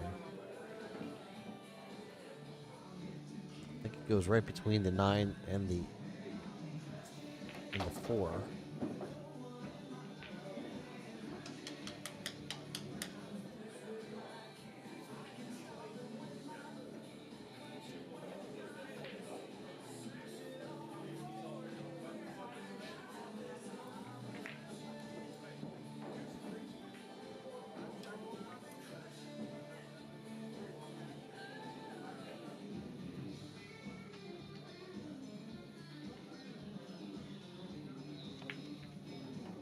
Pockets that 3.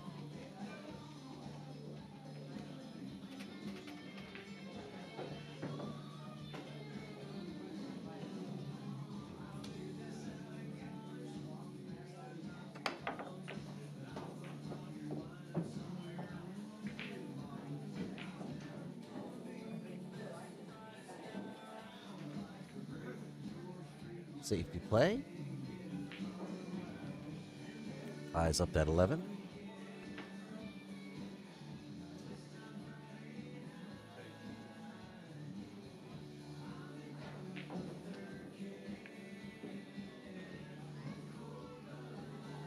Joe with another safety play. Going to probably move that 9 instant in position so he could use it as a breakout ball for the 11.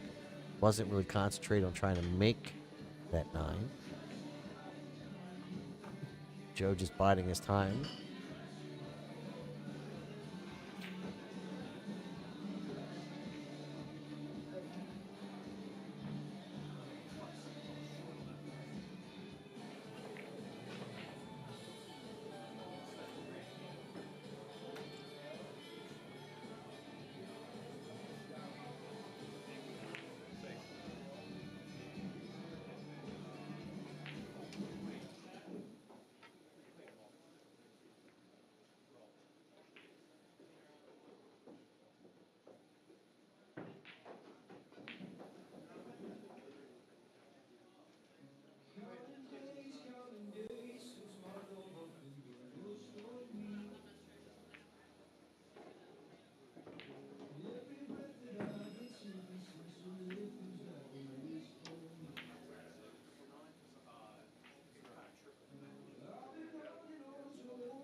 Wow. Missed the shot he probably shouldn't have. Also scratched.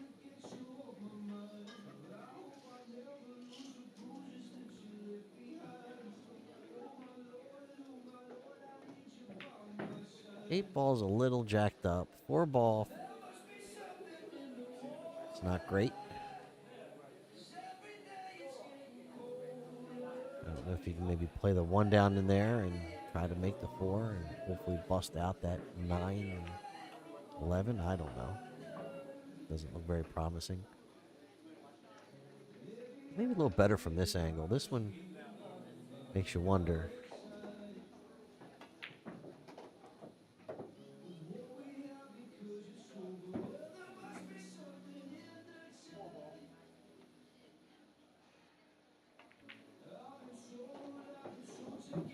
Yeah, I think that's what Billy's thinking too. Going to send that 1 ball down there. Most likely try to play that 4 ball. 9 ball should keep the 1 ball near the pocket. Stay up. I think he wants it to stay. I think he would like to have seen the 11 ball move a little further out of the pocket.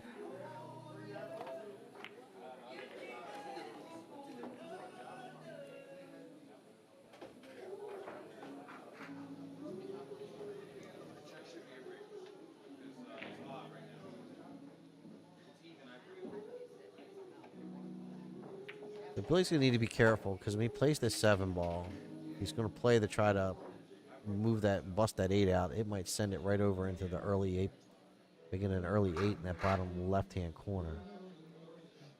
Like 11-9 looks pretty wired up to send that 8 ball towards that bottom left-hand corner.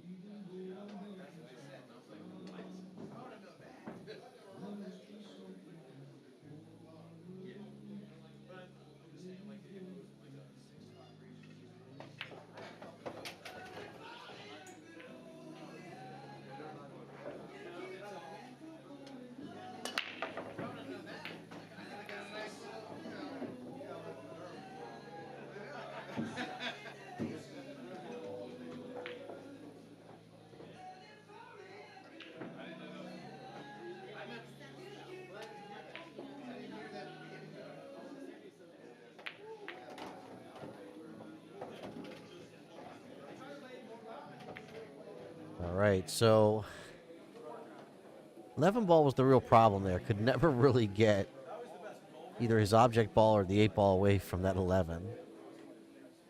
So I'm not sure if he's going to bank it in the, there you go, that top right-hand corner pocket, his left.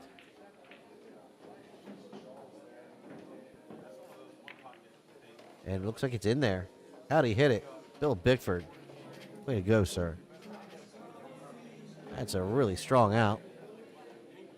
Looked like he was playing a little 1 pocket there, the way he was playing it all in the 1 hole.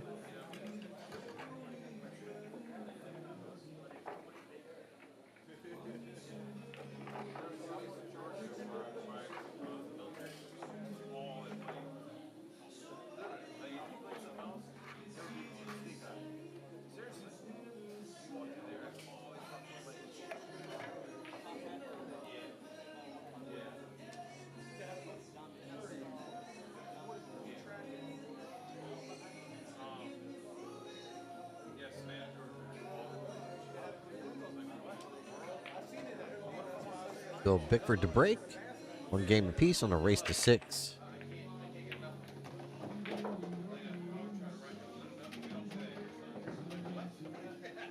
That's a pretty good break by Bill. Settled the cue ball in the middle of the table. Got a nice spread. You have the 4 and the 15 that are together there in the middle of the table. In the rack-in area.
How strong is that out? Mr. Bill Bickford. Looking really strong here.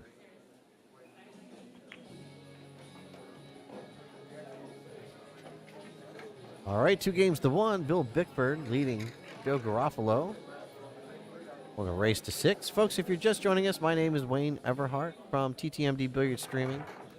Right here today at the Maryland State Championship, 8-ball, $5.99 and under.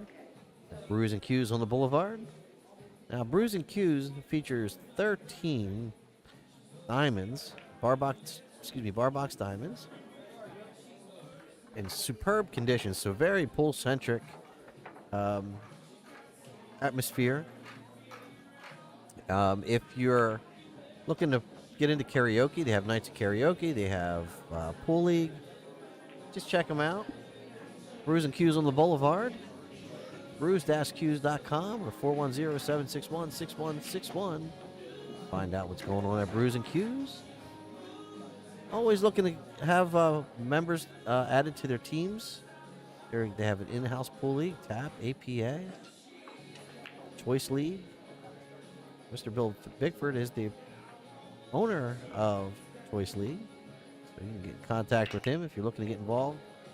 Very similar to the Masters format of the APA, if you're interested.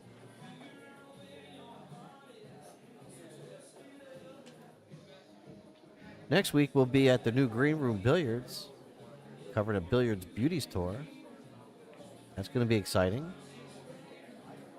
Looking forward to that. It's kind of my home bar. Nice and close to my home. Grew up in the Dundalk area. And they have some of the best Valley tables around. Home of the APA championships. Maryland APA championships. That should be more clear. So looking forward to that next week.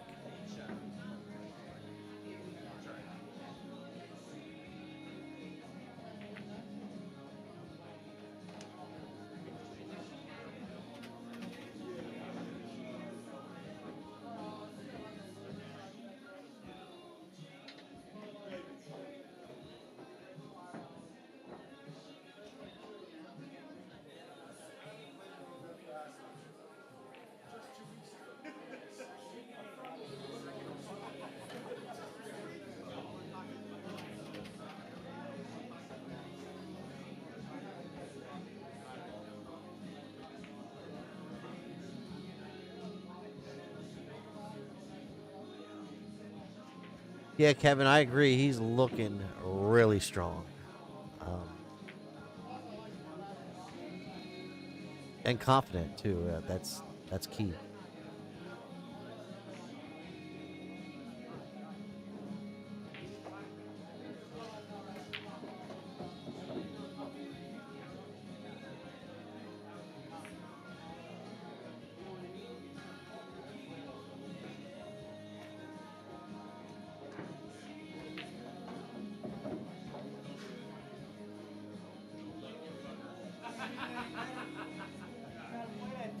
I gotta roll, you gotta roll, motherfucker.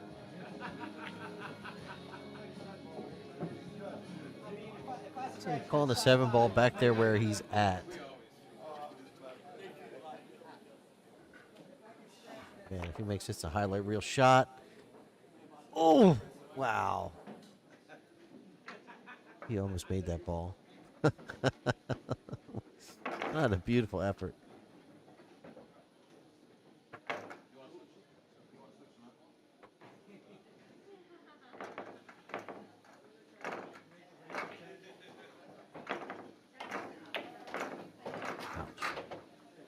Don't think Joe wanted that both stripes to fall there. Good news, he's got the 15. Could probably play the 12 too. I'm not sure.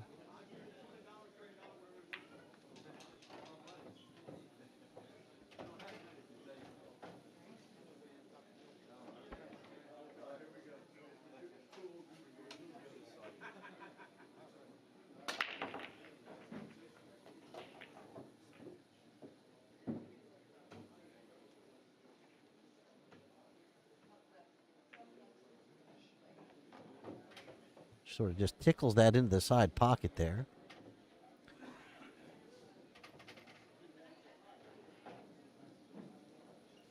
Joe's got to be careful of the 2 ball, the 6, and the 5 here. They could get real big trying to get on this 8 ball. Not careful.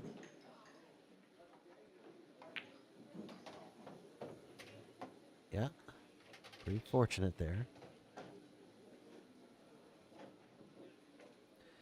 Not the easiest try at the 8. We'll play the 8 ball in that top left-hand corner pocket.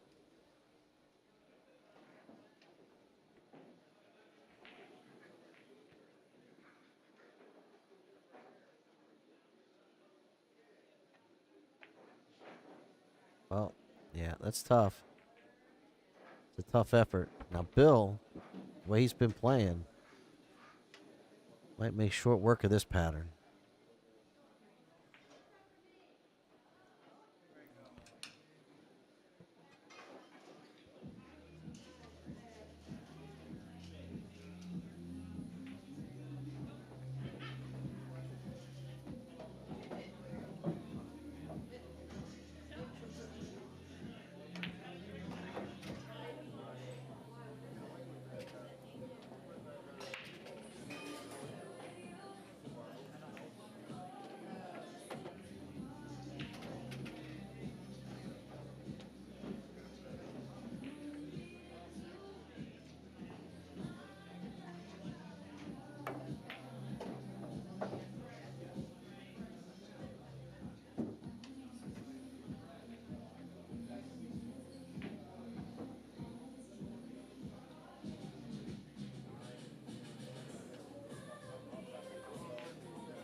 So that didn't take long. Went right through that pattern, just like I said.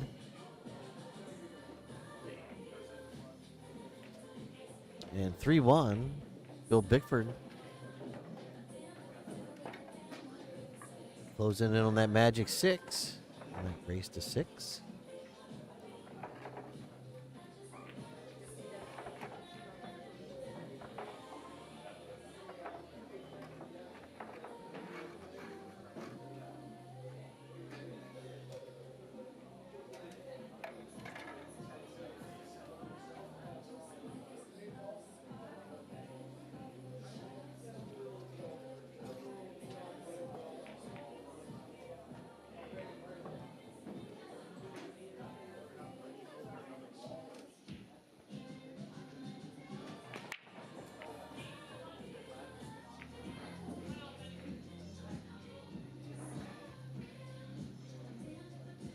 Dry break. Joe Garofalo to the table.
You're being ridiculous.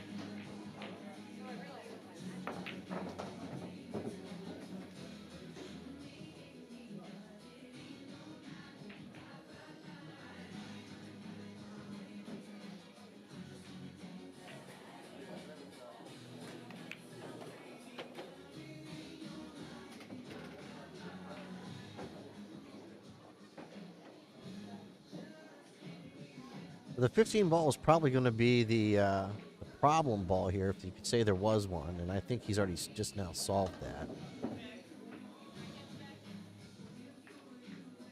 There, he's going to go ahead and play that 15 ball now.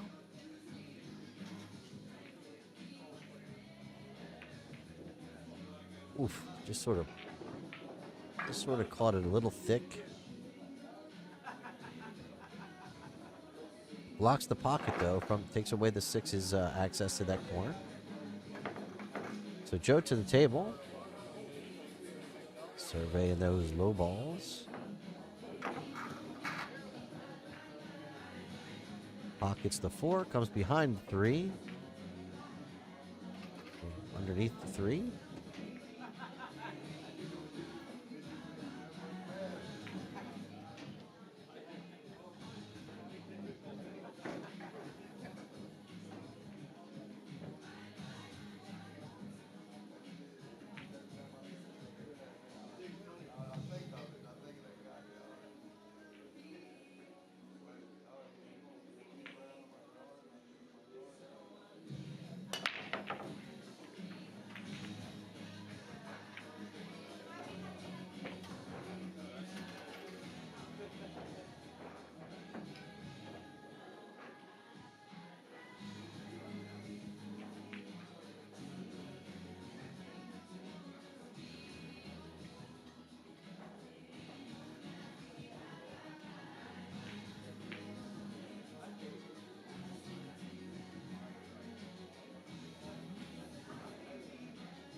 So Michael Wallace says, get him, champ.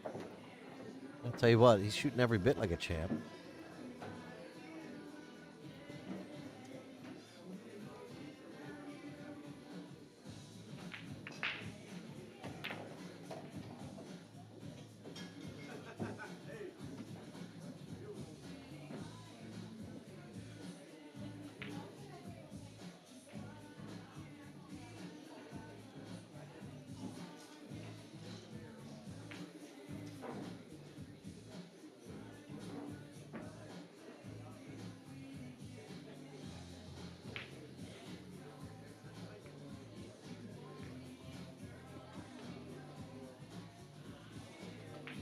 All right, guys, I'm eating a couple fries in between the match here.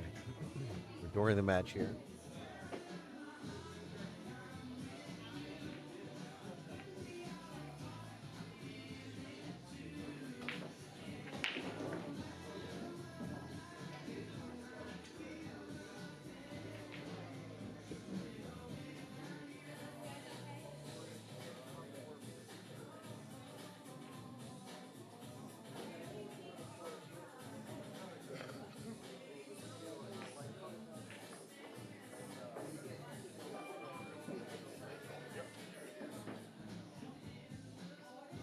I think you call the 9-ball. Yeah, 9-ball cross side was the call. Not going to leave Joe much. Not going to leave him much. Now, Joe might be able to play that 5 in that top right-hand corner pocket. But that's a half a pocket or a quarter, 3/4 of a pocket.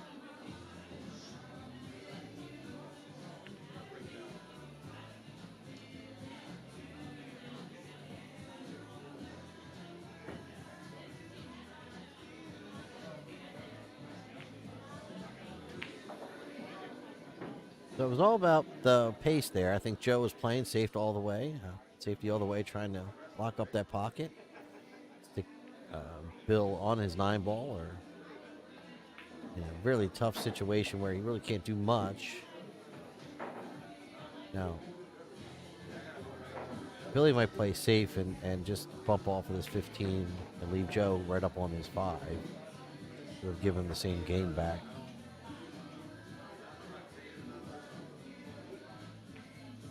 Tit for tat, if you know what I mean.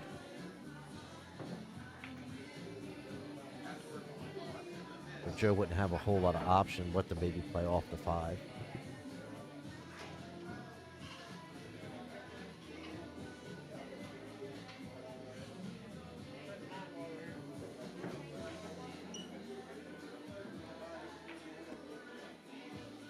Oh my, so kick at the 9. Use the 5-ball maybe as a helper. Yeah, pocket was a little bigger with the 5-ball there with that shot with the 9-ball. The 9-ball just caught the rail first. Probably would have liked him to pocket the 9-ball.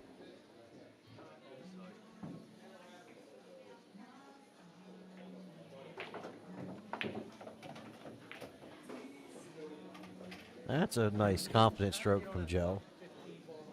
I've been seeing most of the strokes, kind of little punchy, tentative type strokes from him, and that was a nice solid stroke from Joe.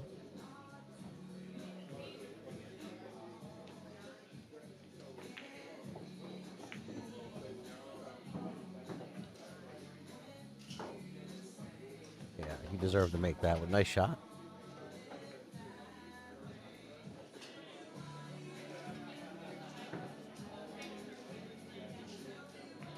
So is it the 6-5? Is that on?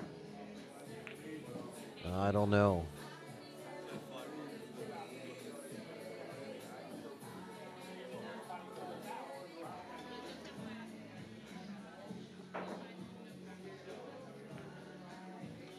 D6, 15, 5.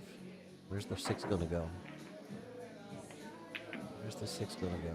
Oh.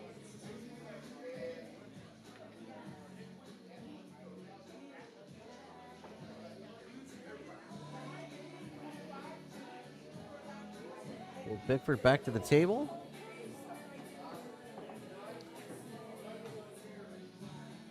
Just looking for that opening shot to get going here. I think you might have to take the 10.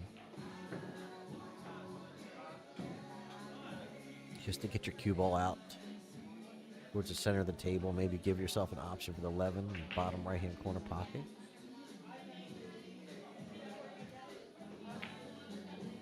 Oh, he's going to play it much softer than that. Play safe. Not sure if he was trying to play safe there or not. I believe so.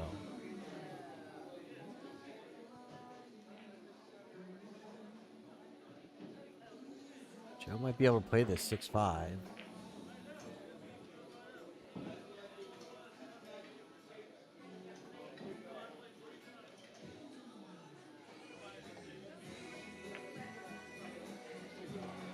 Nice shot by Joe.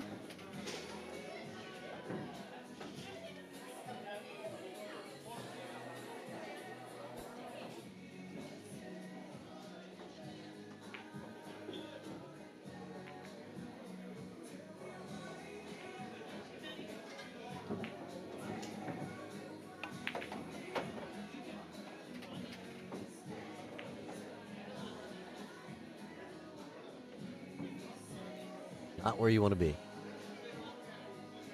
Not where you want to be. I don't think he can play that in the side. He's looking at it. Got to come across the ball here.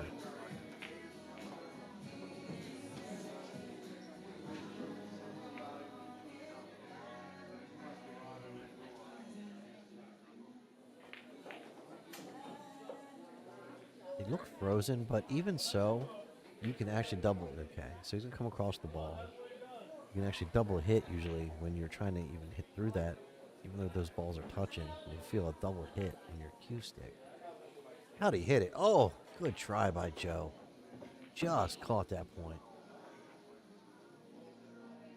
Just caught that point.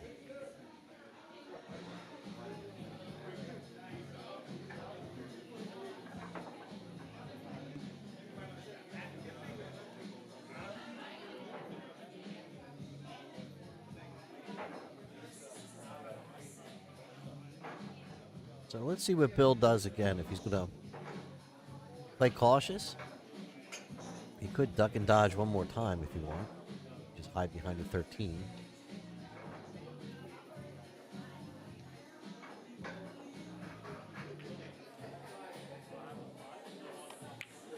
Oh man, hit that pure.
All right, so Joe pulls within one. 3 games to 2 on this race to 6.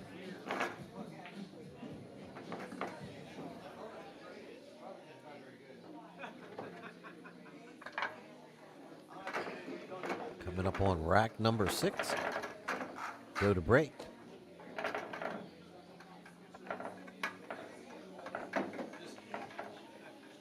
Folks, if you're just joining us, my name is Wayne Everhart from TTMD Billiard Streaming. We're out here today at Brews and Cues on the Boulevard in Glen Burnie, Maryland. covering the Maryland State Championship 8-ball, 599 and under Fargo. You're wondering how the races are determined. It's determined using the fair match rating system from Fargo. So if you know your Fargo rate, you can put it into the calculator. This is the R6 or race to 6 mild.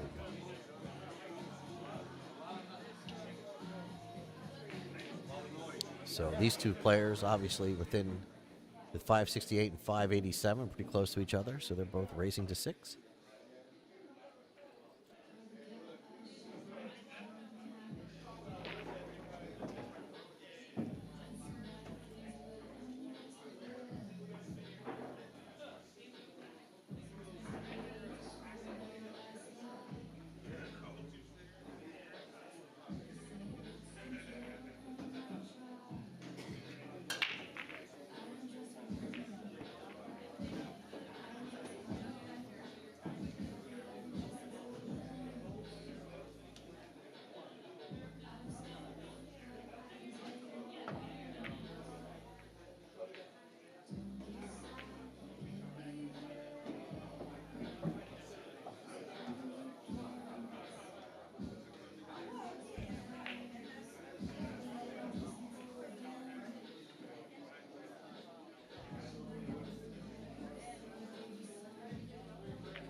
Out there by Billy. Pockets that 6 in the side.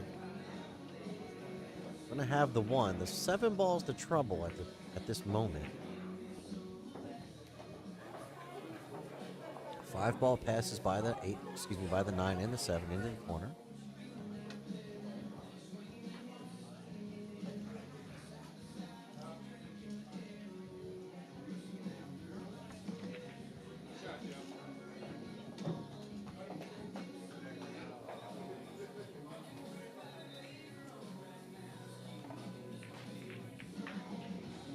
One corner pocket.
shot there by Joe.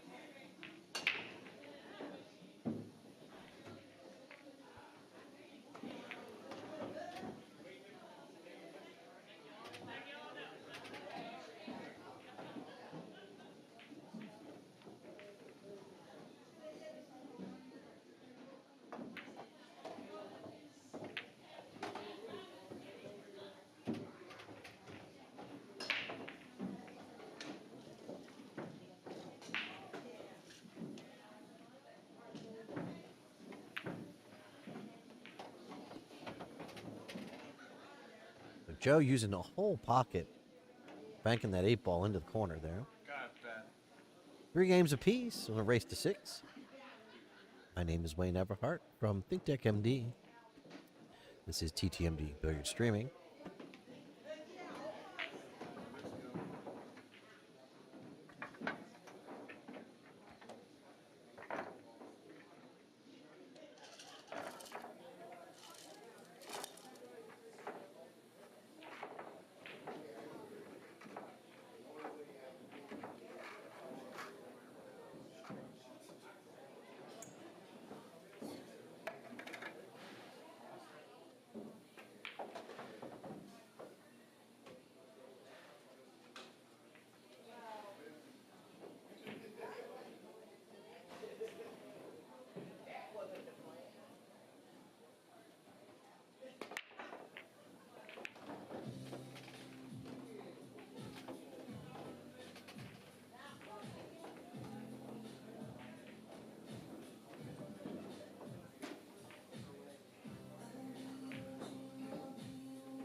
My apologies for that. That flyer up there a little too long.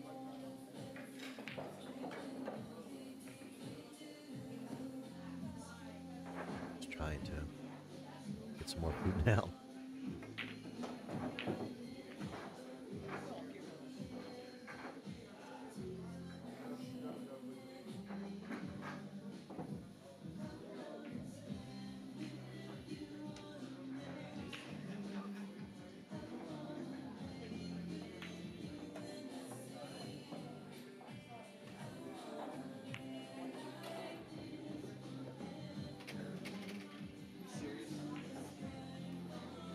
I think Billy might have that 4 ball in the side. He's pointing to it, 4 in the side.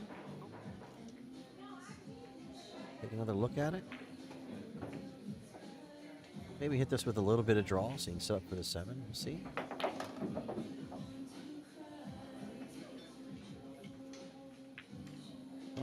Oh, just caught the point. He's trying to bump that 10 out of the way. Just caught that point. So Kevin Rain, we thought it was going to be 4-1. I was in the same camp as you. And now we're 3-3. And Joe has been actually shooting pretty good pull.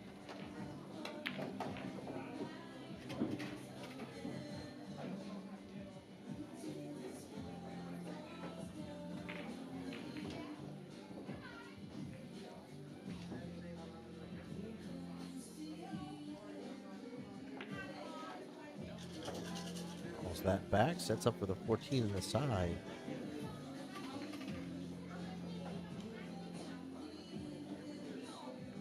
Joe could stay out of trouble here. He might be taking the lead.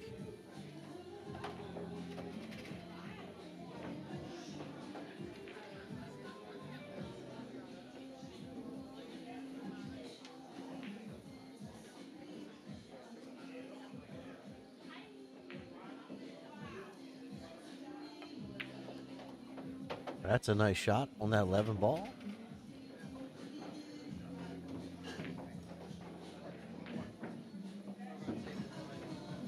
Just a nice, gentle, trying to hit this 9 ball nice and full, nice and easy though.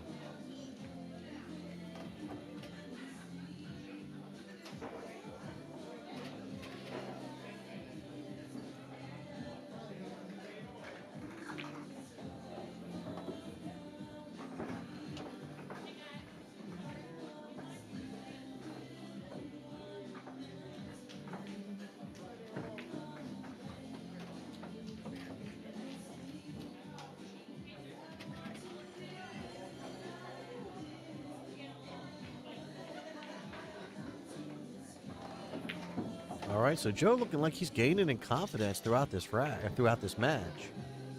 Looked a little tentative to begin with. Been pretty solid at the moment. Took the lead 4-3 over Bill Bickford. And has the break to go on the hill. I think he managed to run it out. Now, funny thing, I know we've had people watching the stream for 2 days, and I don't recall us having yet a successful break and run on table 6 here. Had a couple close opportunities where they missed on the 8-ball. But I'm trying to recollect whether we've actually had a break and run on table 6. So let's see what Joe can do. Joe to break. Leading 4-3 on a race to 6. Stops that cue ball very nicely in the middle of the table. The 11, on the 6-ball, a little bit of a trouble.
So I don't think Joe can make this ball down the rail, the 6 down the rail to the corner pocket.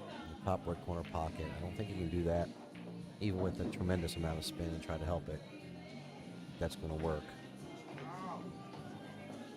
So he's going to have to use this 4 balls to break out. Might have overran, no, maybe not. I would say overran the target a little bit, but this might actually work out.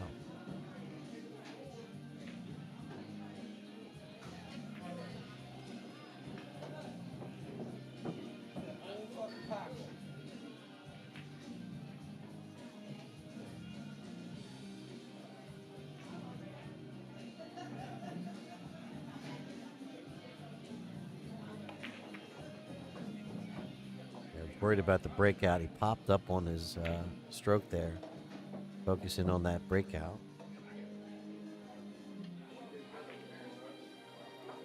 So Bill Bickford to the table.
Safety play there by Bill.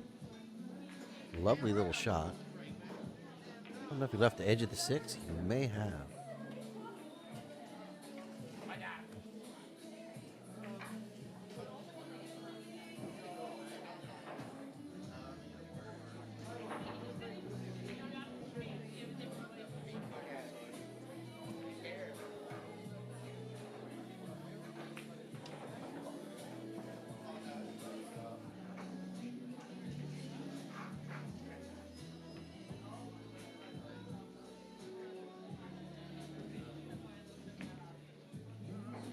Just left him just enough ball to make it. Sometimes you can actually make a shot easier when the only amount of ball that you can see is enough to make it. I think that was kind of the situation where all he had to do was actually hit the ball of what he could see, make it. Now, this is a much more difficult shot.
Well, Bill, he is just lamenting about saying how he missed that ball, essentially, but you're not the only one hanging these balls up in these corners. This blue label plays a little tougher. Table 6 and table 10.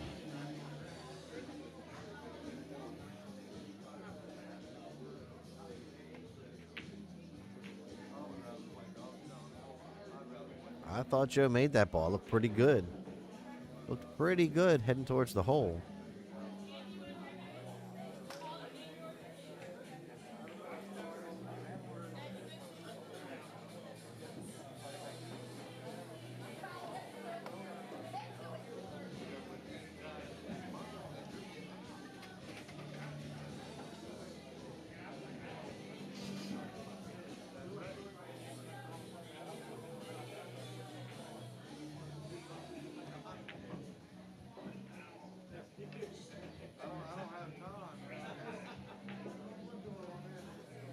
Just rattled the points there. Caught the nearest point, then rattled to the other side of the pocket and out.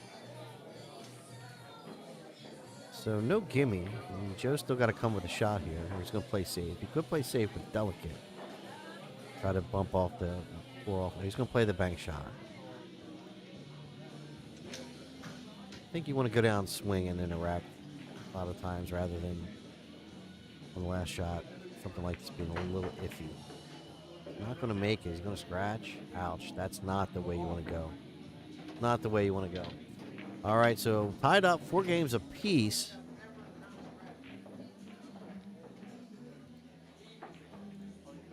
On that race to 6.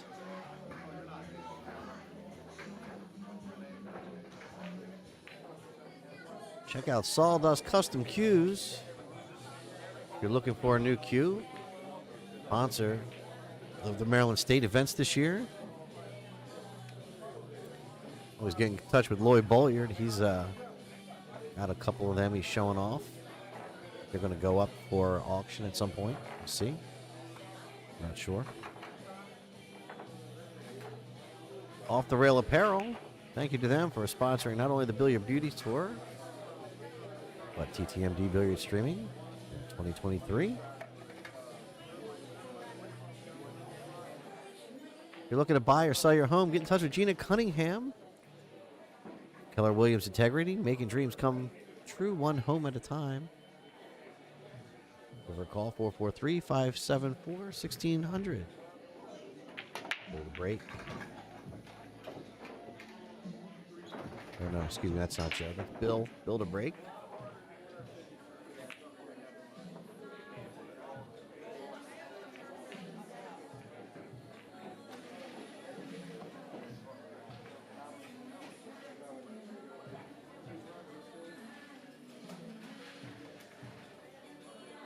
Act number 9. He's surveying the table.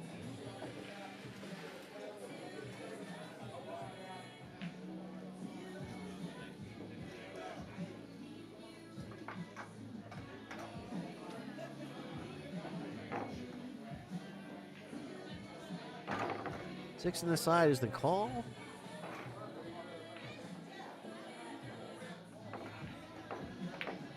Off the 7. Now the 10 ball has gotten in the game down there, blocking out the 1 through the corner pocket. So now you got to figure out what you're going to do about that. Maybe just set up for the bank. We'll see. 5 ball still trouble as well. Not anymore. Not anymore. Solve that problem. Might be able to solve both problems if you pocket the 5 in the side with a little bit of left spin. You might be able to free that.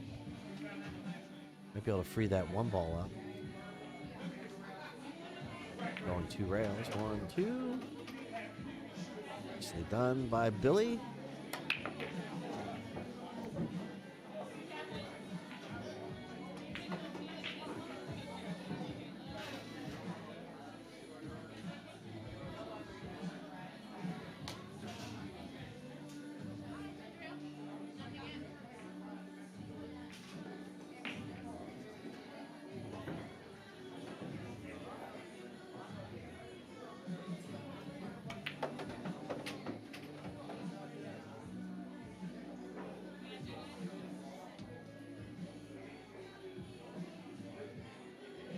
So this is a tough shot. Got to go for the 7 ball. As long as you keep the 14 ball out of the equation, you should be all right.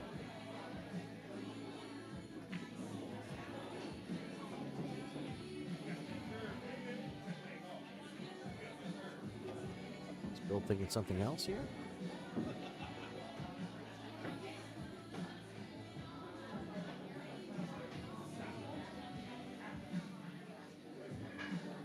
My.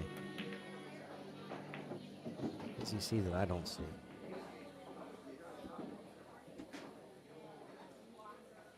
Not bridging over a ball. It's helpful. Oh, he was going off the 15. I am blind as a bat. Nice shot there, Bill.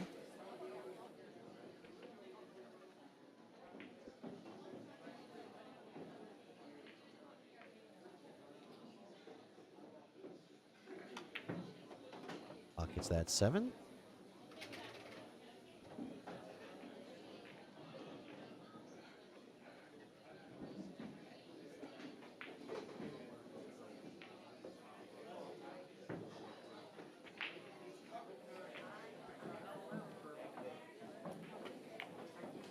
Oh, hit that well. Beautiful little shot. 8 ball in the corner. Goes on the hill. 5 games to 4. Won that race to 6.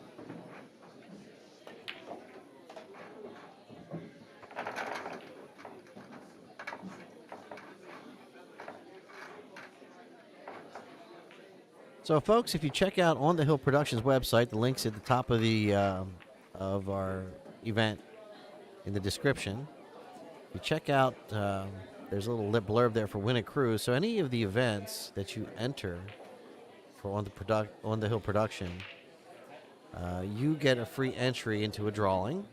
So, the more events you participate in, the more likely you have a chance of winning that trip to 2. Cruise in October. All expense paid. All you have to do is pay the taxes. That's it.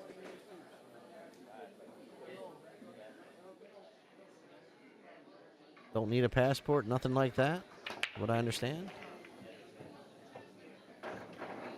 Just grab your significant other and go. Your road dog, whatever you want to do. But look forward to October. Billiard Beauties will also be doing a drawing. I'm not sure if it's a drawing or related to, I think it is a drawing. We'll have to find that out, the details. But also a cruise up for grabs for the Billiards Beauty Tour.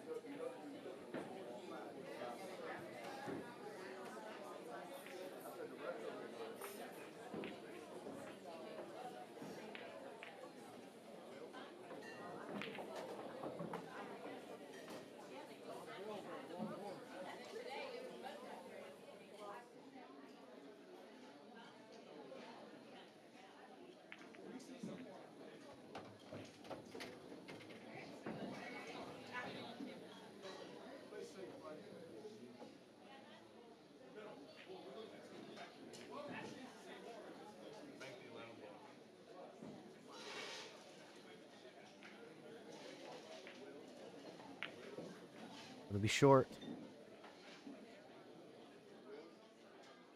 Like the idea. Trying to bank that ball cross side, setting up for the 10, get down table for the 15-9, maybe the combination there. So Billy's got his work cut out for him. There's no gimme here. I have to come with a shot, I believe. Oh, looks like he might be playing safe, going to pocket that 10 ball. Yep. Gonna force Joe to do something. Maybe just bust up that 15-9, get that freed up for Joe. I mean, for Bill. Doesn't look like the 15-9's wired up. I'm not sure that he can see it. Let's see. It's pretty close. Joe might be able to see that 15-9. But the 3 might be blocking the angle to actually pocket the 9 ball.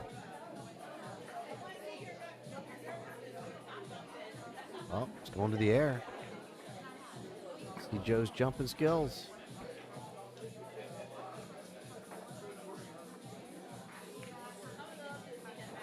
For me, best jump cue on the planet's a Lambros jumper. But I'll leave it at that. That's for me.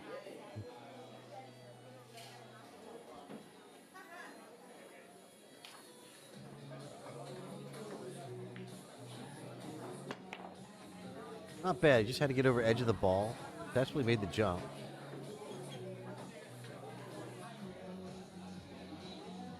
Gonna leave Billy probably the 4 on the side. Looks like he can get to the 4 past the edge of the 6. Folks, I want to thank you all for joining us this weekend. This is day 2 of the Maryland State Championship, 8-ball, $5.99 and under. I was a little sluggish when we started the day, a little tired, but we're starting to get in our groove.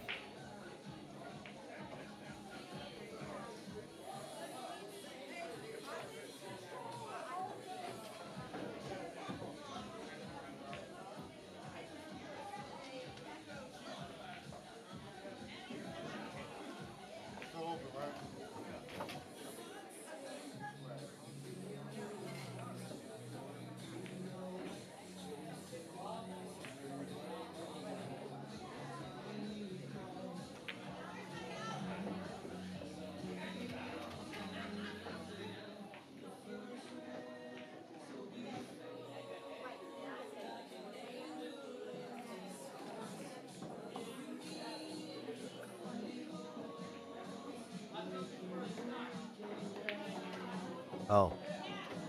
He's a little dead. Maybe, no, maybe he did want it to just separate that little bit instead of exploding the balls. It's probably a smarter shot.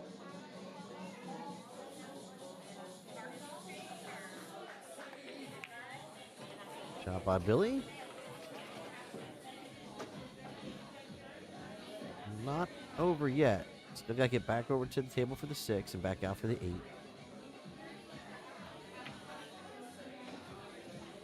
Don't want to cuddle up on the 8 ball.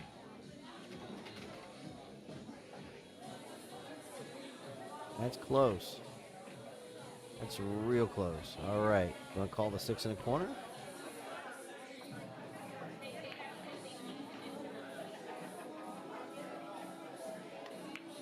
Pockets that 6. Comes straight out for the 8 ball.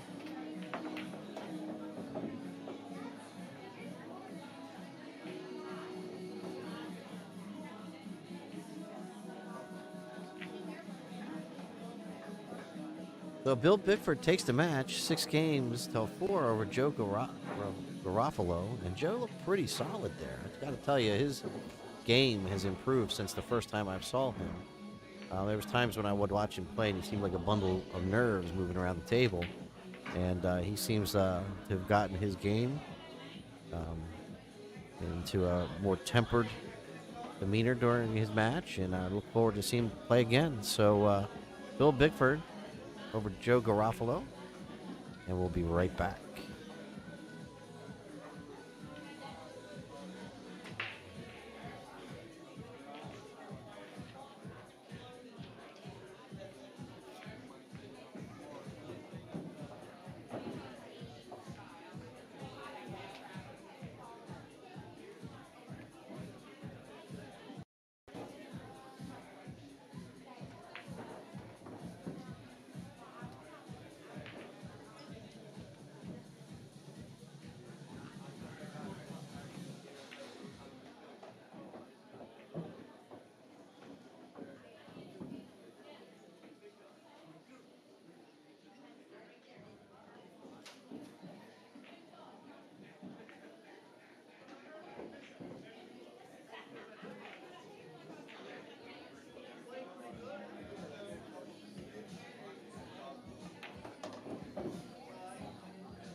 All right, so it looks like we're probably going to have Mr. Hauser on the table. Give me just a minute. Let me get the lower third updated. Get on to our next match.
So next we'll have a nice little treat. We'll have Joseph Sennett versus Danny Hauser.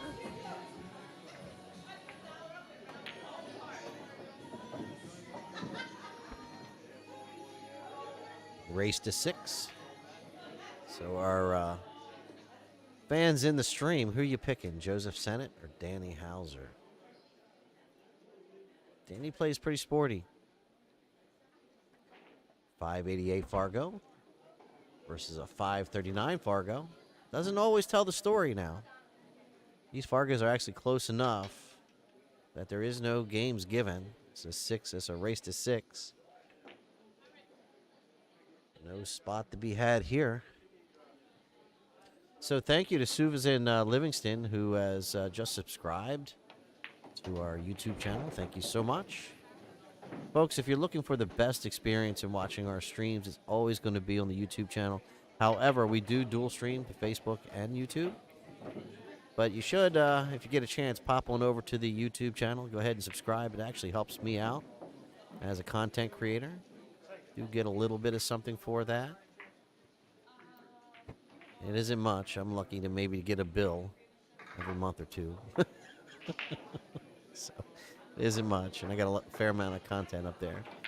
So, but it does help me. So pop on over to the subscription page. Subscribe to my YouTube channel.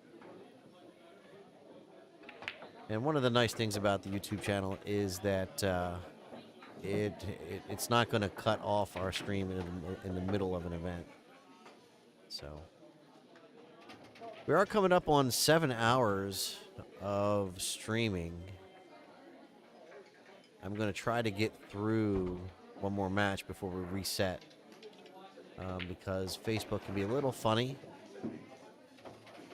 in length of time. I think it's right around 8 hours. So we're going to try to get this match in. We'll see.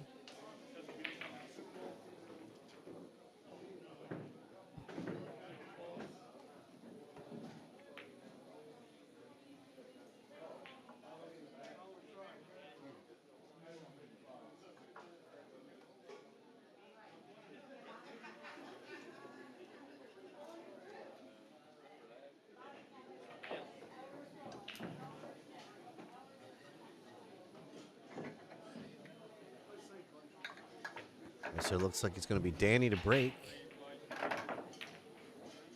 Start out with.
All right, Danny to break.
So, David, the rack rules here, or is, I think, just a solid in the front, and each wing ball has to be either the one wing ball has to be solid, and the other has to be striped. That's it. 8 ball in the middle, and everything else random. So that is the rule.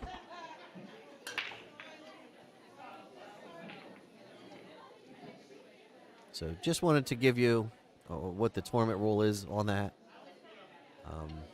Whether I agree with it or not, I'm not sure. I hear you, sir. Just wanted to respond.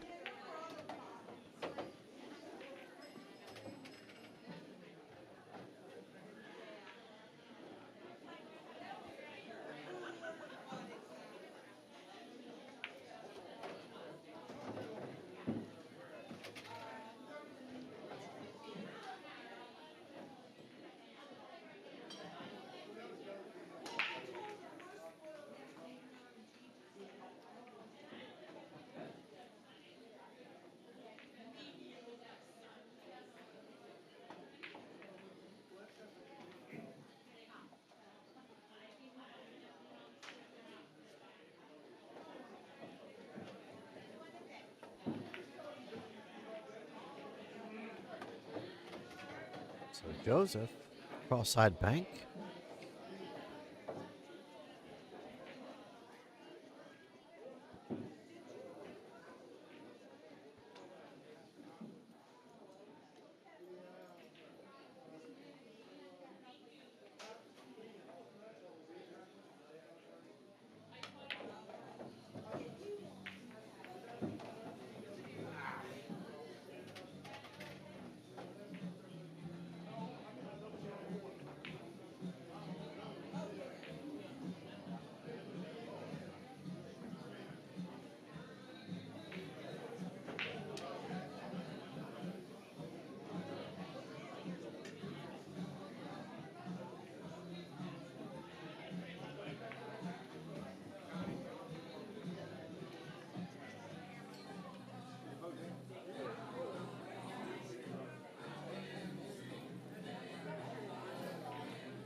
Well, if truth be told, the way Norman, the way the rule, David Norman, the way the rule reads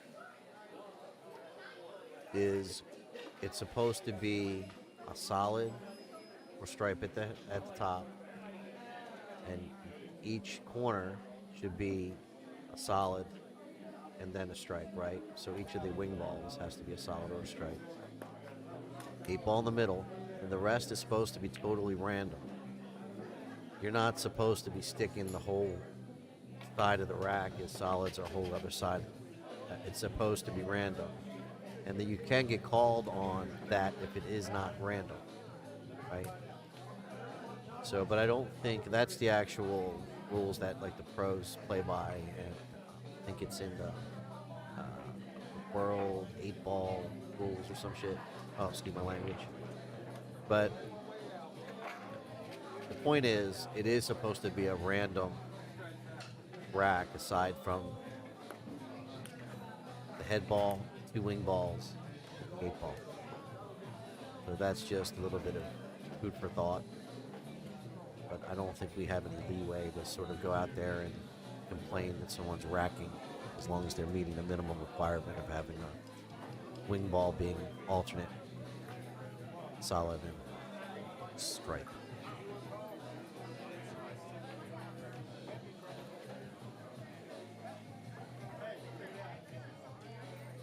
All right, Mike Weller, root for his boy.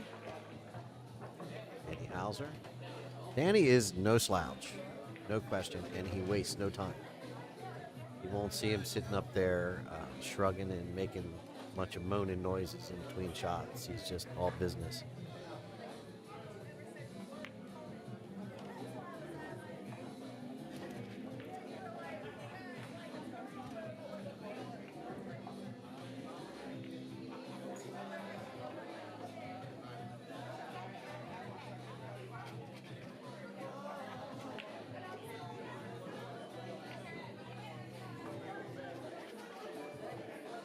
Right, so Danny takes the early lead, 1-0 on that race to 6.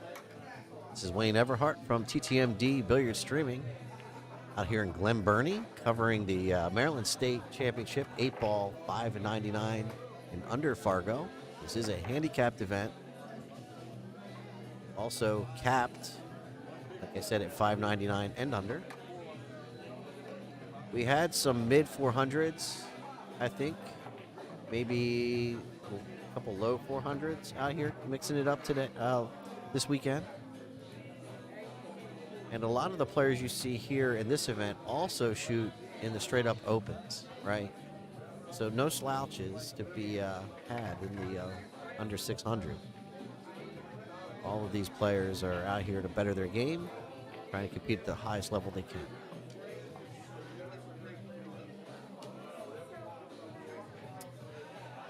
All right, Danny Hauser to break, leading by 1, ace to 6.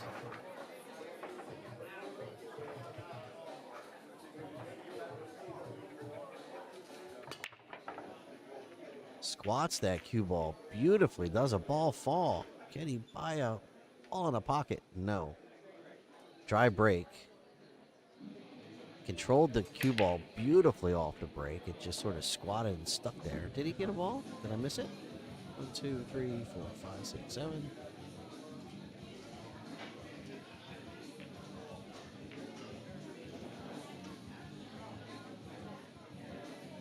Looks like there was definitely 1, 2. I don't know, missing 1, 2, 3, 4, 5, 6, 7, 1, 2, 3.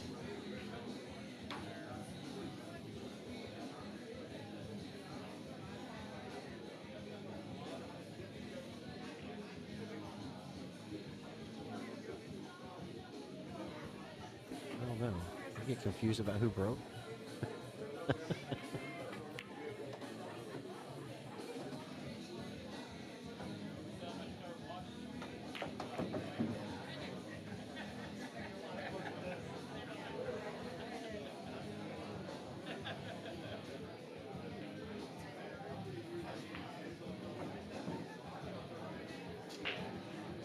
Thank you, John Urith, following us over there on the Facebook side. Thank you for your support.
a tough little shot. I don't think he can make the 2 ball unless he swerves the cue ball or puts a lot of inside spin, but I don't think it's going to be a tough swerve, especially when you've got a reach like this.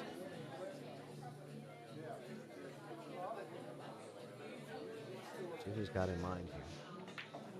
I really think he's just got the edge of the 2 unless he spins the cue ball.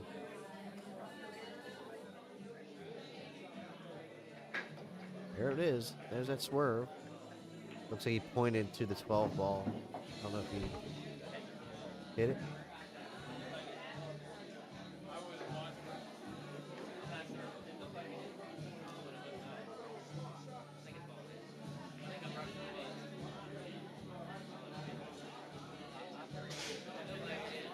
So Danny, being honest, he said he really couldn't tell if he scrubbed the 12 ball going by, but he's going to go ahead and defer and give it up. I couldn't see it move. Sometimes it's hard to tell.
Been in between shots on the 13 ball. The good news is you should be able to pocket it and come out for the 11.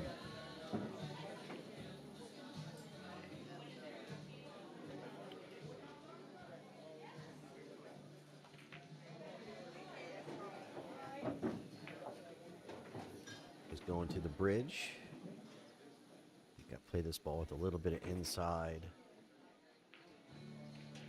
Try to straighten that angle out off the rail. Give me a shot on that 11 ball. Top right-hand corner.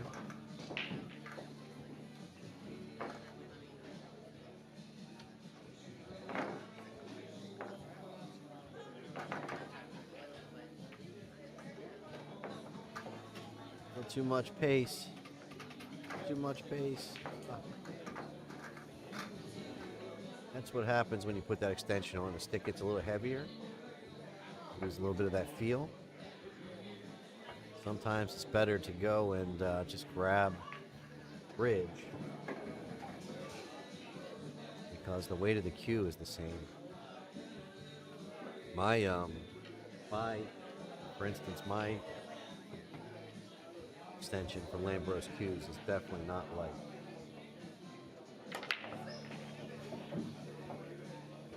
I take it off, it's like the equivalent of when you played baseball and you put that ring on your bat and swing it a little while.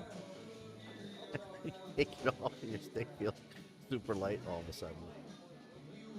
Kind of the same feeling with my extension. Now, Mike has some carbon fiber extensions that I'm slated to replace my wooden one with, but my wooden one matches my set. It's a little heavier.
Danny's going to call that 4 ball in the corner.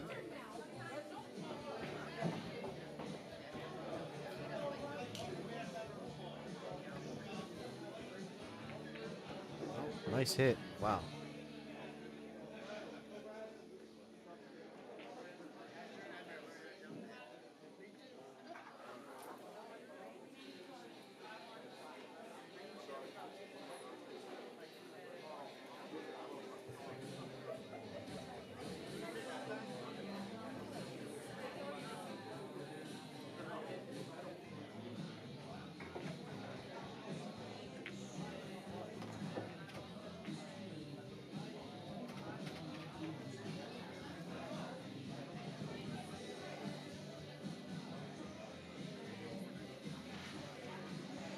So I think got to play safety here. Just bump off that rail, try to leave the cue ball behind the 11 maybe. I'm not sure you go for this bang.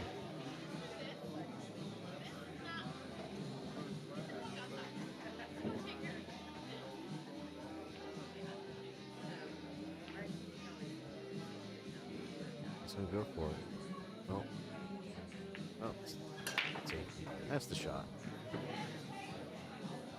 I probably would have left the 11 ball a little closer to that long rail up top. Probably wouldn't hit it that hard. We have 2 balls to hide behind, 8 and 11.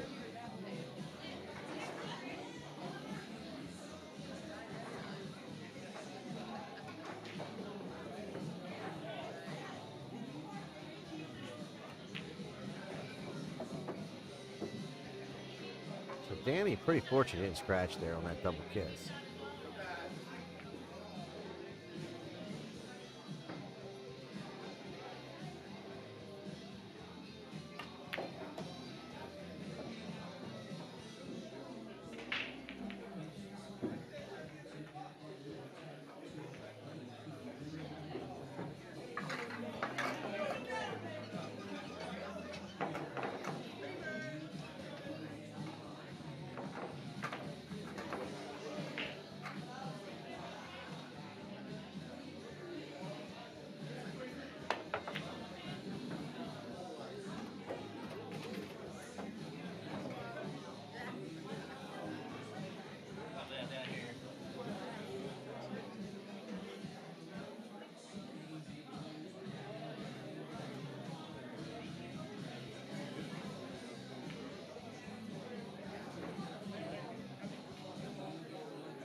All right, so Danny takes the 2-0 lead. Joseph Sennett. I must have had the the break backwards last time. So Danny to break. They both have gray shirts on. I must have missed the hat last time. So Danny's break.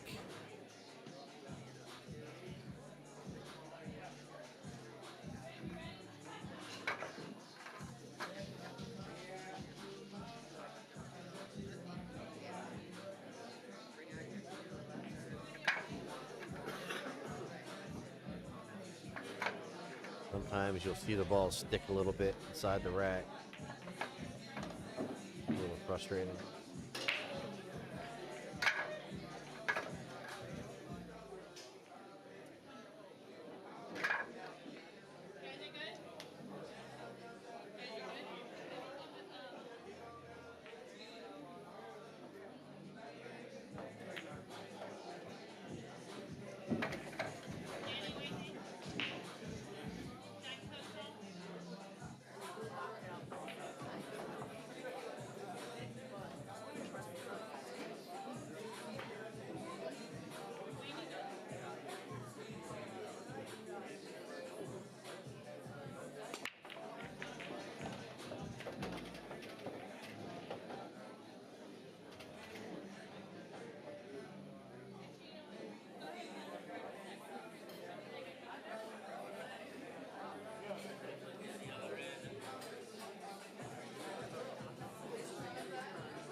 And so Joseph Sennett is on the board, 1-2 versus Danny Hauser.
Back.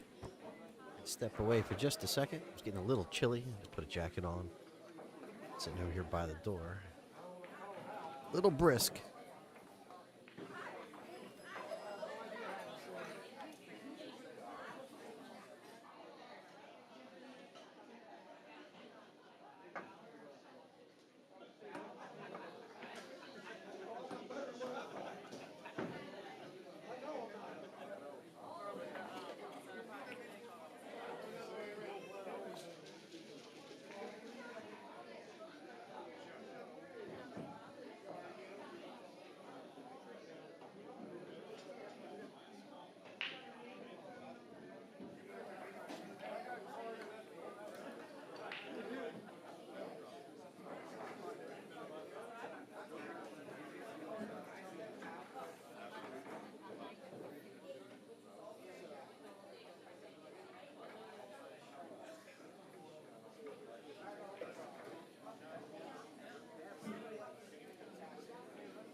think he missed that ball because he was trying to bump the 9 out of there. Hit that ball with a little bit of low.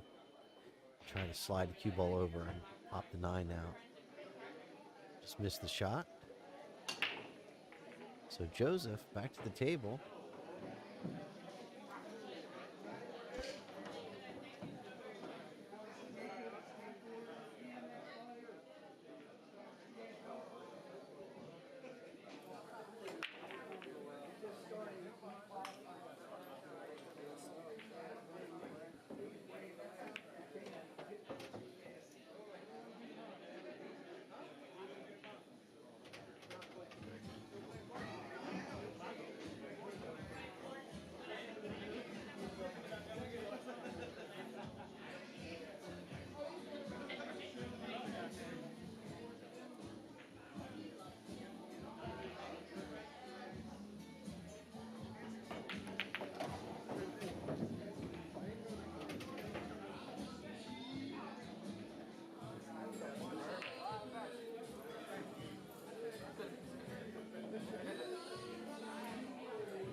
All right, so Danny 3-2. Excuse me, 3-1 on the race to 6. Danny will be breaking.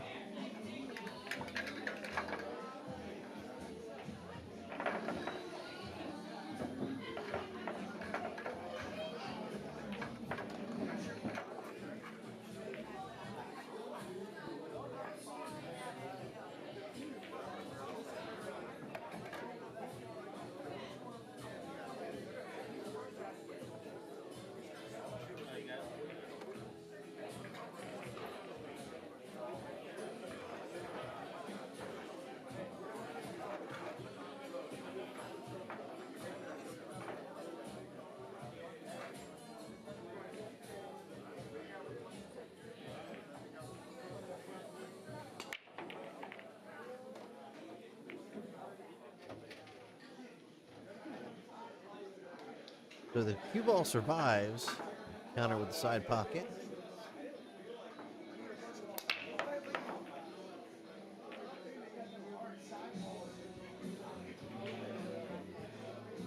Low ball was made on the break. Still option.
Nice shot there by Danny.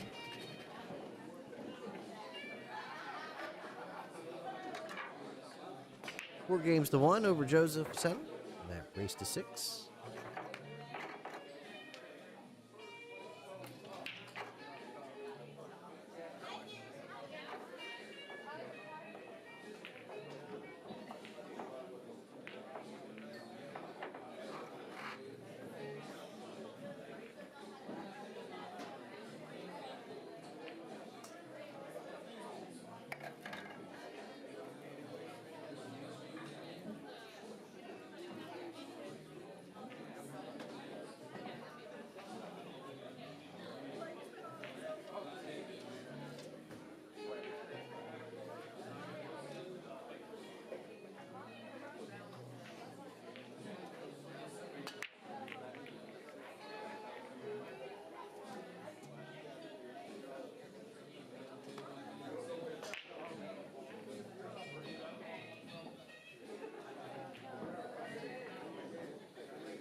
All right, back. Apologies, folks.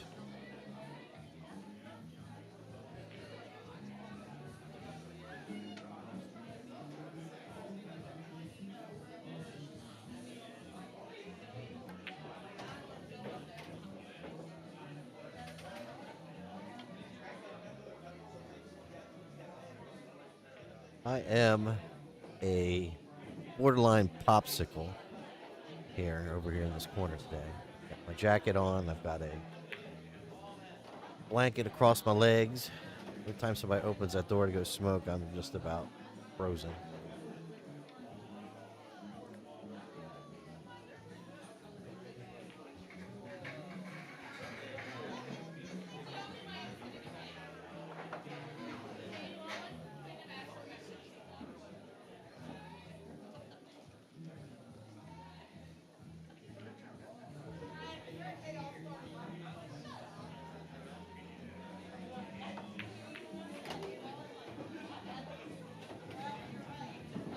Oh, ouch. So Joe was mounting a bit of a comeback there. Looking good up until that moment. I thought he was going to get in between the 5 and the 1. And maybe, I thought maybe go past it.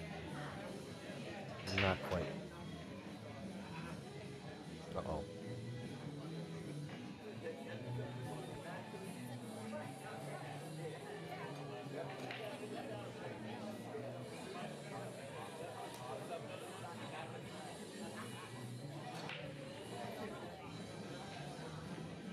Oh, this is going to be a tough jump.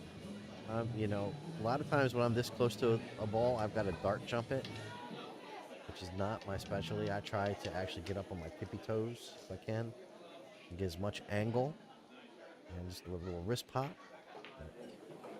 This would require for me a dart. Oh, nice. Effrey's going to scratch. It's not a loss, though, but it's going to be ball in hand. And with the way Mr. Hauser plays, it might as well be a scratch. So, we'll see. I've put the commentator's curse on Danny, but I'm thinking, nah, probably not.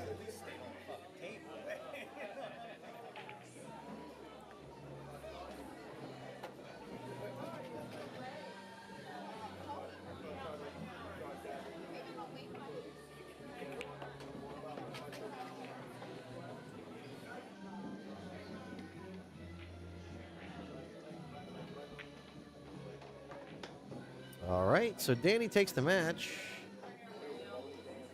6-2 over Joe Sennett.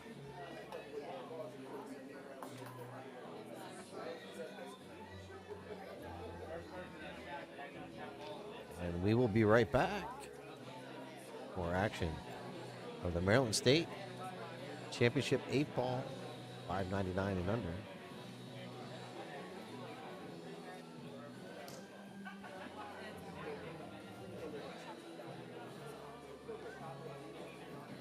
Oh, you're very welcome, Mike. Thank you very much for the thank you. I do appreciate it. Folks appreciating our work. It makes me feel good.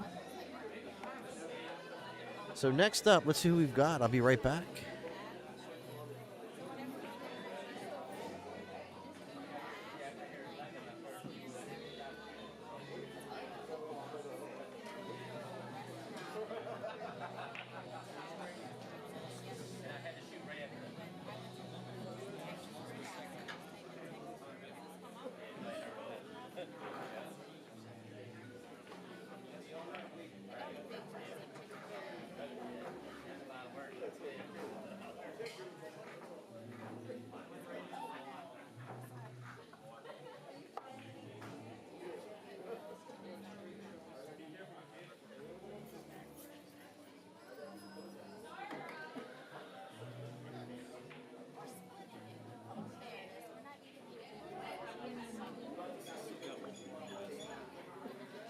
So it looks like we have some action already under the way. We have Bill Bickford and Kane Miller. Bill is leading that match 2-0.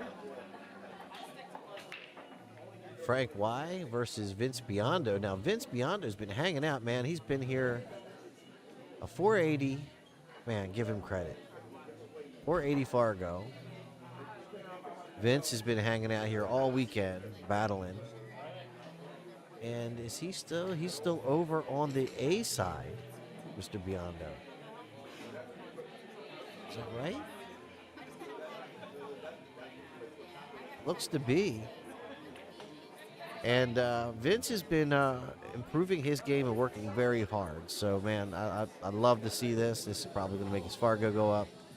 But you know what? He's working on his game. He deserves it. Good luck on him. Or wishing luck to him.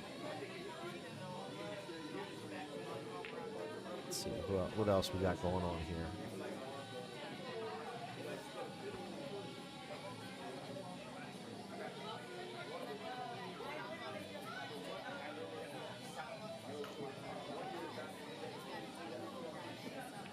So Danny Hauser and Edward Bahia will be over on table 7.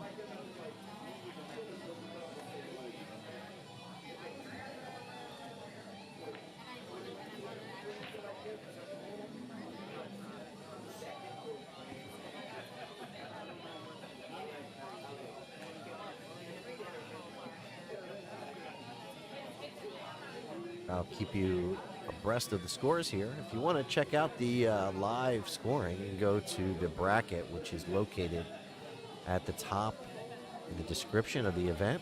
I have several links up there to include the tournament bracket, so check that out. Follow along with the live scoring system provided by Digital Pool. You're going to see more integration into Digital Pool over the next coming months. You'll see that incorporated into the stream. Ideally, you'll be able to switch between various tables of your choosing. Choosing.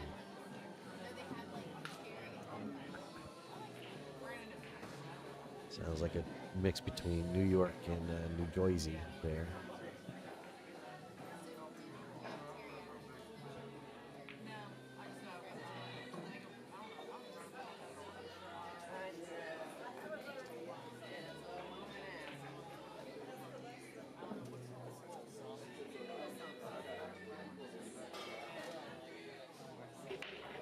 So I want to thank everybody for sticking with us throughout the weekend. I know it's a lot to take in. I'm going to go ahead, and shut the stream down and restart it. Primarily because we're up on that Facebook